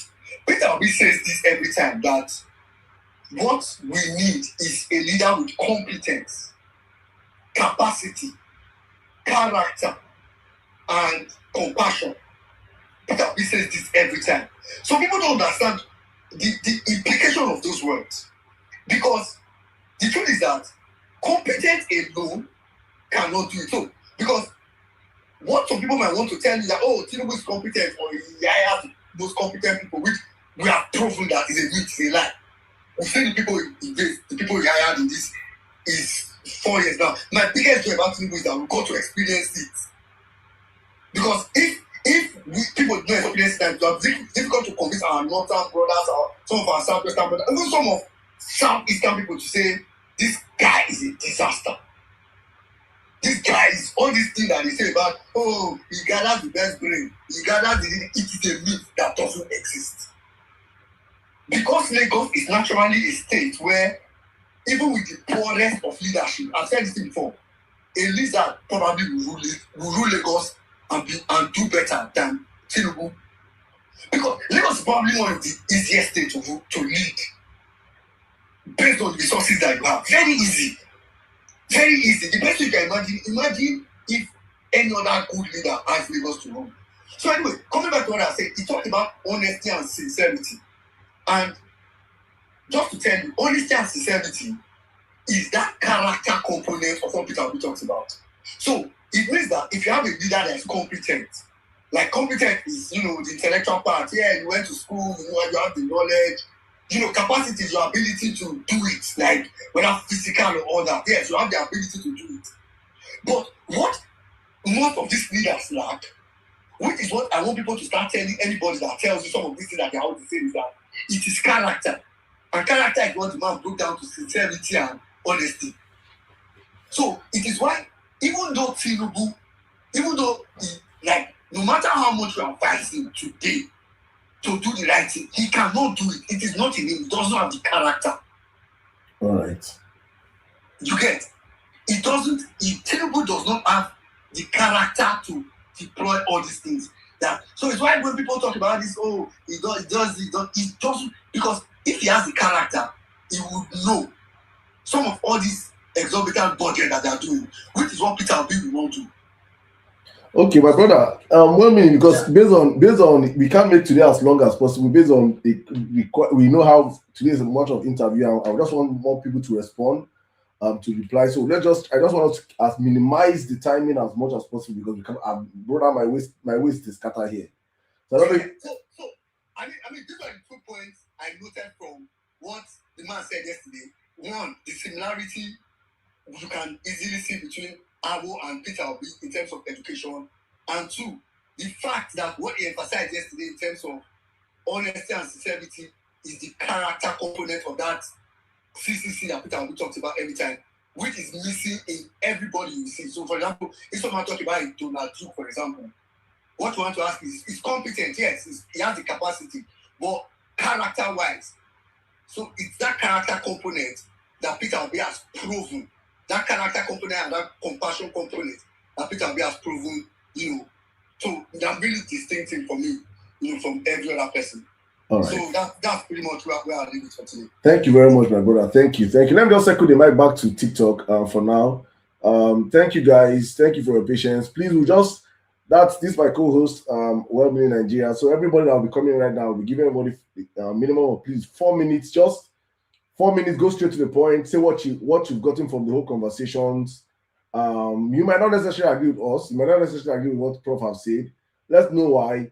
But what I say here on my platform is that please, I do not condone tribal bigotry. I do not condone it on my platform at all. At all. Please, minimum, let's even do 3 minutes. So you just wrap your thoughts in 3 minutes so that we can take as many people, because I have over 50 something requests right now on TikTok, and I want to bring as many people, and I have a whole lot also on X. So we'll be doing one TikTok, one X, 3 minutes each. Please, 3 minutes each. I don't want to read time. I mean, I'm a very impatient person. If Women Nigeria is the one that's connecting right now, it will be better. Me, I don't get patience. So I will just, if I do 3 minutes, I just off your mic. I no vex. Please, just so that Nigerians can just let everybody have a chance to speak. So I'm going to start from, I've taken someone from X. I'm going to come to my sister Jaja. You're going to please come back much later because I really want you to still speak. Many people don't know Jaja this is her house. Yes, her house. So Jaja is not a new person here. Let's just go to. I'm going to start from those that have been here for the longest. So I'm going to start with, please, my brother's situational leader. Good evening, sir. How can you help me this in 3 minutes, please?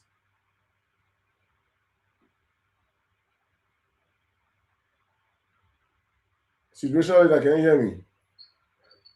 Yeah, I can hear you. Good evening. My brother said I'm longest time. I joined the conversation. I listened to virtually almost everything Prof talked about. A lot of people do not understand that we're in a very difficult time in this country, and I wish some of these APC supporters are here to listen to him speak. And you now begin to see that there is a huge difference from what you see on social media and what is outside social media, because they make it look like, oh, Tinubu has the support and all of that. But guess what? When you go on the street, you ask people, you understand? Most people know who they are not voting for, right? But especially from my northern brothers, some of them are in between Peter Obi and Atiku Abubakar, and that is where some of us come in and we start to educate them, making them understand that it's not longer a religious, a tribal war. No, it's a battle to rescue Nigeria. And for me, as a strong supporter of Peter Obi from the Northeast, I've taken it upon myself to preach the gospel of Peter Obi to people on the streets, because for me, in Nigerian politics, it happens to be a very different person.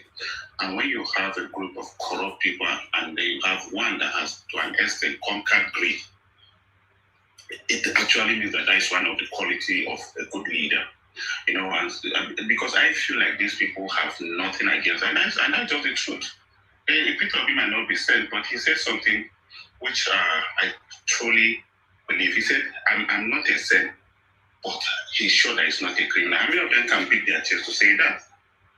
How many of them can actually beat their chest to say, we're not thieves, we're not saints, but we're not criminals? You understand? The resources that is government exists for the good of the people, right? But yeah, these politicians can also say they are the people, right? But the question is, are they all the people? You and I on the street, we don't have access to some of these resources that is meant for us. They've borrowed our future. We're going to give birth to children, and at the end of the day, these children will not have access to resources that will better the quality of their life. All of a sudden, these APC supporters are saying, oh, hold your state governors and all of that. And I asked, in 2014, right, where were the state governors and the local government who was holding Goodluck Jonathan accountable for everything? And now we cannot hold Tinubu accountable. We must sit as a people to rescue this country. We must drop this tribal mindset. It's not, we're looking for a Nigerian president. And to a point, Peter Obi for me is one person that will unite this country, and that person that will be a Nigerian president. Thank you so much. Thank you very much, my brother. Straight to the point and straight at time. 3 minutes. God bless you so much. Thank you for the work you guys are doing down there in the Northeast. Let us keep going. Thank you so much. Let me run down to TikTok, to X, sorry. My brother M for Mikey, please, in 3 minutes, please. Thank you.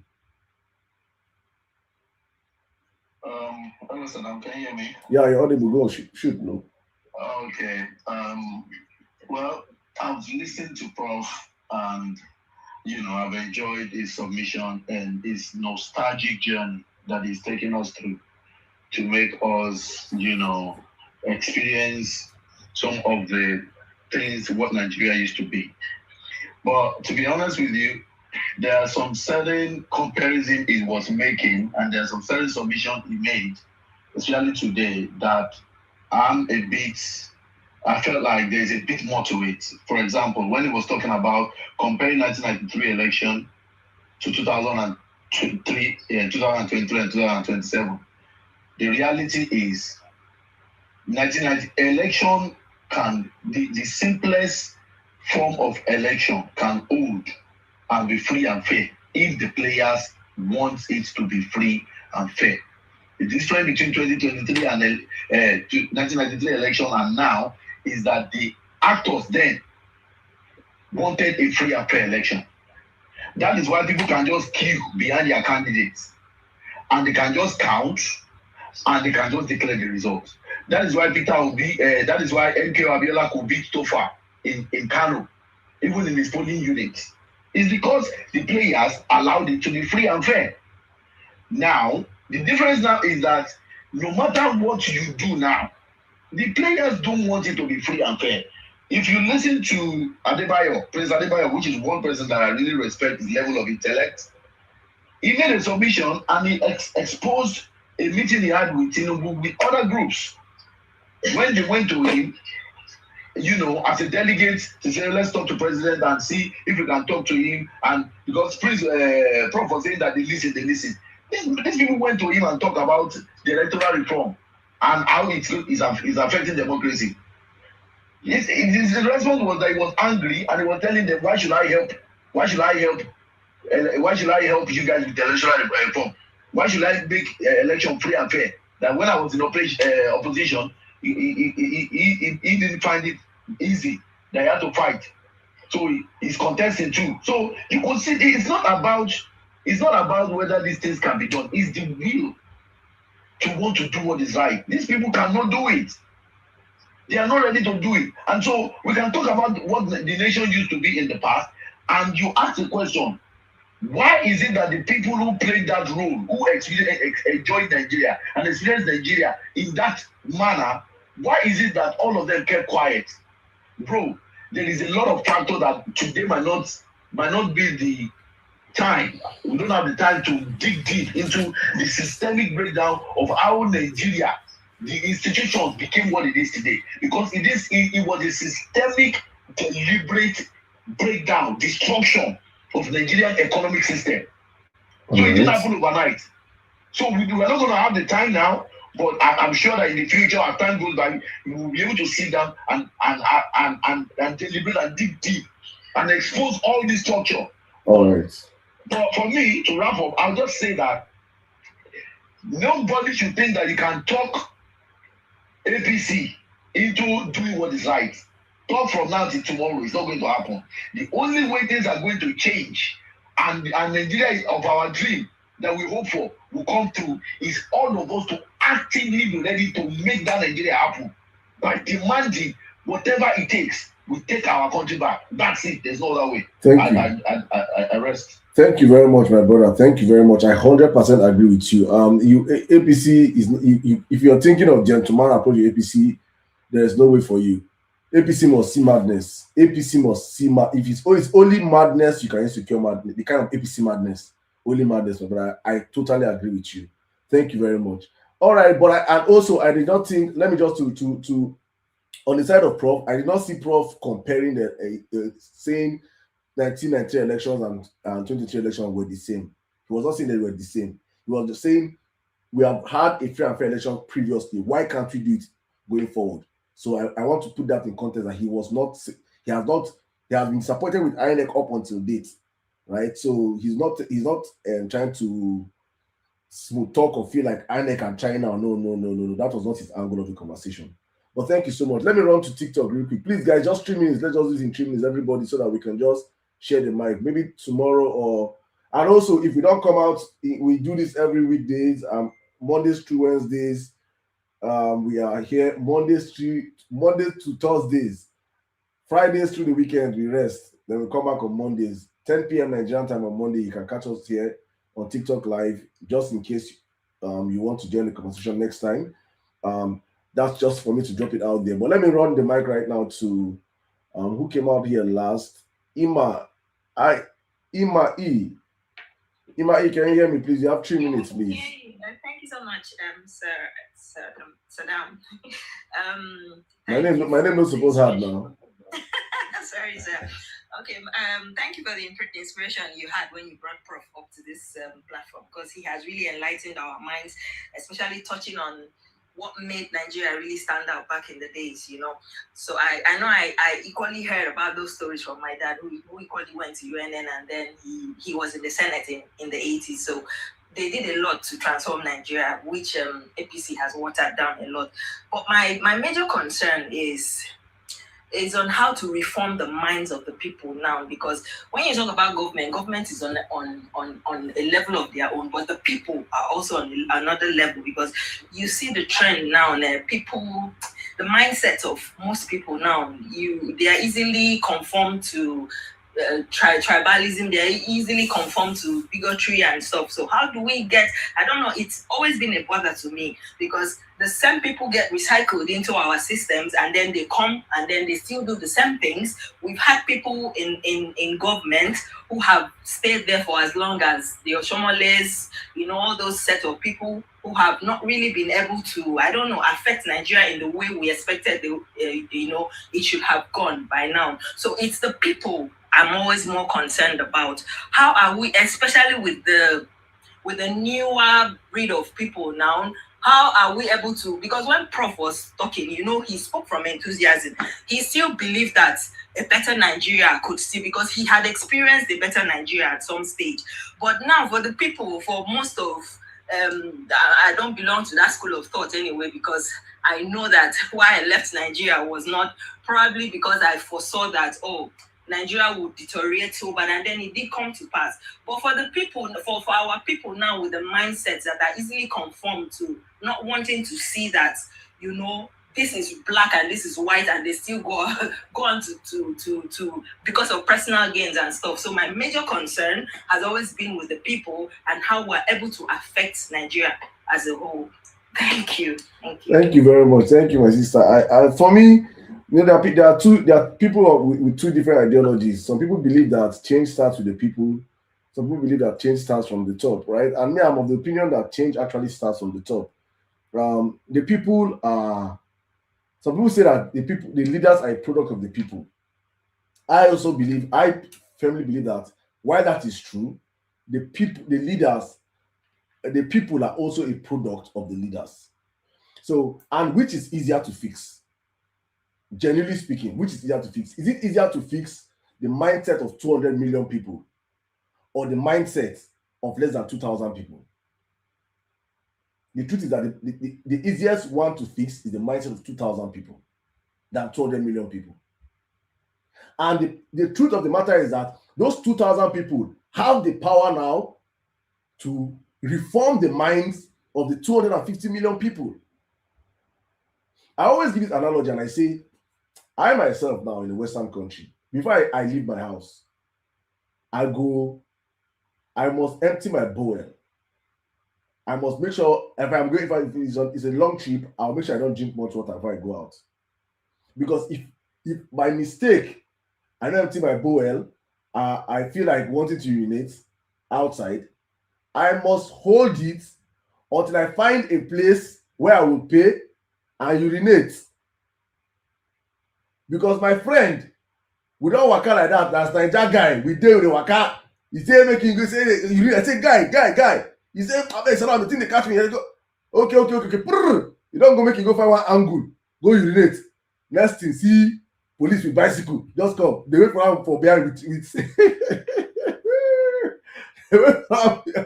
wait for him for behind with ATM.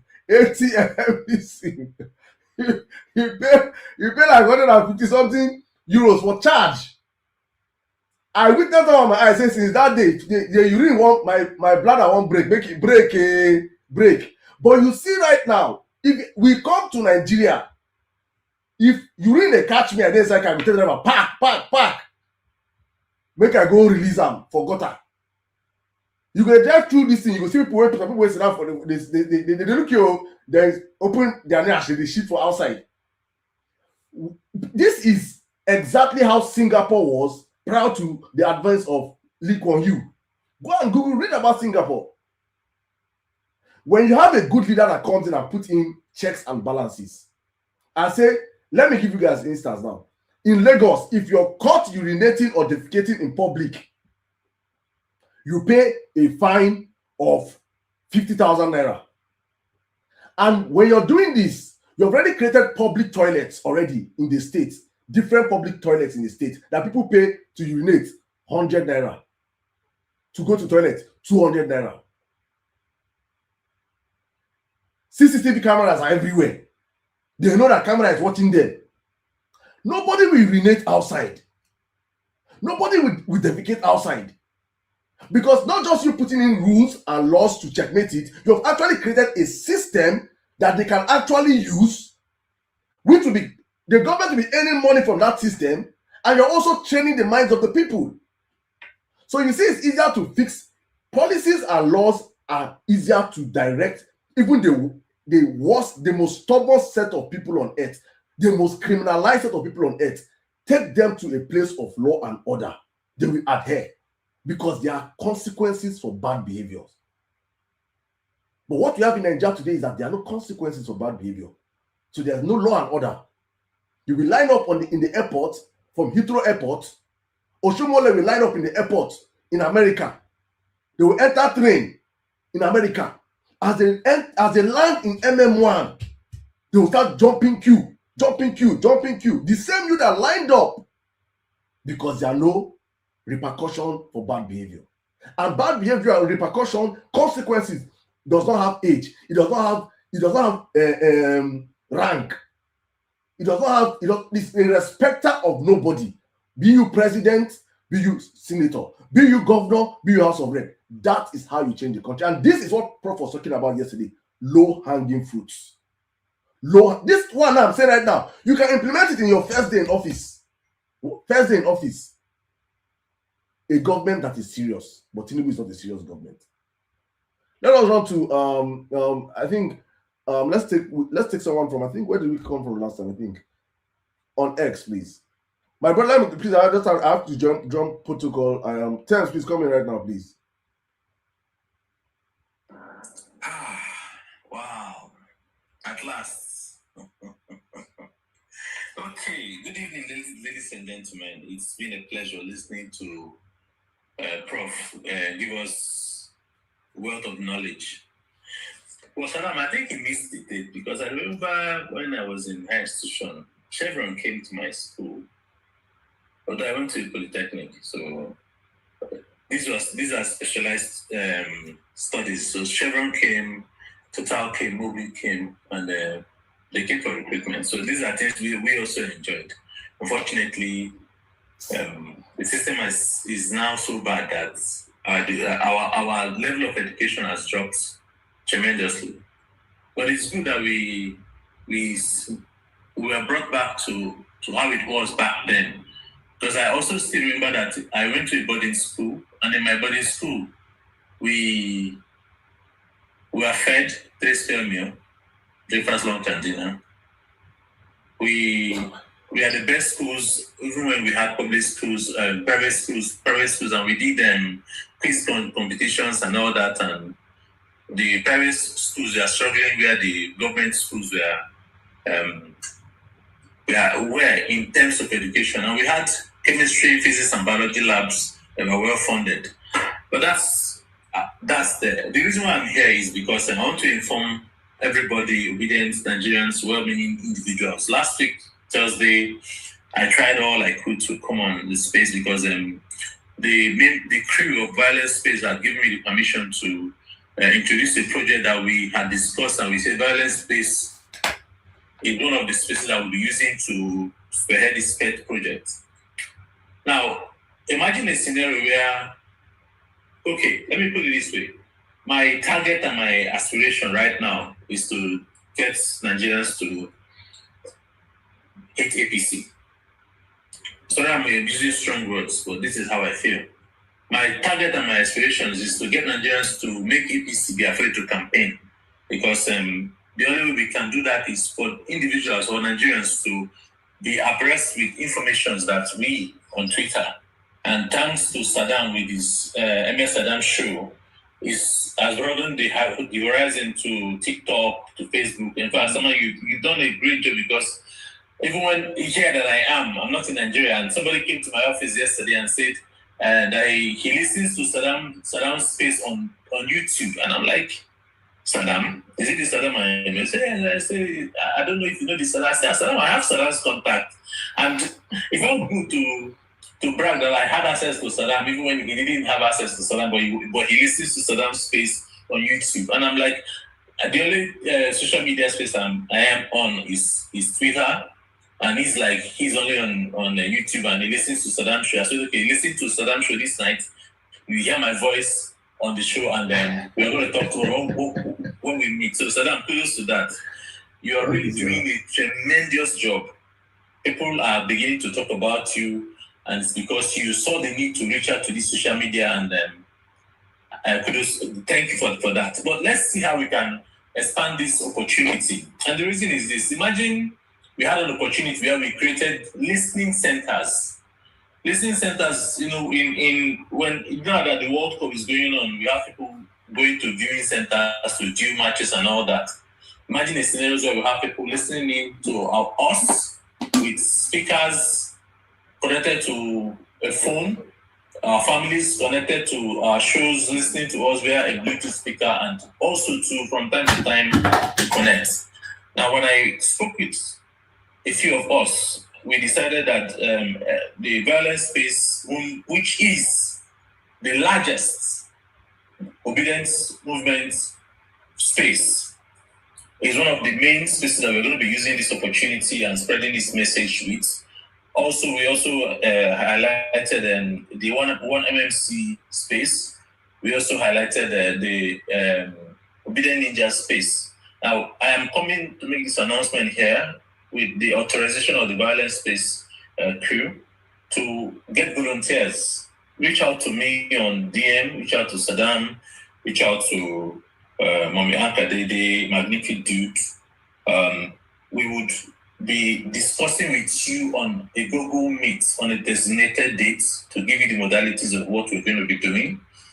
It's going to be an opportunity for us to boycott the legacy media, which we don't have control over. We know the APC has control over that. And for us to discuss directly with the grassroots. My DM is open 24/7. I am accessible 24/7. I would give you access to my WhatsApp when we start the process.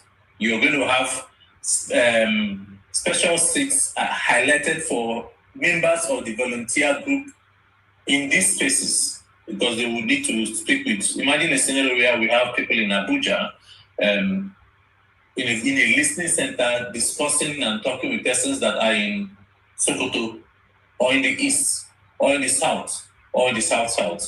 Specifically, those that are in Rivers State, I am calling out those that are in Rivers State specifically, my state. Let us see how we can use this opportunity to get our acts together. Listen, the battle that we are in for is not a battle that we faced in 2023. This is more. This is even worse than what we envisaged. A failure, somebody that failed should know that he has failed, but you see him coming to say he's going to contest in 2027, knowing that he even made a public statement that said, if I do not give you 24/7 electricity, do not vote me in. Ladies and gentlemen, the battle is on. We had 8 months the previous time. Now we have less than 6 months. Thank you very much. Thanks for the show. Thanks for the great nights that we had today. Thanks for being on Vawulence Space, even after the hiccups we had last weekend. Thank you very much, guys. Good night. Thank you very much, my brother Thames. Thank you. So, guys, you heard Thames very, very loud and clear. Please, we're trying to break protocol and go up, because one thing we cannot do, or we cannot compete with it, is with the government funds, and we don't have the funds that these governments have. We don't have but we are more pragmatic, we are more intelligent, we are more resourceful than these people. So we should be able to maximize the talent pool that we have going to the next elections. And this is one thing he's saying here, that we need to see how we can push these conversations beyond just social media. There are people offline that should be hearing what we're saying right now. That's why when I start this show, I always say, people, please share the live, get your people to join the live. I'm happy by the grace of God that yes, our voices are getting into rooms, people are hearing us. I hear, but it is not enough for us. How can we get to 1 million Nigerians? How can we get to 100 million Nigerians? How can Nigerians, because the energy we use to take APC out in 2027 will be like 10 times the energy we used in 2023. Nigerians must be aware of what we must do. We must be very, very, the government must know. And when I talk about this, for the past couple of days, months, weeks, so I've been talking about ring and buy, and we were like, how can we do it? They will bring their thugs. I'm happy you guys saw what happened with VDM in Oyo State. That's a practical way of showing you how to protect your votes. Nobody will fear by rich thugs. Thugs and touts, they love their life because their life is only centered on one thing: to create chaos. They have no any other purpose on earth. Their life is centered on chaos. If they buy now, they are no longer useful. And the greatest way you can always curb these thugs is when you have people that understand that these thugs are scared, and the power of numbers.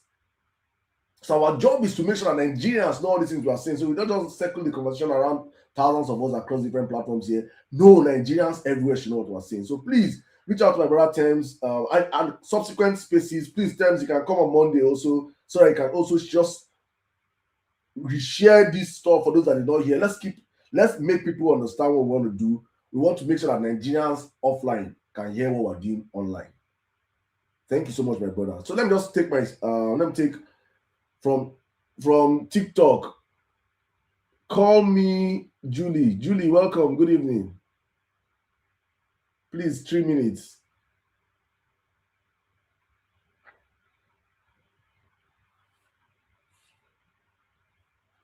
Julie, you're not audible, though.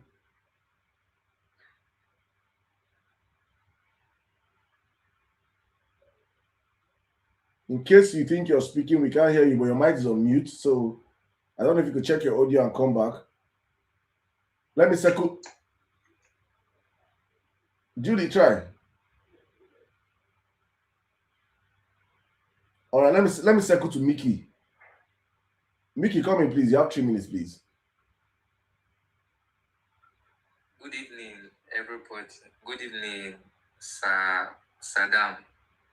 Good evening, sir. Welcome. Okay, I hope you can hear me very well. You're very audible, my brother. Shoot. 3 minutes, please. Okay, first let me thank you guys. This is my first time being here. Though I do watch your stuff on Instagram.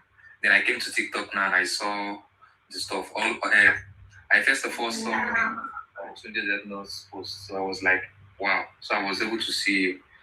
So the second thing I wanted to say is I wanted to thank Prof, because I'm also a product of Ajegunle, and from what Prof said, he lives in Mba Street. I always pass there while going to school. His street while going to school. I also went to public school. Then the third thing is everybody is now marketing Peter Obi. Like we are marketing Peter Obi. We all know who to vote and who not to vote. But the issue there again is how are we going to secure our vote? Because now we all know whom to vote. How are we going to secure our votes? The last time we voted, after voting, everybody ran home. That one is the first thing. For me, I've already talked to me and some of my guys. Sometimes we do awareness. Like I said, we do personal awareness. What we are going to do this time around is after our vote, after canceling our votes and the do accounting and the rest of them. This time around, we are going to the local government. Let's see what is happening there. I think some of us can still buy this idea, and from there, we see what we can do. Thank you. Nothing much. Thank you very much, my brother Mickey. Thank you for keeping it as short as possible and going straight to time. Let me just, this question you asked is a question that I get almost every now and then, and it is good because it means it. Only thing it just tells me is that what I did, I've not done enough. I actually made a video that is I titled "Practical Ways on How We Will Secure Our Vote," and that video is actually on my pinned profile on, I think, all my socials. I don't know if it's on Facebook, but it's on all my socials. On Instagram, if you go on Instagram, you came from Instagram, so please check my pinned profile on Instagram. From TikTok here, check my pinned profile on TikTok. And I'm just going to say, for those that will not check how we secure our vote, I'll keep it as short as possible.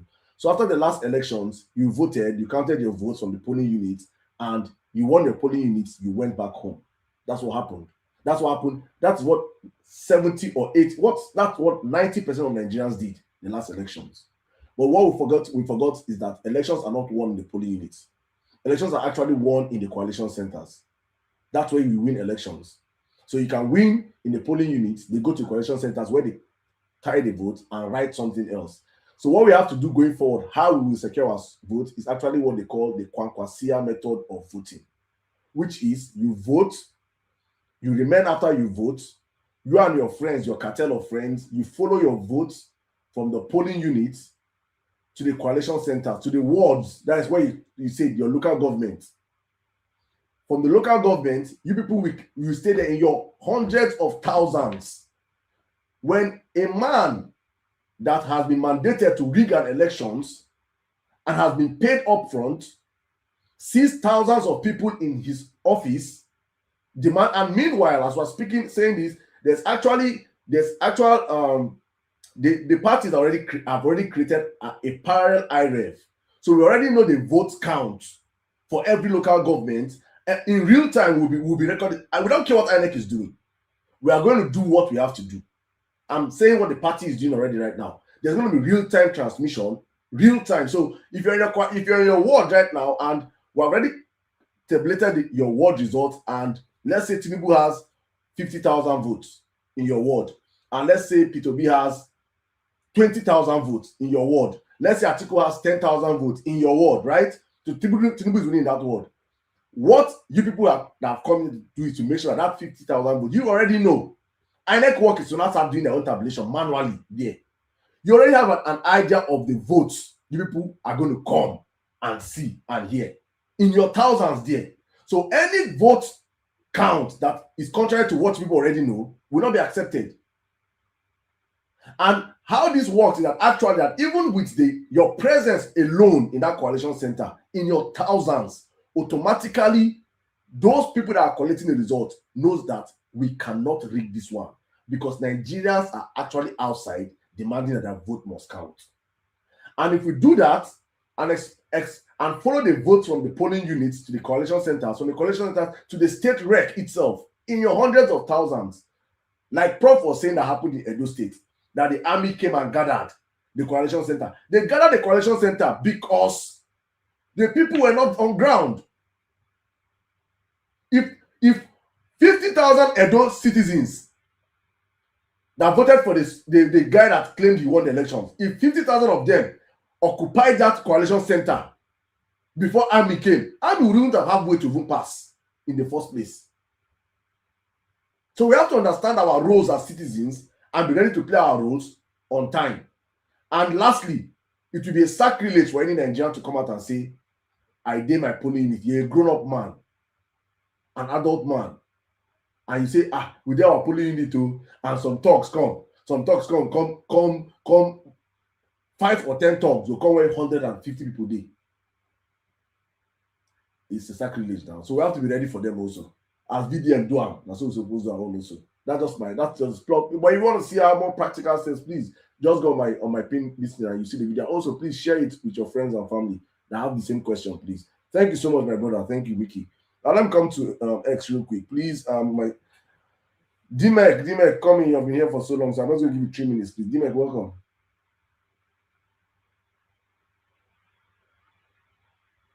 Yeah, thank you for that. Thank you very much. Good evening, everybody. Am I audible? Yeah, you are. Shoot, please. Nice one. So, I wanted to ask Prof some question, but since you have done, it's okay. Actually, I want to thank you for bringing him on because some of the things he said, even during the week, which I listened a little bit, is actually life story, real life story. He gave real life story, to Nigerians, from the perspective of somebody that knew Peter Obi and as well knew Tinubu himself. Some of the things he said were outright eye-opener to some of us actually are listening to him. What actually resonates with me mostly was there was a lady that asked him a question regarding Peter Obi. I think she was like, "Oh, you know Peter Obi right from time. Is it his character when you were together with him in college and all that made you to be warm up to him or what?" And he said, "No, it wasn't." But he began to warm up towards him because of what he did, what he saw him did, when he was governor in Anambra. So not actually his knowledge of him as a housemate or co-student in the university, but what he did in Anambra. So coming from him directly is actually educating because people can now understand that when a lot Give me please in 30 seconds, please. Peter Obi. It is because of Peter Obi himself and what he did, his antecedents. Because you actually know somebody when you give him power. You know the true work of a person. You know who somebody is actually when you give him power. So he knew Peter Obi when Peter Obi was in power, what he did with the power. All right. So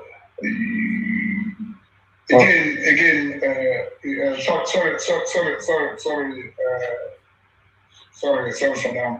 I could have asked him, maybe if you have opportunity to ask him, because Dimek, I am please. Okay, sorry.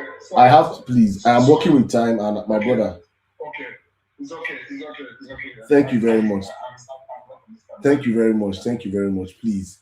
All right, let me just circle the mic right now, please. Thank you, guys. Please, let's try and keep to time. I beg you guys. I said that is not my ways. They pay me. I beg. I just want to let's wrap it up. I want everybody that can speak to speak. Then we'll push it on.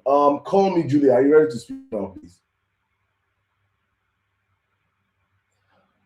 All right, Trent, just they worry me since. Meanwhile, guys, please don't forget we'll be back on Monday, 10 p.m. Nigerian time.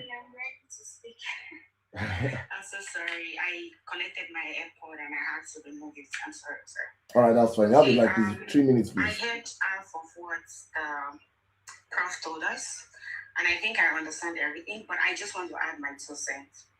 I want us to think ahead to let's just assume that they did rig the election, because I know they will. They did rig this election. And then what do we do after? Do we just sit down or do we follow them to court? Let us follow them in numbers, in thousands to the court too. Because I don't want a situation whereby we'll just sit down, be docile. And again, after we did get our aim, because I like to be positive, after we do get our aim, we need to keep reminding ourselves that we do not have to keep being docile. We need to keep talking every single time. Evil never sleeps, so good will never sleep too. We need to keep pushing, because if we're able to achieve our goals by getting other people informed, we need to keep teaching ourselves every single time that we don't let evil be. We keep questioning the government, we keep talking about things, we keep getting involved. That's just my 2 cents. Thank you very much. People are replying in the comment section saying we know the good call to 2027. Yes, because we just have to be very careful. We just have to be like, open. Like I like to think of every possibility. Like think ahead of time. No, we have to be smarter than them. Now, if we go to courts, now the thing I used to say is that let's get evidence. Yes. Apart from snapping, because in the polling unit, I was once an LYC. I was once a PO. I did this election thing, right? When you get there, you will have access to snap the voters, whatever. Once you have access to snap it, send it to, I don't know what you people are trying to collect together, but you people should have one document that stores every single thing. So discover all the polling units, have the names of all the single polling units in the whole of Nigeria, from Hausa to Igbo to Itiv, every single local government have all the polling units. Afterwards, you get pictures of every single polling unit that you can get. The thing will have the names of each polling unit. It will have the names of each polling unit. INEC cannot be smarter than us. In this time of AI, these people cannot be using our head like this. I'm just so pissed. Thinking of people that died in NSAS, thinking of people that they are cutting their head. It's so irritating. We just need to keep pushing. That's just what I would say. I'm so pissed right now. Thank you very much. No, Nigeria is supposed to piss you off now. Thank you so much. Thank you. I'll say this, right? I'll say this. I truly believe that this is my opinion that 2027 should be if they steal the votes of the people, total resistance, total rebellion, total revolution that will shake the grounds and the foundation of the country is what should happen. A total reset should what happen, because I do not trust Tinubu's courts. I do not trust that even if you give them all the evidence and of quality results, people will give you judgment. Those judges are all criminals. They are worse than the executive itself. So for me, it's just we shake the whole system off. We just shake everything aside and start afresh. That's the only way forward, because if these people cannot, they won't give you free, they won't give you free and fair election in the first place. They will not give you free and fair judgment in the courts. So it's either they declare what Nigerians actually voted for, or we find out we take them out of power one way or another. Other countries are doing it. They don't have two heads. That's the only way forward for me. That's just it. And that's why people are telling me revolution. I say revolution can only happen with a trigger. And I truly, in my heart of heart, believe that the revolution that will happen in Nigeria will be a ballot revolution. That Tinubu and his gang will want to steal our votes, and then we will resist them and we'll chase them out of power. That's the only way. Because any other revolution, I don't think is going to happen. But thank you.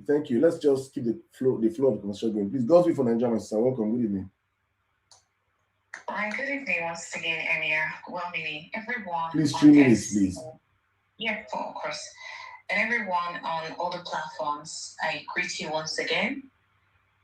Yeah, there's no way you will listen to Prof speak the way he spoke about the Nigeria he experienced, looking at what we're currently experiencing without wondering where and how the money they used to make Nigeria work to the extent of doing all he said they did for them in their time. And that was why, out of curiosity, I asked them, because I was wondering, could it be that those things they used to actualize that Nigeria are no more, or what?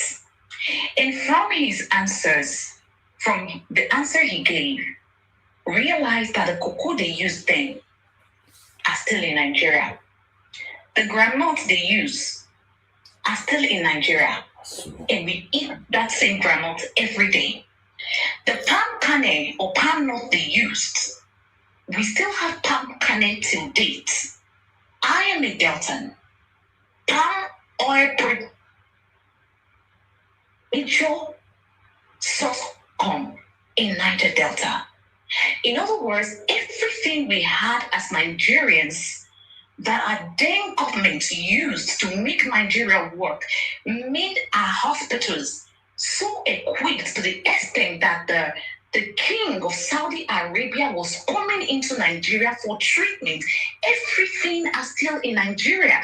And now we even have oil.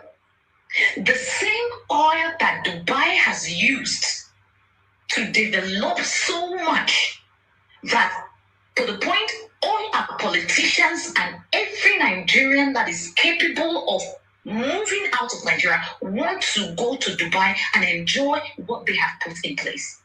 And I'm also very happy that he made it clear to us that those things were made possible because we had leaders that loved the people. Because we have people, leaders that put Nigeria and Nigerians first. During COVID, we saw what happened. Please, if my time is 30 seconds, please let me know. So yeah, you have 30 seconds actually. Oh, really? Okay. During COVID, we saw how the world leaders were giving food to their people. We even saw videos of them putting foods and water on the streets. We saw videos of how the people call in. They will ask them, how many people are you in the house? They go to their doorstep to drop food. But at that time, the APC government of the then Buhari, they were buying exotic cars for themselves and for lawmakers, leaving Nigerians, even after seeing videos of Nigerians queuing up somewhere on the highland, waiting to be given food. All right. 3 years, with what Prof has told them. Our previous leaders, they have Nigerians in mind, they love us, and they do everything, they put country first. But today, greed has taken over. And that's why, despite removing subsidy, despite having oil upon all we had before, we are the poverty capital of the world. So guys, we have gotten a man that has been able to overcome greed in the person of Peter Gregory Obi. We just have to do everything to get this man in there. And let these guys who are treating Nigerians and Nigeria as if they are not part of this right now go to their various homes and relax. All right. Thank you very much. Thank you very much, my sister. Thank you very much. Mr. Trent, please come in 3 minutes, please. Yeah, good evening, everybody. Yeah, good evening. I don't know if you can hear me clearly. My brother, very clear. Shoot, my brother. Welcome. Yeah, thank you very much. I wanted to ask Prof a question. Well, since he's no longer here, I'll just maybe ask the question and maybe sometime, maybe when he comes online, then you answer. The spirit of Prof is upon me, so ask. My question is, I've listened to him. I was here when he came the very first time, and I used to come to your live most of the time if I have data. So, listening to him has really changed my perspective about Nigeria. Before I used to think that Nigeria's problem is unenlightenment and lack of education of the masses. That's the problem of Nigeria. But listening to him speak has really reshaped my views. So, but the question is, he has given criteria of which we can use to get a competent leader, somebody that can rule this country and save this country out of its drowning and misfortune. So my question is, after giving all those criteria, can those criteria really prevent Nigeria? Because we've seen in a situation whereby, I kind of view the world as a global jungle. So we've kind of seen what a certain country do when they refuse to play by their rules, and I kind of also view the world as a global market too. So if Nigeria should get some of those criteria that he has outlined, can those criteria, just only those criteria, prevent Nigeria from, because like something like maybe when Nigeria decides to maybe sell their oil in the dollar, in the petrodollar, can that person of those criteria really defend Nigeria? Defend really Nigeria. defend Nigeria. You're speaking in parables. Defend Nigeria from what? From international entities. Why? That might be a threat to maybe, we in Nigeria here, the ruler might be making policies in Nigeria that will favor Nigeria. But due to the fact that Nigeria doesn't have the military capacity to defend itself, can those criteria of defend itself from what? You're speaking in parables, my brother. Is anybody staging war on Nigeria? Like I said earlier, we have seen situations where if country like which country? Give us for instance. Like Iran. What do you really know about it? What do you really know about Iran? I kind of knew much better in 1965, their democratically elected president was executed by the United States government. They killed the man. They unalived the man because he said that he tried to nationalize Iran oil, of which is going to be of Iran interest. Is our case with Iran's case, is there what's the similarity with Iran, using Iran and Nigeria? I think I understand it. I know, I do. I want him to be clear. He's speaking in parables. I understand where he's coming from. But I want him to just say that thing that is in your mind. Just say it. No fear. Why you're having a conversation here? You're not even seeing. I understand your point, honestly speaking. But just say it, my brother. Chest them, talk them out. Wait till they talk, make I just speak broken. Because yes, we are speaking for even the people when they talk, they see the hair broken. They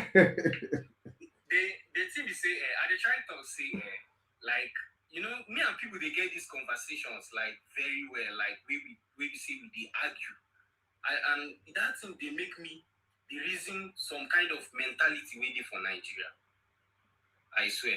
Because they think they say, how can you? I grew up in the north. My biological mom is from Jos Plateau State, Panya, and my dad is from Anambra State.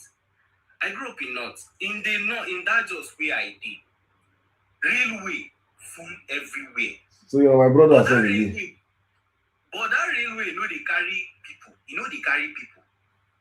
Waiting the railway they carry, where those things they carry, they go. This criteria now where Prof don't bring all these things now where you say that's how to know somebody that can rule a nation, that can transform a nation. Those criteria where let me help you. You see, the truth of the matter is that the peculiarity of Nigeria is, and I'm going to say this in a way that I'll break it down. Let me see if we can understand it well. Nigeria is very wealthy. Nigeria is so rich that even if these people where they talk of now, where you don't want to talk about them, you believe say I know where they go. These people,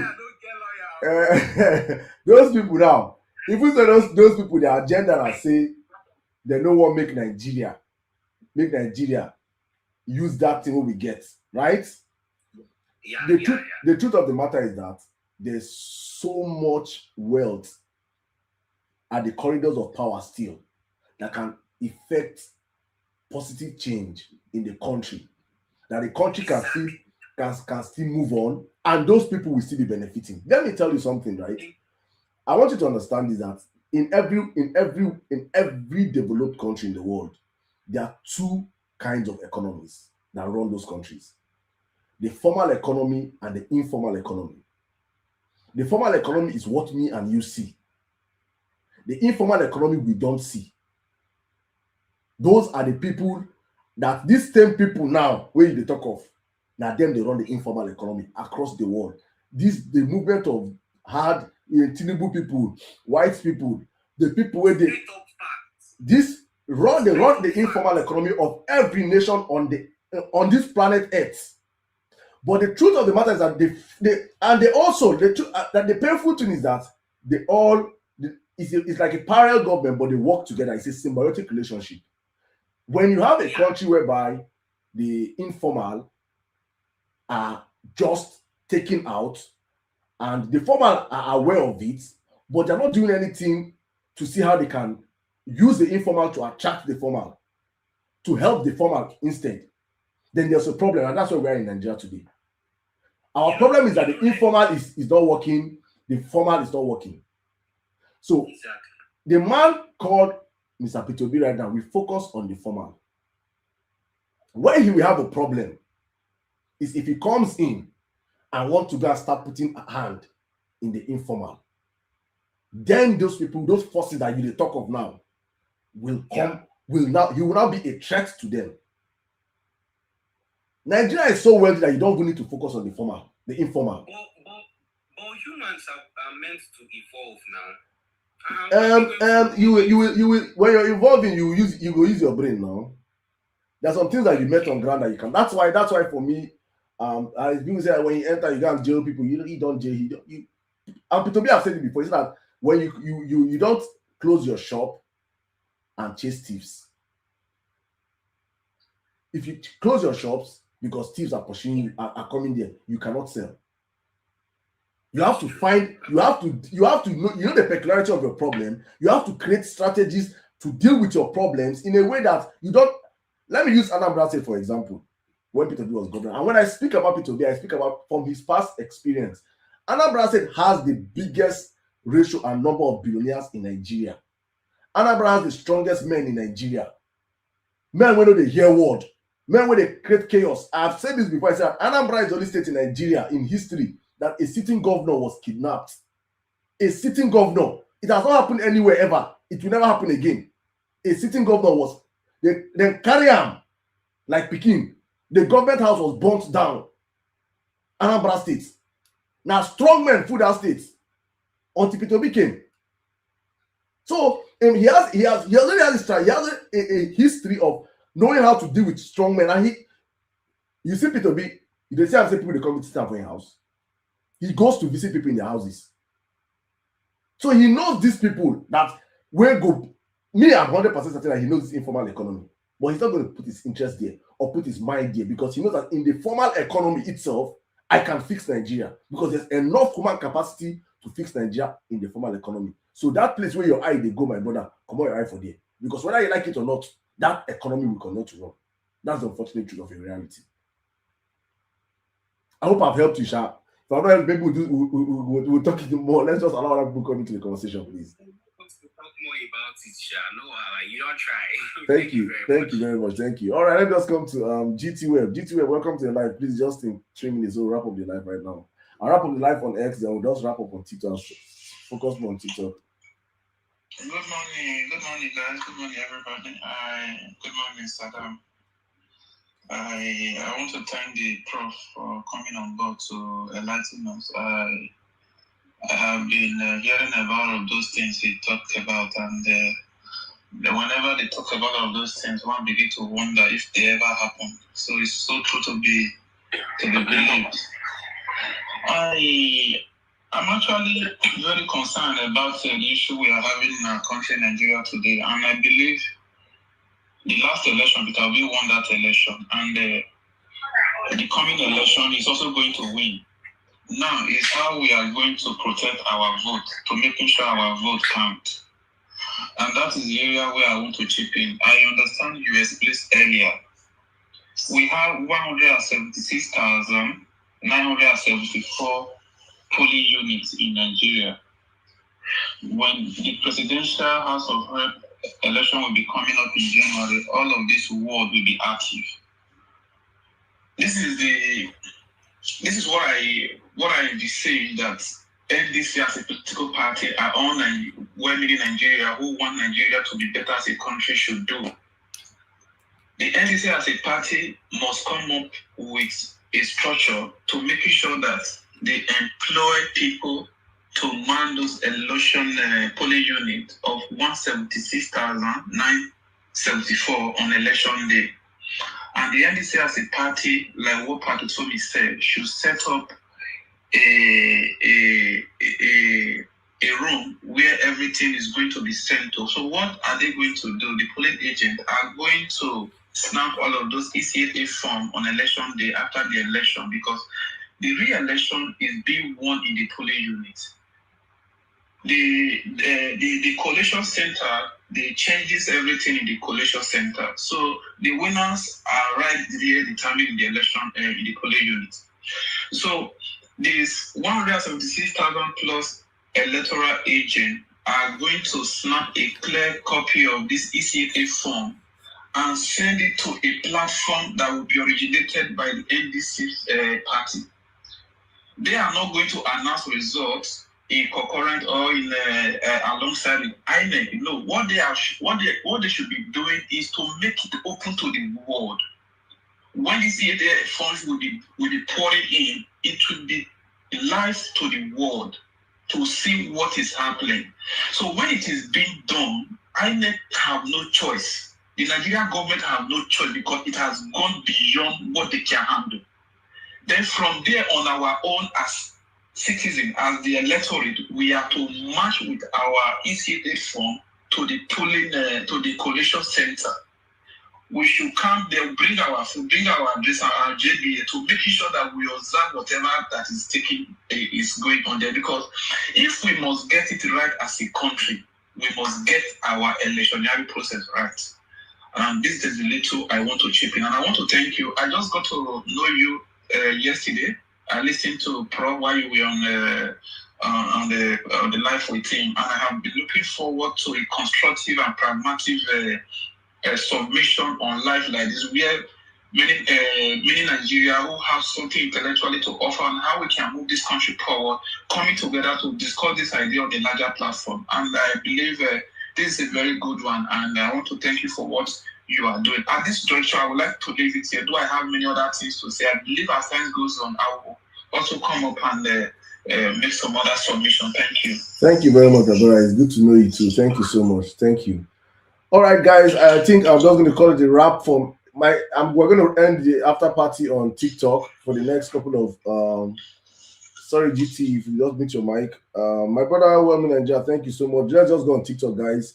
And so we'll just wrap up at the top of the hour on TikTok because my people there are much more.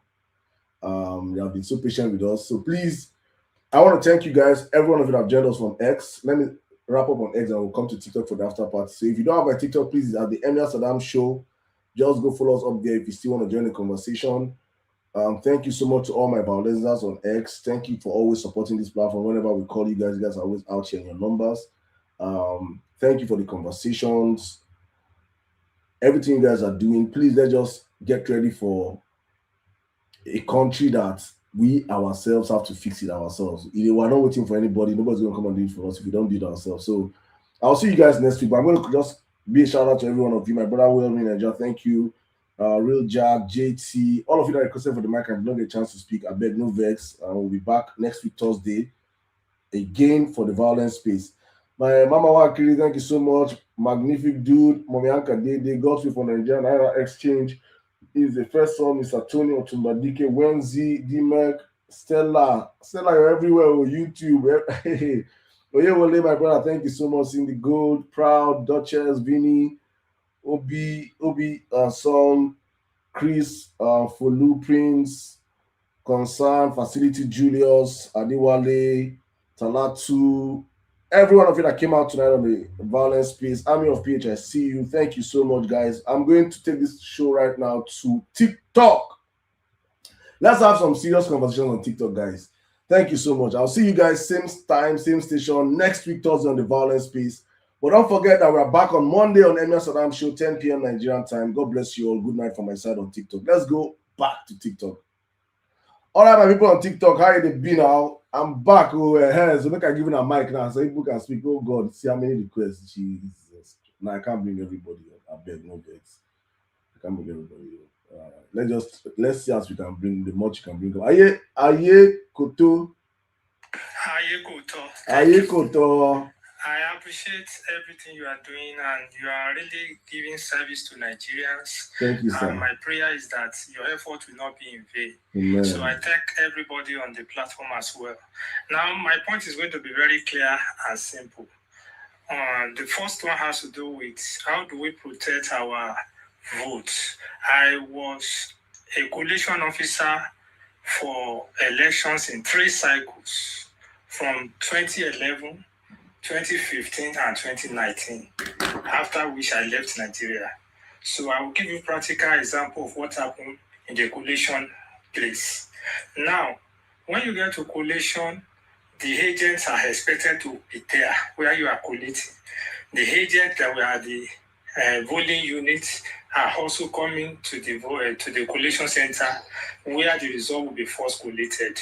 And also at all levels, the agents are expected to be there. So the first thing is that every party that will win election must have an agent in all the at the polling units and at the collation centers across all levels. Otherwise, they will do anything they want to do behind you. That's number one.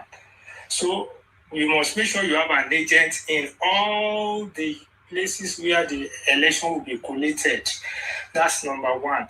So if you don't have agents that represent your interests, anything can happen. So people should ensure that they have agents in all units. Then the young lady there who was a copper, who also was involved, told us the form is EC8A, which is the result form, will be pasted so everybody can snap it. And once you snap it, you can send it to the cloud. In 2019, they gave those coppers, they gave them an iPad to send results to the cloud. And they did.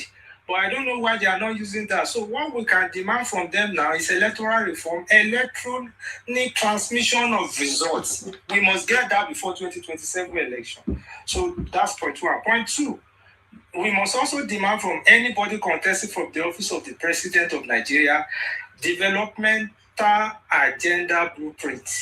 And it must come with timeline. 4 years developmental agenda, we want to see it. Thank you.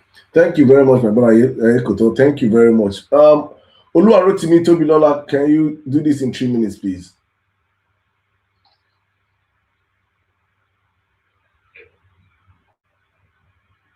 Oluwatobilola, can you hear me? Oluwarotimi, are you there? All right, let me run to Zamzi. Hello, can you hear me? I can hear you. Yeah, Welcome. good evening. Thank you so much for all you're doing. God bless you. This is a lot of good work, the nation's building that you're doing, and I'm really grateful to you. And thanks for bringing Prof as well. He mentioned so many things, especially when he was talking about what they enjoyed going to school. And I was just like, I went to school in the 2000s, and at the time we thought Nigeria was bad. I remember when I gained admission into Uniban, all I had to pay was a registration fee of 2,450 naira. You know, with accommodation and everything, I think it was 11,500 there about roughly. For, you know, there was no school fees, there was no tuition. And I hear it with pain in my heart when I see some loafers and people who can't think critically, thinking that this loan that Tinubu has brought is a good thing. And any small thing, they say, oh, they brought an fund. And I want to give this analogy. It's akin to a father that perhaps inherited so much from his own father, and then he lavishes everything he has on parties and cars and private jets. And then he tells his children that, you know, don't worry, I'm living large right now, but I'm going to take loan for you guys to go to school, you know, so that you will pay those loans later in future. Meanwhile, he's busy squandering the resources that he inherited. That's what comes to my mind when people are praising Nelfon. Why on earth with Nigeria, a country so endowed with natural and human resources, oil-producing country, will have all the minerals in this world, that our children have to pay loans? And if some of us grew up into this Nigeria, I'm not sure I'd be a graduate today. With all humility, you know, we went to school, secondary school, we didn't pay fees. We thought Nigeria was bad then, and my heart really goes out. How are people managing? With high cost of living, people can't eat. And then you bring these hundreds or thousands as fees and say, oh, there's Nelfon. And so you know a government that respects people, that pays attention when you see the way they treat health, they treat security, they treat education. If they cannot bring results, like someone said, we must demand what their plans are. And if they don't have anything to show in this critical sector, they are not a serious government. To be honest, whether it's Tinubu, APC, Buhari, these guys have no value for the Nigerian life. They have no value. Our children are in the bush. Our teachers are in the bush. People cannot. Our schools are run down. Everybody goes to one useless private school or the other. We all went to public school, for goodness sake. Where is the social justice? And I want Nigerians to remember and go with this vengeance to vote and to protect that vote. If it continues to go down like this was just 20 years ago I went to school and I thought Nigeria was bad then. And now, think about what it will be in 10 years' time. If it continues this way and they bring their children abroad, I live in a Western country. My parents weren't educated. They were able to educate me with the little resources they had. We could go to the farm. I was telling my husband how that myself and my sister, we could trek to the farm. I grew up in a door state, in a rural area. There was no fear of anybody going to kidnap. There was no Fulani anywhere. They were rearing their cows. We would pass them and greet them. All of a sudden, they've turned this country to so we didn't have keys in my house. We would go to church and our homes. We didn't have locks. It was that safe. This was just 20 years ago. And please, let us remember, it's not joke. You are voting for your future. You see these animals, these leaders, these thieves, Nigerians have to drive them out. We are 200 and something million. The people stealing Nigerians, I'm not sure they are up to 100,000. And so please go to that vote and vote, whatever it takes. If they rig it, we shut the country down. Facts. And here, I've had 2 children in this country. I did not have to pay 1 naira to go to the hospital. You only needed to show because your taxes work for you. There was a time a man lost his wife, trying to take her from one hospital to the other because he was trying to deliver. And Nigerians were blaming him. Oh, why did he not plan? I'm like, oh no, we don't even know what to expect from the system. The conversation should have been, how can a woman be pregnant and you cannot access health care? How can you be sick and you cannot knock the GP's door? There's no hospital, there are no doctors, the teachers are not well paid. Nigeria is run down and we need to take it back. Thanks, guys. Thank you very much, Zamzi. Thank you very much. Thank you very much. God bless you for this submission. Thank you. It's incumbent on us to take our country back. Starman, welcome. Please, you have the live, please, in 3 minutes. Yeah, good day, everybody. I listened to Prof the very first day, the second day, and the third day, and for real, I think I'm so excited here. But let's. I think the conversation now should be going around how to protect the food. I've been listening to you for some time, and there is no other way to protect our food than protecting it the way we can. Because we already know what these guys are capable of doing. So since they are capable of doing this, we should also be capable of being able to oppose them. Anyway, so my submission would be, if we are going to vote, because me, I'm coming back to vote. I wanted to go back this year, but I think I'll postpone it to next year. So I'm going back to vote. If you are going to vote, go with your tools. Protect yourself, protect people around you. Don't allow anybody to come and don't let us not repeat what we did in 2023. And will some of us be beforehand and be watching them, they will be doing anyhow. We are going to protect our vote with everything, because this, if we fail to do it this time around, I think there will be a very big problem. And let me digress a little bit. The other guy that called and was asking me a question about, I think he was trying to talk about the influence of international community. When they see country working for their people and not for them, they will try to oppose and bring in catastrophe and stuff. And if you have listened to Prof made mention of that also. The purpose of leadership, if you are sincere to your people, that is the most important thing. They will protect you. They will look at what is happening in the United States of America, in Iran, for example. The war in Iran, these guys are hoping, what are they hoping for? They are not hoping, it's not because of the bomb or anything that they are doing. They are hoping for that there will be a revolution from the people. That is the core, that is their aim.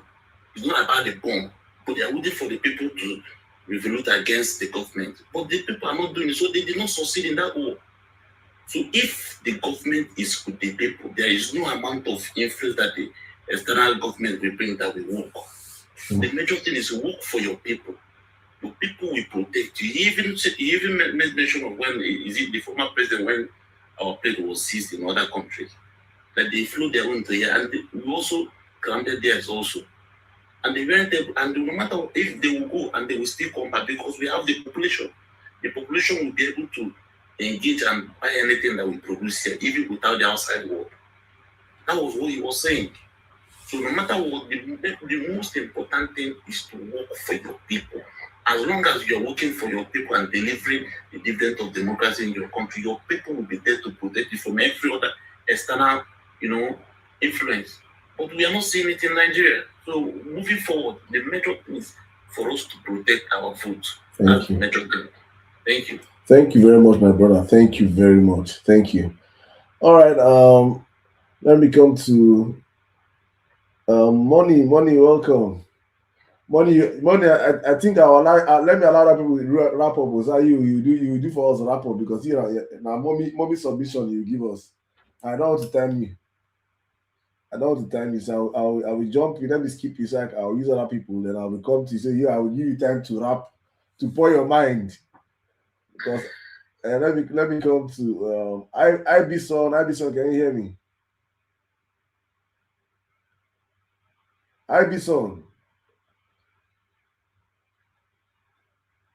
Ibison, Abi? Ibsen. All right. User 3640886334492. Present, sir.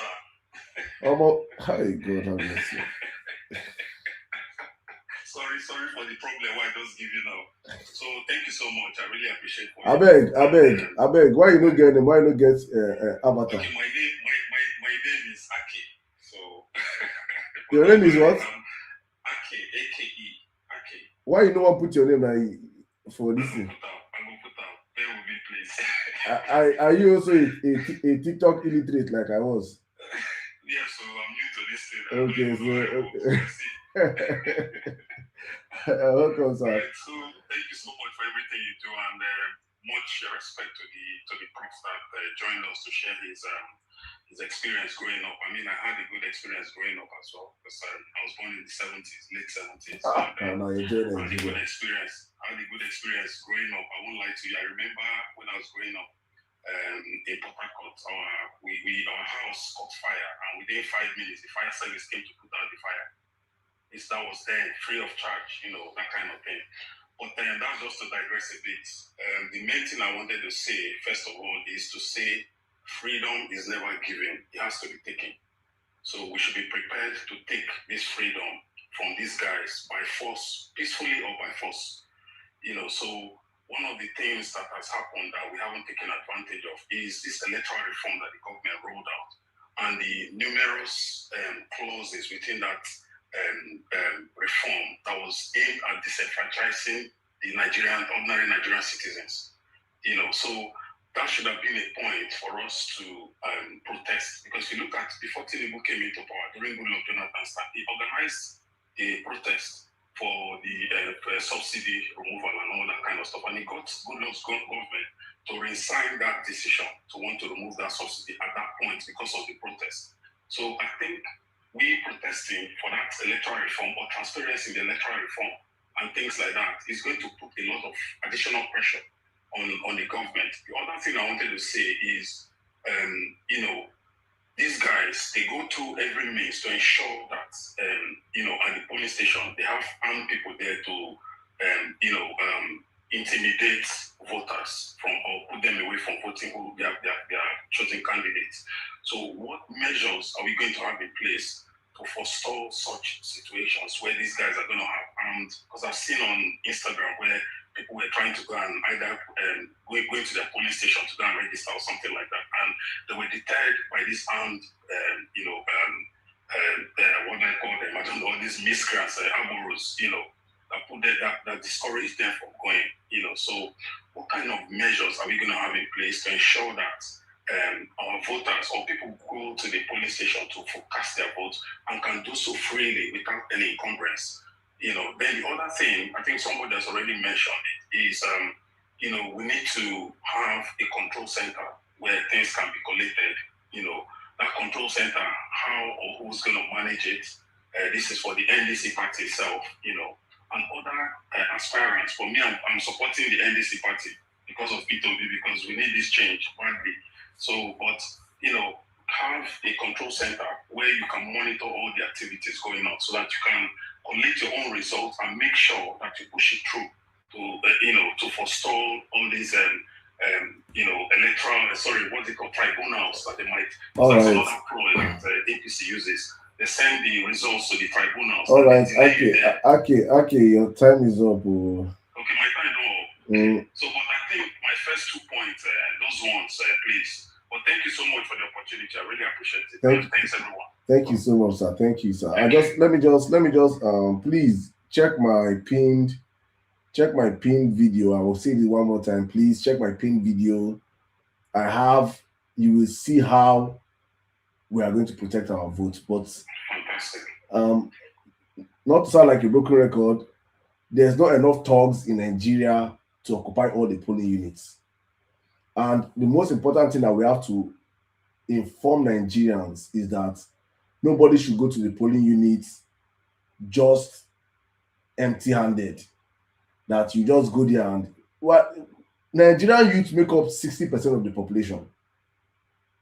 The voting population in this election, we are over at least 70% of the voting population.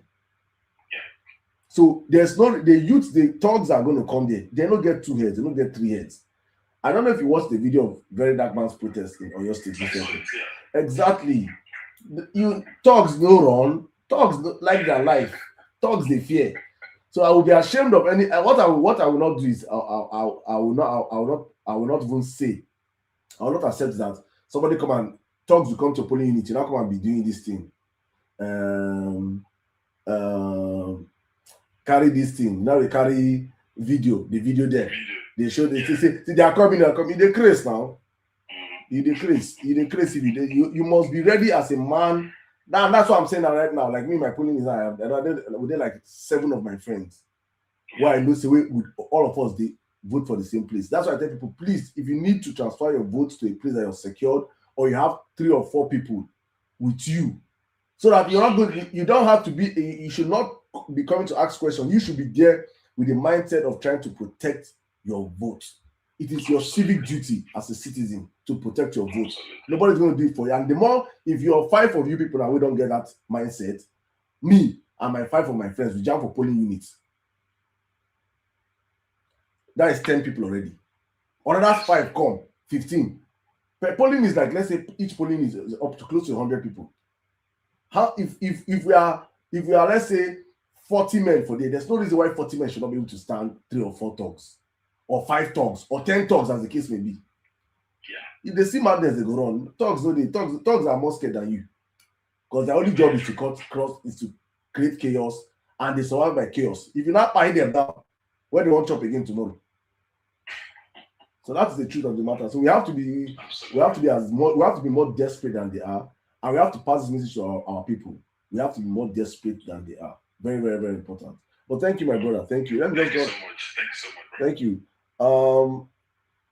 Baba G. Yeah. Good morning. Can you hear me? Yeah, I can hear you. Yeah, Saddam, I want to first appreciate you for your job, man. You are doing a great job. God bless you. Quick one. In 2023, I went to my village. In fact, for the first time, I made up my mind I was going to pay votes, and I called a few of my friends, and I told them that we are going to, make sure that our vote counted, And of course, they were out, but we did our best, and I waited until our votes. But what I didn't do was what you just highlighted in your post, which was going to the local government, follow up, and all of that. But I did what I could do, and I felt I did my best. But now I have realized I didn't do enough, So I'm going to put in my best to ensure that talking to other of my friends to see that, okay, we are all having the same orientation and we are going there with the same agenda. That way, we'll have numbers. And just like you have mentioned, when we have numbers, it will be easy for us to go against any force that might come against us. Again, my major concern is actually the core members. I don't know. When they're under uniform, it is as if another spirit is possessing them. And I feel if it is possible for maybe have a kind of orientation for core members, making them realize that you are also part of this country. The job you are doing is just for one day. And once you are done with the job, you go back to face your reality. So I do not understand why a core member, just at the polling unit, will not allow people to exercise their franchise. So I see it as a major concern. The previous guy who spoke about being a star, I've forgotten what he said, he was doing at the polling center. But then I feel he understands what I'm trying to say. And Saddam, I know you also served that, maybe you served in Nigeria. I was also a youth corps back then. And I was used as a agent, at the polling unit. And it was so easy to convince core members to manipulate voting. So I feel we can also start with them, by carrying out orientation, maybe inviting some of them to this platform, and perhaps we are sharing this live, maybe it will get to them. So that way, during the voting, they will understand that they are also part of the system, and whatever that touches the finger may likely touch the whole of the body. So that is my submission.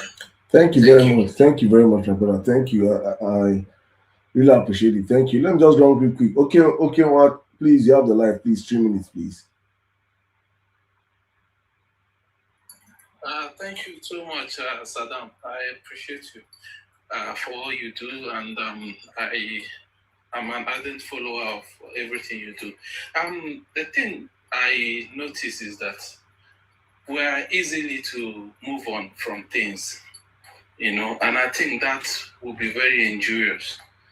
You remember when they mentioned the things about the INEC chairman, and all of a sudden the whole thing died down. That's a very major scandal that is capable of taking anybody out of office. If things were to be done properly, you can't have a biased person leading an umpire like an INEC, and you expect to have a good result. It's never going to happen. My dream is to see Nigeria work. My dream is to see Nigeria come back to its glory, take its place in Africa.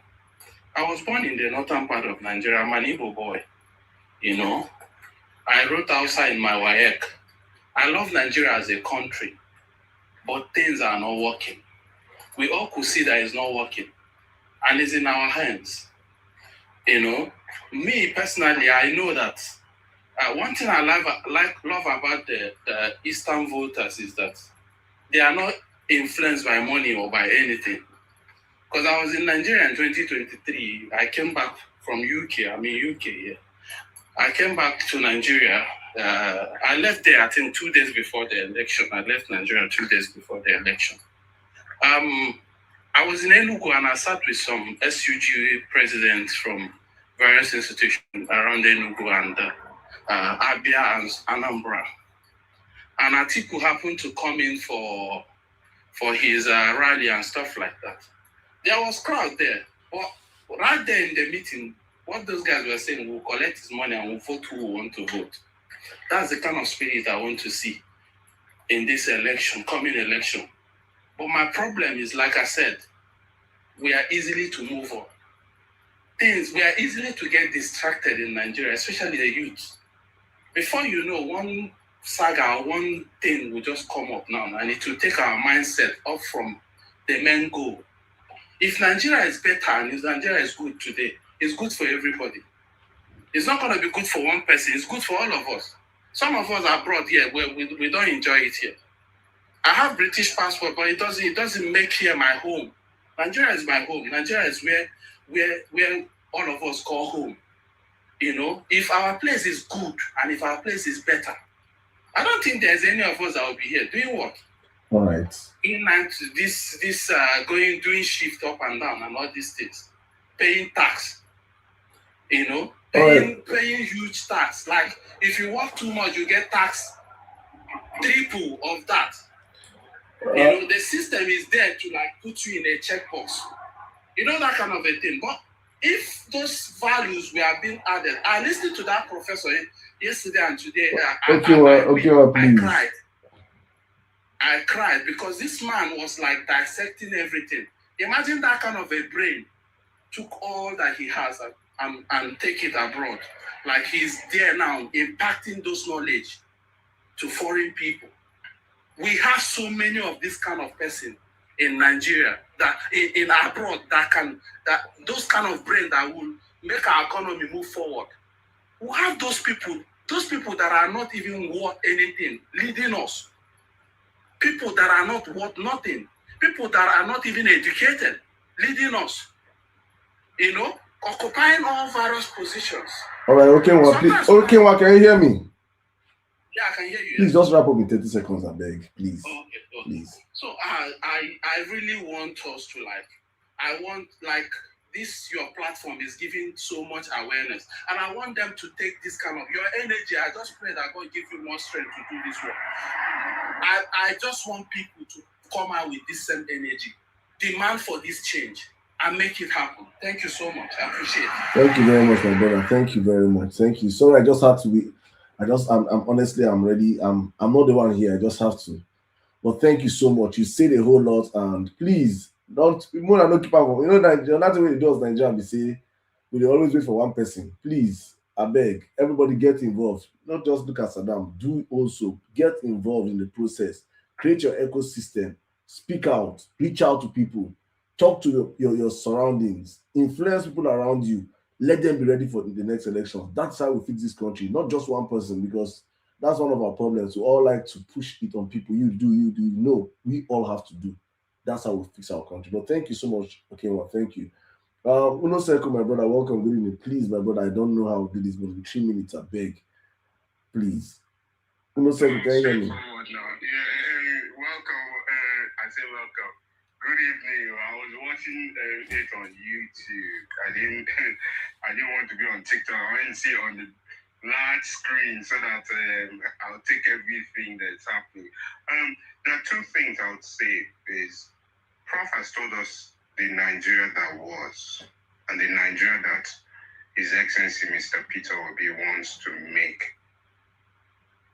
again. That's the first thing. The second thing is you heard that guy, the last speaker who was talking about what about the other people, and then you said Nigeria is so rich that we'll be able to manage the foreign influence and things like that. My submission today is simple. Why are we waiting for elections? The illegitimacy that we're all currently experiencing is not coming back in 2027. Okay, yes, 2 by 2 go there. We have seen what happened with VDF, but right now, what we need to actually be doing is start implementing. Now we know the Nigeria that was. We can now start implementing it. And I know with Saddam, I've sent him a DM and we have spoken off camera. We need to start implementing now. Okay, these people, how did they do it? They stole, when they got elected, they gave themselves some rights. They stole from, they were like, oh, we want car, we want this. Okay, let's look at the Constitution. We can be able to crowdfund a son or two with lawyers. Break down the Constitution of the Federal Republic of Nigeria. Oh yeah, let us be doing that one as we're warming up towards the elections. I'm from Southern Kaduna. We're able to take it to the 774 local government and get everybody involved so that they know why they are holding their 2 by 2 on election day. they are going to say, okay, you want us to elect you. Sign this document. We have all agreed that this is what the new constitution, this is going to be the benefit, this is going to be your salary. You can't go beyond that. You can't come and start doing Escalade and yachts. No, this is what it is. This is what the teachers are going to be paid. This is how the public schools are going to be. This is how the healthcare and emergency, not just healthcare services or primary health, emergency services. If now something happened to you for a road, helicopter supposed drop there, pick you up. Ambulance supposed there. All those things, we put all those things in place. I love that Saddam has this platform and everybody through Prof, we know what was Nigeria. And it is us now together. There's professional networks of Nigerians worldwide. Everybody will now have to pitch in like, oh, this is the Nigeria we want. Okay, what is going to be our economic policy? Remember one thing Prof said, it was when he was in his final year that they stopped feeding them, and it was why. And he didn't want to mention names, but that was during former President General Ibrahim Badamasi Babangida's tenure, when they did the IMF, World Bank, and that. Uno circle, I beg, my brother, please, time, please. Yes. In fact, I'm just landing, sir. So now we know where things went wrong. Now, for us now, Generation X, Generation Millennials, Generation Z, Generation Alpha, we all now have to come together to create, before elections, we have the documentation, every local government has it, and all of that, like collectively, the Nigeria that we're restoring, and the Nigeria for the 22nd century. And, I'm happy Saddam was speaking already, DMings, and hopefully we'll get a whole lot of professionals, software engineers, mechanicals, structural engineers, doctors, nurses. Everybody needs to come together at this point, and lawyers, please. And we can crowdfund it as well. In the next 3 months, we can be able to do this so that by the time election comes, everybody knows why they are holding their 2x2. If you want to be a dog, that is, they are a dog for who? Your papa, your mama, Avina, who? Because the whole community already has said, hey, these are the benefits we are holding this 2x2 for. And we have already told all the politicians to sign this document. That is the only way we will vote for you. And we already have a competent person that has the character, the integrity, and is verified, has done it. All right. That he's not somebody that will just spend money randomly. We just need that at this moment. Please, thank you very much for giving me your time, and I hope the message is clear. Thank you, my brother. Thank you. I think as we go on, we'll keep talking about this. Thank you, my brother. Thank you. All right, guys, please, I'm on my head don't freeze though. So Eddie Moscow, please, 3 minutes. I don't know what you have to say, my brother. It's so important, but please, in 3 minutes, if you can do it in 3 minutes, please. Yeah, thank you, Saddam. I'm just here to speak to one person, just one person. And I know you're listening to me, and I'm thinking, you're probably thinking you want to sit the same out. I was born 1984 in Nigeria, and I grew up in a community whereby we have shuttles. When going to school, if the bus has to come at 7 a.m., trust me, the bus is going to be there at 7 a.m. In Nigeria, I promise you. I have traveled to the zoo in Ibadan. My parents took us for a weekend. Our radio player, the power light and the standby light, it was left on. It was green. We traveled for a weekend. We came back. It was green.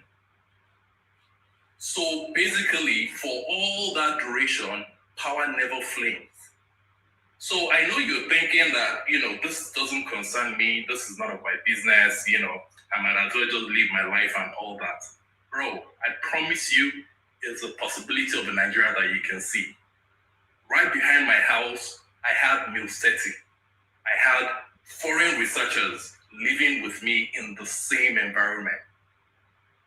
And we'll ride bicycles. We'll go to my neighbor's house, we'll borrow video games, we'll come together, we'll do all those things. But guess what? Now it just sounds like a dream. Now it sounds like I'm painting some picture in some developed world. No, this happened in Osun State, Nigeria. So you thinking this doesn't concern me, I can live my life, I can do all those things. Bro, I promise you, it is the future of your children and your children's children. Some people are sitting on and drinking 1962 with. So please, anything you can do, anyhow you can do it, we need to take this country back. I just wish we have some type of VR we can wear in the eyes of Nigerians to tell them, like, see what you're going to be, see the country you're going to have, if they judiciously use your resources to make life better for you, because we are so used to that poverty and we just think this is how life is. Please wake up, please do your best. I'll keep on supporting with what I can do here. Thanks. Thank you very much, Eddie Moscow. Thank you very much. God bless you. Thank you. All right, let's just go real quick. King of Africa, you have been disturbing me too. Please, my brother, 3 minutes, please. Just in 3 minutes, let's hear you out, please. Okay, thank you guys for giving me this opportunity to speak. It's been a wonderful 3 days being here with Prof, What I want to say is this. Firstly, there is nothing in Nigeria that's supposed to be INEC chairman. That is the center of corruption. INEC chairman is a no-no for Nigeria. And secondly, do you see a country like Nigeria where we move from production to consumption, it will never be easy. We should as well encourage ourselves, like having our own food security. If borders shut now, many people will suffer. So now, based on the electoral stuff that we are discussing, we should have our phones at hand. Each polling unit, after they count the vote, snap and bury, put them for social media. Each polling unit. If everybody can do that, we can gather the real information that we need. Once they see that the information of each polling unit is on the internet, it will be more than hard. It will be more than hard for them, I'm telling you, because even if you tell them that, okay, follow them to this place, you know how Nigeria can be. They can be open fire, and people as well are afraid of their lives. So this is something, and there might be glitch, like Prof said, there might be glitch. That one now 100% ahead. So some things that we are doing now in this country, we just need to be very wise, and we need to be stepping ahead of them. That's the game-changing thing. We need to be stepping ahead of them. That's all I have to say for now. Thank you. Thank you very much, my brother. Thank you. Let me correct. I want to really correct this misconception. You cannot open fire people that are actually not committing a crime. That is a very wrong conception. And also, let me reiterate this. I want to put this in context for Nigerians to understand, because let me put it this way. Nigerians have been programmed to be scared. Nigerians have been programmed to be a fearful set of people. We are too fear for that country. We too they fear. Now that fear, you're not living in Nigeria. And you will hear, okay, my sister is saying NSAS. NSAS was a one-off situation. And NSAS, I'm coming, please. And NSAS also. The truth of the matter is that in that NSAS crowd that you saw that happen in the night, there were virtually less than 500 people there.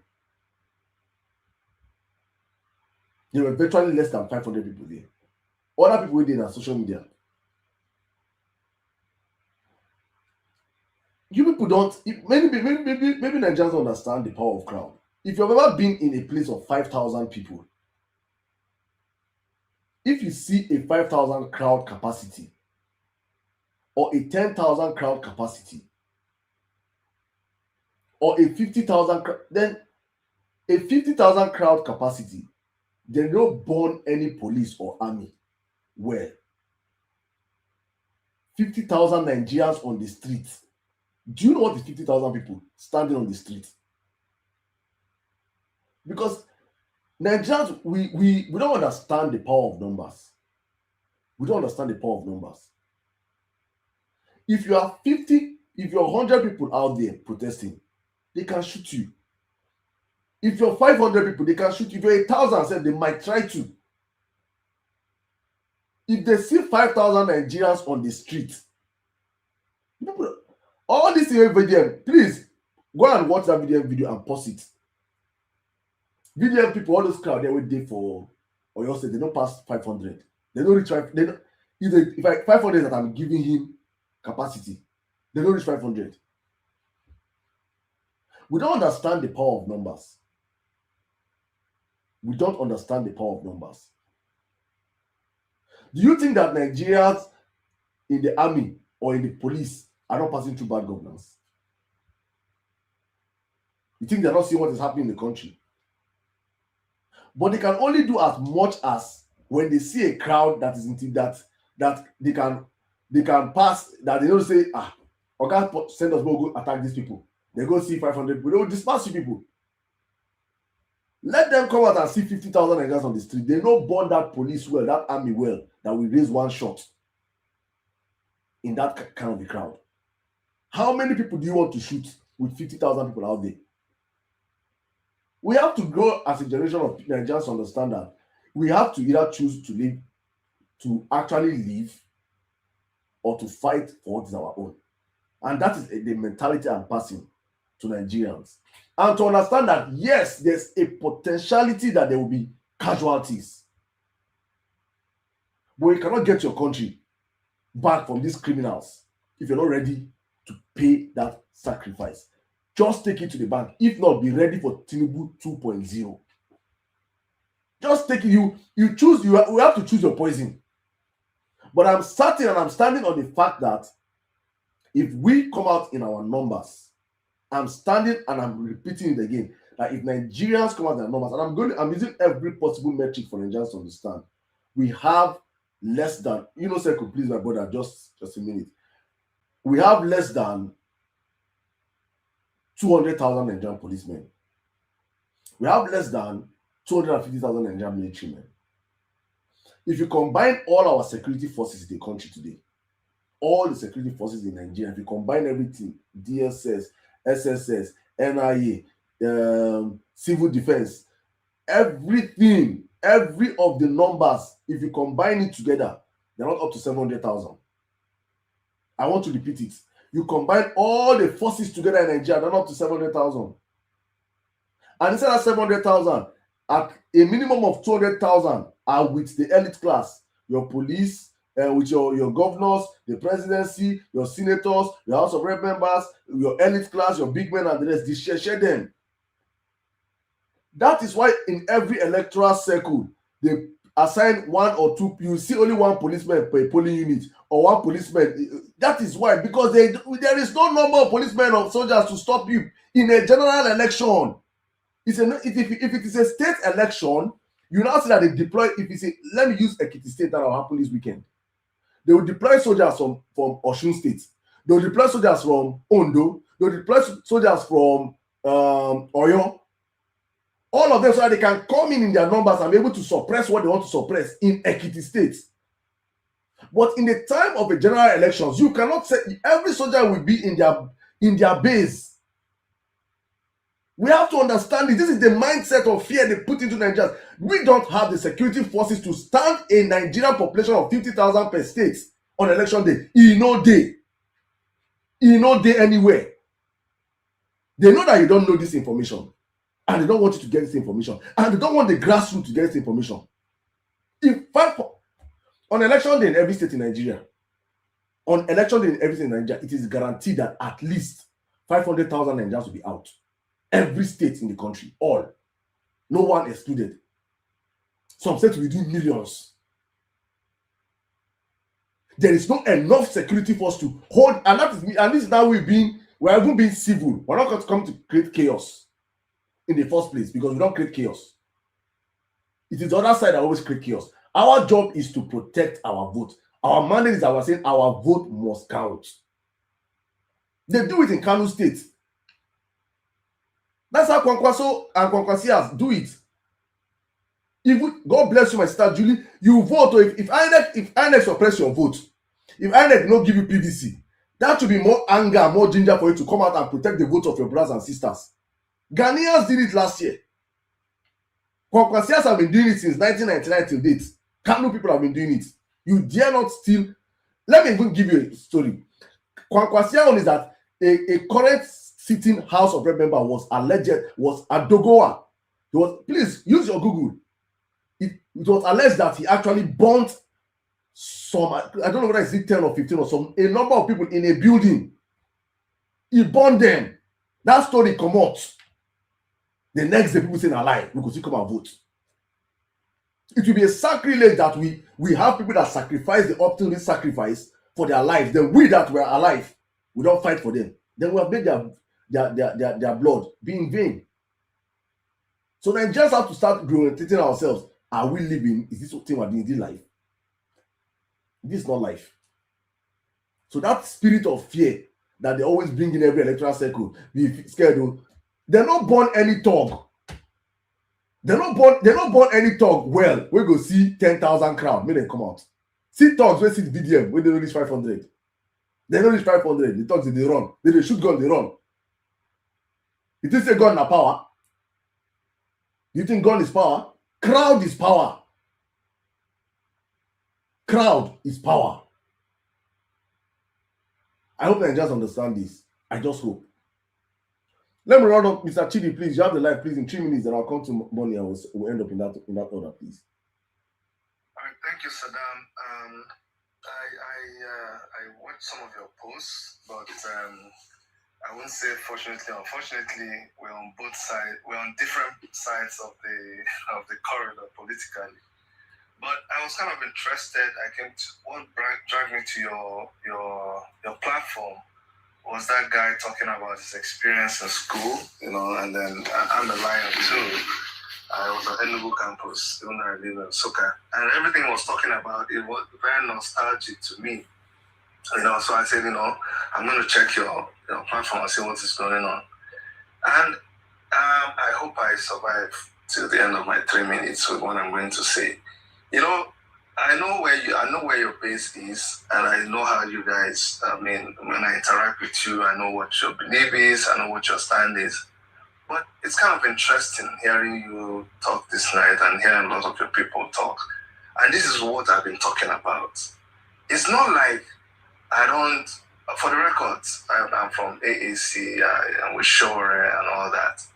It's not like we don't believe in the elections. It's not like we're not saying we'll vote. But the confusing thing for me is that we know the people we are dealing with. You know that these guys are not kidding. They're not joking. There's no way they are preparing for election. Why don't we get it? They are not there. This man is not coming for an election.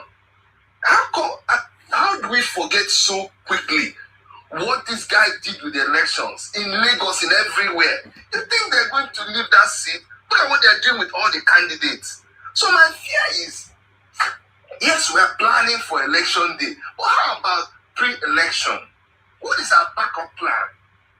So I'm kind of happy when I hear people say, take our country back. When I'm hearing you say, let's come out and protest. Because for a while, people thought we were crazy. For a while, people thought we were being too violent. But we don't get it that these guys do not have any plan. If you are thinking that there is any plan for APC to allow even P2B candidates to even have you understand, you're kidding. They don't want it. So their plans, we're not acting like people who are dealing with a set of people who have plan A, B, C, D, E, and all of them are bad. All of them are orchestrated and concocted to to bring anarchy on the opposition wherever you are. So what I want to see us, I'm not calling for violence, but I want to see us get angry like people, not just say, protect your vote, protect your vote. Man, these people might not even let you get to that. Just look at all the plans they have on the ground. All right, Mr. Kuchidi, your time is up, but let me allow you land, please. I'll give you a minute, please. What I'm trying to say, my brother, is this. Look at what they're doing with the judiciary. Look at what they're doing with the political parties. Look at what they're doing. They're going to try to arrest Shore. They are targeting everybody to take them out before that election day. So, as we are planning for election day, I'd like to hear us also behave like we don't trust that these people are even going to conduct an election. Not the one that they will conduct tomorrow. Somebody will win, and you know that they will do everything. They'll wait for you after all the gaga. Okay. Go and turn it. Let me. Thank you very much. Let me help you, right? And probably I might be wrong, but this is how I think, and I am of the opinion that you have to know where you're from, the problem, the peculiarity of your problems before you can start tackling your problems. You have laid out everything that I believe and I agree with, that this government is not a government that will give you free and fair elections. I agree. They're not planning to hand over power. I agree. But I also understand Nigeria. I also understand our people. I also understand that we are a people that have been living in fear for so long. I also understand that we are a people that have been divided for so long. I also understand that we are people that were not, we were handed over our independence on a platter. There was no blood struggle like the people of the Kenyans or our fellow African brothers that fought for their democracy, for their independence. We did not fight for our independence. There was a reason why they gave it to us. So we don't understand what it means to actually agitate and fight for power. I understand you have so that's why I don't get worked up. And that's my problem I have with Sore, is that he does not understand the peculiarity of the Nigerian people. You cannot use gragra for this government or for Nigerians. Nigerians are not wired that way. Nigerians would rather chicken out and run away. That is Nigerians for you. But we are at a point in time in history whereby we have not had it this bad ever. We have not had it this. It has not been this bad. Everything is aligning to the point whereby, let me give you an instance. After 2022 elections, some people were saying, let us protest. And I came out and I told them then, it was a serious problem with my platform back then, because I, by the grace of God, have a platform of thousands of people that come on my life. Back then, before the elections, tens of thousands are on my life every day. And I was like, I will not come out and tell people to go and protest. Why? Because I understand Nigeria. You said they stole your elections, right? Yes. If you call for a protest in 2022, 2023, the people that will come out and protest are people mainly from the southern part of the country. The highest protest you would have gotten maybe southeast, south, and some part of skirmishes of the north central and probably very few southwest. That is not a Nigerian protest. Because this same set of people that will even come out and protest, they don't even have this. There's no spirit of protest imbibed in them. They don't have that survival spirit to be on the streets for a long period of time.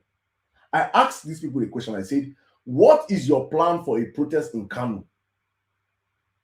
What is your plan for a protest in Katsina? What is your plan for a protest in Sokoto? Because whether you like it or not, how the world view Nigeria is from the prism of these places I'm calling. That's what I asked them in that period. And they say, I say, if those people that have not protested, it's not yet a Nigerian protest. Because the people that are in power, the Tinubu that I know that is a heavy bigot, they will tribalize the protest and turn it to be an ethnic protest. They go say Igbo people, they protest. Say their brother, no, they no agree their brother. That's what they will turn it. They will give it a coloration. And all of a sudden, it is no longer a Nigerian protest. You must understand the pitfalls that these people will set for you, so you don't fall into it. And I told us when I said the Tinubu I know is certain. Tinubu will be a disaster in government, and that the protest will start from the north. Anybody that know me or know this conversation in 2022, 2023, they will tell that what's around. I go on X, you will see I have made tweets then. Since then, I said the protest will start from the north. It's going to start from there. And when a protest is northern based or northern, it carries the north in it. It's a Nigerian protest. Whether if only the north and the southeast protest, it's a Nigerian protest. If only the north and the southwest protest, it's a Nigerian protest. If only the north and the south protest, it is a Nigerian protest. And we have come full circle now. That one thing that I know and I can stand and say anytime is that Tinubu attempts to rig elections in 2027 in the north will lead to a catastrophic protest. I am certain of it. We have come full circle. So I cannot come out and say we must do a pre-election protest. I am not certain that Nigerians don't have that energy right now. I believe that we have to conserve our energy. And the messaging that we should pass now going into 2027 is simple. It's simple. Bola Ahmed Tinubu vote must count. If Nigeria votes him, he returns back. But Tinubu will not rig our votes. Tinubu will not steal our votes. Tinubu will not use INEC. And the simple way is what I've been saying since, that they don't have enough number. Because right now, if you come out and say, let us now do pre-election protest, it is guaranteed that so many places across the country will not participate. I'm going to ask you a question. Please ask me, please. How are you going to stop Tinubu from rigging this election electronically? I have said this and I'm saying it again. I don't know. Okay. Yeah, Mike can answer that. Okay. Okay, you finished, Adam, so I'll round up with that. Okay, please. Tinubu's plan is to win the elections. Well, me Nigeria for come up safe. I'm wrapping up now, my brother. I'm wrapping up now. But Tinubu, let me answer your question. Tinubu's plan is to win the election. That's facts, right? And I've already said here, and we have been saying for so long, and maybe you did not hear, but let me say it one more time, is that the plan is to make sure that after you vote, there's actually ongoing right now, and I know of like 3 different bodies that are currently creating parallel IREVs that will be used on election day. So the plan is that every vote across the whole 170-something thousand polling units will be recorded in real time. As they vote, they come. Those way they upload for INEC, they upload for INEC. Those same way they upload for INEC, they upload for the parallel distance. So we're going to be announcing the result in real time. So what I am proposing, or what they are proposing, is that while that result is coming out in real time, our job right now is to make sure that Nigerians are aware of what the real vote is. Meanwhile, we are already on the streets because nobody's going to vote and go back home. We have to vote and stay. Follow our votes from the polling units to the coalition centers. So while we're in the coalition centers, we don't already know, let me say like now, my coalition center now, we'll be saying and Jos South. For Jos South local government, we don't already know how many votes we get for Jos South already. And we are out there in front of Jos South Secretariat in our hundreds of thousands. We already know our votes. INEC alone, we're supposed to rig the election for Tinubu electronically or manually in Jos South. Don't they hear chanting of thousands of Nigerians outside that they have never heard in their history before? You will force the system. That's the only way you can do it. Any other thing you're thinking of, my brother, I don't know. But you must force the system to bend to your will. Okay, so now, did you hear what you just answered now?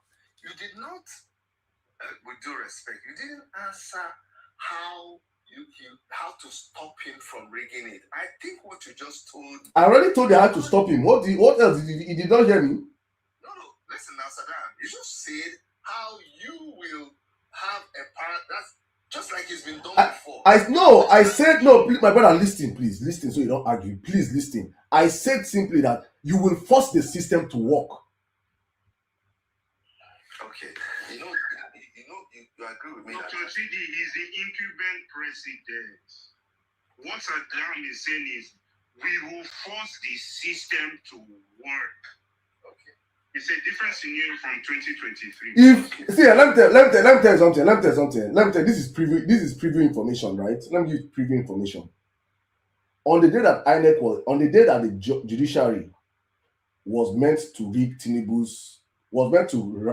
read out the rulings for Tinubu's the Supreme Court, on that day that they went to read it out. If you know anybody that's in justice system, ask them, they'll tell you this. I'm telling you, there were 2 judgments that day. There were 2 judgments that they had to read. The first judgment was what they read. The second judgment was because we were already on social media creating noise in the eventuality that Nigerians occupied the judiciary that day. If 5,000 Nigerians had come out to the judiciary that day, there would have been a rerun of the 2023 elections. If 5,000 Nigerians, I'm speaking from a place of authority, I know what I'm saying. If 5,000 Nigerians, what happened that day? Nigerians, that is the spirit of the Nigerian people. They chickened out. So we have to understand, that's what I'm saying, that we have to understand the assignment. And I'm saying this so Nigerians to understand. You cannot do anything about Tinubu. If you're ready to take Tinubu out, you must work it. Tinubu will not go. Tinubu will not give you power. If you're expecting Tinubu to give you power, Tinubu has written his election results. He has rigged it already for himself. You have to now force the system, which is the numbers of Nigerians that they are banking on you not coming out. They are banking on you being scared. They are banking on you to be just internet gangsters talking on internet, not to talk, not to come out and defend your vote. This is what they are banking on. If you do the contrary to what they are banking on, you get back your country. So, Saddam, is it possible that even with the parallel system that will be set up and everything, that they will still go ahead? My brother, with the crowd, no, you cannot. It is possible, but you cannot. How do I put this? How do I put this in now? It's not possible. There is no assurance. Okay, let's put it this way. There's no assurance. Finish this tonight, Please, Dr. Chidi, I cannot. Honestly speaking, maybe we'll come back next time.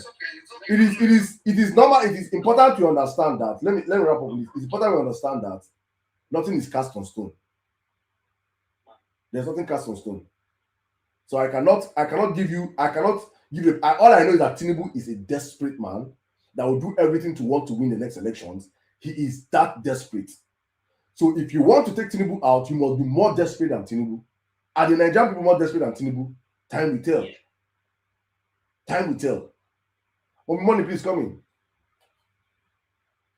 Yeah, thank you, Saddam. Great job. Thank you for what you've done. I've penciled down a lot of things, but you have to close actually, because I heard one of my brothers say something about the Constitution. If he knows our brother Dele Farosimi, they are working tirelessly on the new Constitution that they need people's contribution. If you can just go and look for Dele Farosimi's handle, then he can get the information he needs concerning that. Then to buttress what you were saying concerning the protection of our votes and the necessary things that are put in place, like what Dr. Chidi was saying, I can understand the way he's feeling like, okay, it is impossible. And that's why me have been yelling all over the space that this election has not been won. It has not been written. And who says that Tinubu cannot be beat? We can beat him. The only thing we need to do is what you have said for us to protect our votes. They did it in Kano. Dr. Oti did it in Abia. So why can't we do it all over the place? And like you said, we don't have enough armed policemen or whatever to stop us. And I keep saying that I like it that they gave Tinubu that stuff that they did in 2023. Because if they did not allow him to steal it and run away with it, some people will still be telling you today that he built Lagos. Some people will still be telling you that if it was Tinubu that was there, this wouldn't have happened. But now we have seen that the master strategies do not have any strategy. So now, like you said, we've gone through the full circle now.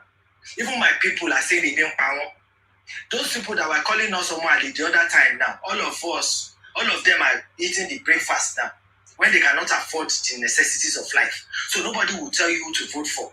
In 2027, everybody together one brain and sing. So that is what it is. That's the difference between now, between 2027 and 2023. That's number one thing I want to say.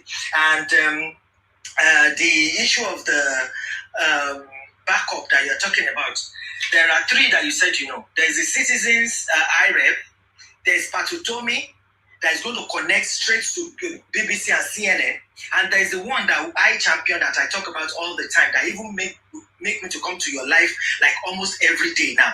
It's called the Smart Ballot. That one, we're in control for mobilization. Everybody needs to get there.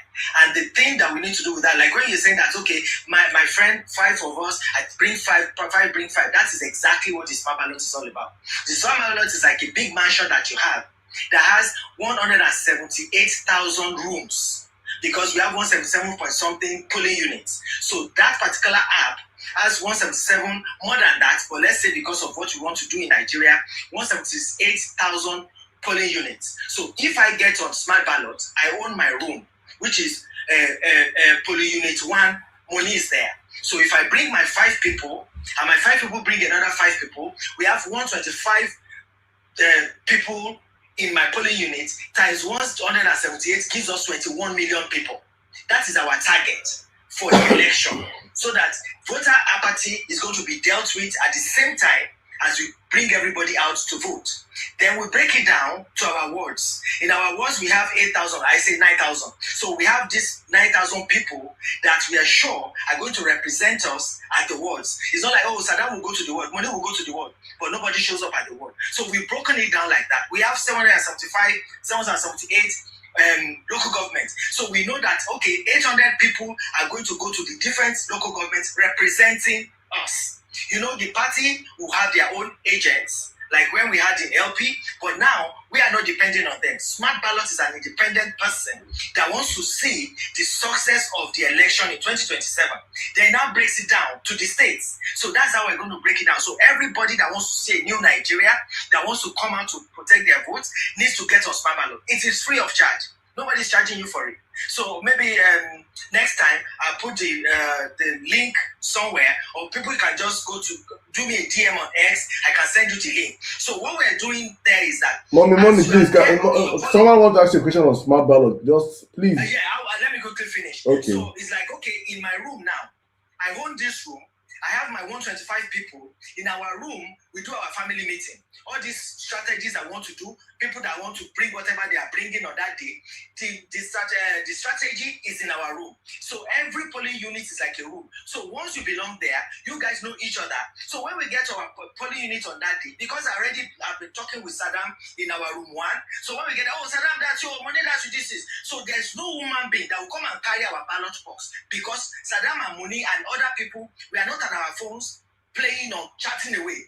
We are all there standing and watching this Agbero or whoever that wants to come and take our ballot box on that day, because we already know each other and we know what we have planned to do on that day of election. That is number one thing out of it. Then number 2 is that once the paper is placed, I think Prof mentioned it, once the paper is placed on the wall, everybody at that polling unit, it is counted. We take the picture. Immediately you take the picture, Saddam sends it to our room on the Smart Ballot. I send my own to the room on the Smart Ballot, and they are saying it. It's real time. That is what Smart Ballot will do for us. And at that polling unit too, we can also do our videos and upload our videos. And Smart Ballot does not need your internet. It does not rely on your internet. That's the beautiful thing about it. So that and people that don't even use Androids can also get on Smart Ballot. So that makes it very easy for everybody to do. So once you're able to plan like that, we already have people, as we are planning, we have our people that are going to go independently to the wards on our behalf. Because some of us can forget ourselves in our polling unit. But like I say, on the day of election, you have your backpack and you have your shoes, you have your gari and your pure water, maybe 4 sachets there that you do. This journey I'm going, maybe I'm going to come back in the next 2 days or 3 days, because we must see the end of this result. So nobody is going home. Like what you said concerning VDM people, how many were there? How many? And they chose those people away. So if everybody is alert, if we already know each other, it's not like we're strangers coming to the polling unit this time. No.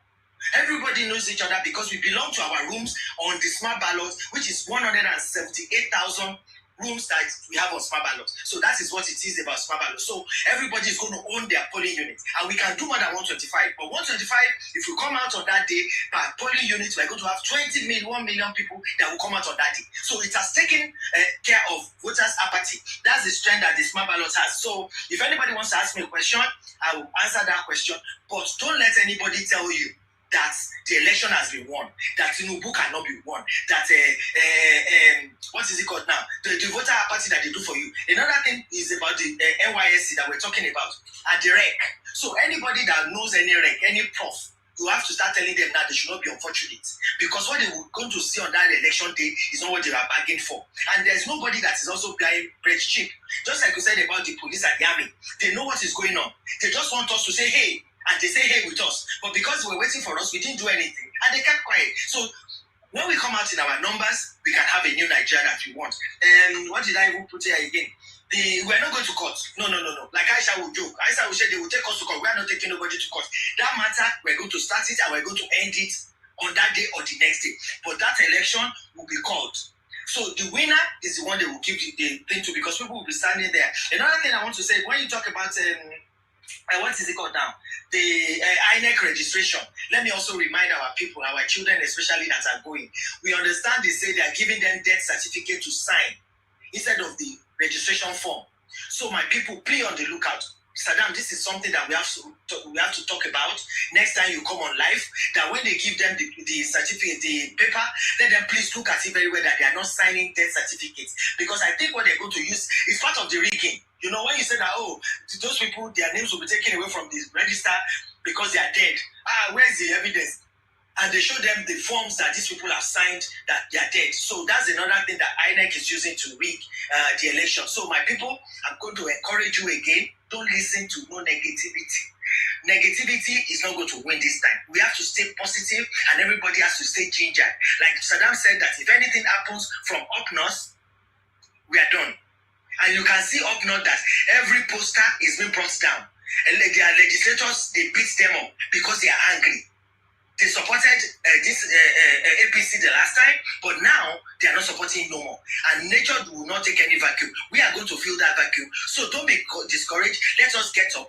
Get on the smart ballot for me. If you need any question, get on my DM. We'll talk about it. That's the way we're going to get our country back. We cannot stay and wait for somebody. No pointing of finger. This one, everybody needs to own their corner. You all have your corner. This is what we're doing here tonight. We are owning it. We're not pushing it only to Saddam. Saddam knows I don't talk when I come to spaces. But you know, even when I went upstairs, my husband came to call me down. You were eating a whap. I said, Saddam is supposed to come here. I don't know when he's going to call me. When I now look at my phone, I have about 5 people. I couldn't go downstairs again. It's sacrifice our nation.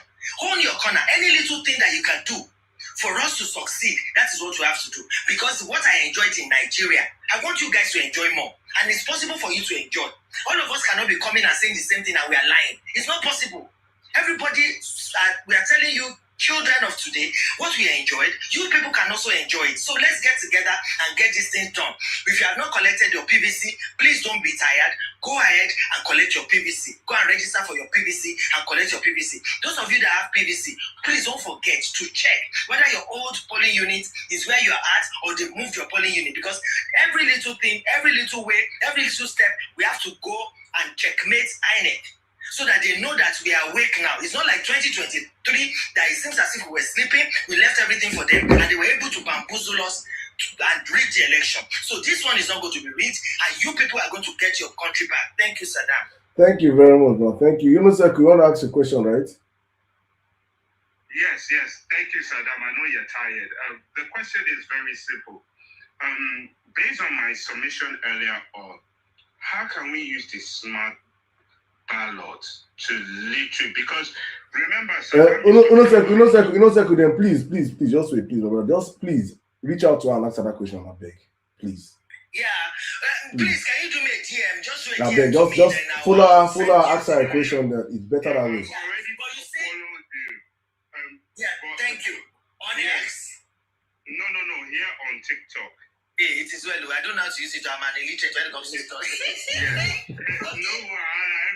is an illiterate on TikTok. I'm Moscow. It's Saddam that is making me come and roll my mouth on TikTok. I don't know nothing about it. Anyway, there's nothing that you want to ask that the smart ballot cannot do for us. It is for sensitization, strategy, planning, and everything I want to do. It's all encompassing, and it's real time. So we have 3 solid things that we're going to use for real time now. So there's no excuse. All right. So for them to pronounce it is now when we go there and man it. Just the way Abia people manned it. Just the way Kano people manned it. So we have the original this thing. And another thing that is beautiful about it is that you will not tell me on the day of election. When me, I have network. Saddam has network. You have network. I won't use copper. I won't wreck that is standing there say they don't have network. No be to do with that. We will share our hotspot with you now. So that you can transfer honestly, I beg, my brother, please. I have to, please. Bro, I know I will not, please. I beg, please. I beg, please. Thank you, beg. Guys, thank you so much, man. Thank you. Honestly, I've been sitting for like 5 hours. I'm sitting here for like 5 hours. I beg, my back. Yeah. I beg. I mean, thank you. It's very interesting. Thank you. Thank you, guys. Before the elections. Thank you, guys. Just my own position. Thank you, my brother. Thank you, guys. Thank you so much, every one of you guys. Honestly, I don't know what to do. I don't have anything to say. Just please, let's just do what we have to do. And see how we can fix our country. I believe on the other side of fear is a great country. On the other side of intimidation is a great country. And as we are going into this season, these people will send their agents to gaslight you, to spread fear, to spread apathy, to spread everything. They are fidgeting. If Tinubu has won the elections, he will not be sharing rice. They will not be creating city boys. They will not be doing all these things that they are doing. Tinubu is actually scared. So anybody is putting your head that he is this, he is that. He is nothing without the people. If the Nigerian people say Tinubu must go, Tinubu must go. Nothing will stop him from going. We will pursue him out of Aso Rock. He will run away. He will enter a helicopter and run away from the country. 1 million Nigerians alone in Aso Rock, in Abuja. Tinubu is a gunner. So please, guys, we have to that's why I keep saying it, be that agent of spreading this message, because the only thing APC are doing right now is spreading fear and propaganda. Tinubu must win. Tinubu is there. Tinubu is this. Tinubu is that. Now lie. He's not it. Please remember this. Or when you're waking up, when you're talking to people, let them understand that the power of the people will forever be greater than the people in power. Only for the people that know that the power resides in their hands. Thank you to all of you that have come out tonight. If he's not scared, why will he be getting all the governors? Saddam, Every morning, I beg, please. Wait, my darling. Alex Ochi in Abia, does he have to give them rice and wrapper? For where? So if you have worked, you don't need to bribe people. It's even the people that will campaign for you. Look at the way Abia people are campaigning. They post everything all the time. Because that man is working. We can see what he's doing. Somebody like Natasha Akpoti in her constituency, that lady does not need to campaign to anybody.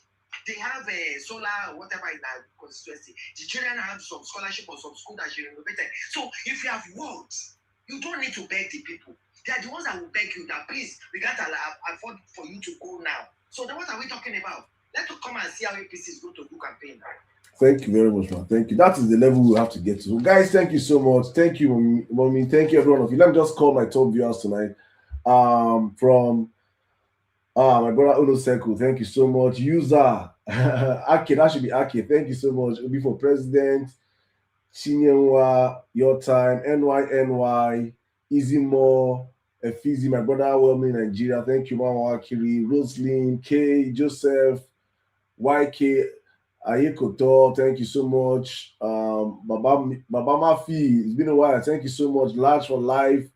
Kelly Noni, G, Mamiaka Dede, Lolo, Ibson, OC, Chris, Max. Guys, thank you everyone that came out tonight on this platform. Please let the conversation end with you guys. Please, when you see this conversation. If you can chop off any part that you love, chop it off, post it, share it across your WhatsApp stories. We'll be back next week. If I'm strong enough, like I said last week, if I'm strong enough, I will open a live maybe within the weekend, maybe just on Saturday or on Sunday or something. Just maybe within the weekend, just if I'm strong enough, because I have to rest. But if I'm not strong enough, if I have to rest, I have to recover, then we'll be back on Monday, 10 p.m. Nigerian time. God willing, we'll be back. So I wish all of you a wonderful weekend ahead. Please keep believing a new Nigeria is very possible. Do not be gaslighted by anybody that telling you that this government has won. It's a lie. The power lies in me and your hands. If we work hard, if we're more desperate than Tinubu, that's the idea. We must be more desperate than Tinubu, and we can fix our country and save our country. See you guys next week, or probably during the weekend. God bless you all and good night.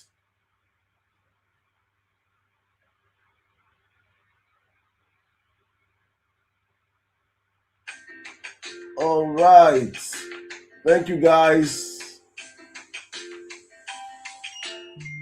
Thank you guys. See you guys during the weekend. Thank you.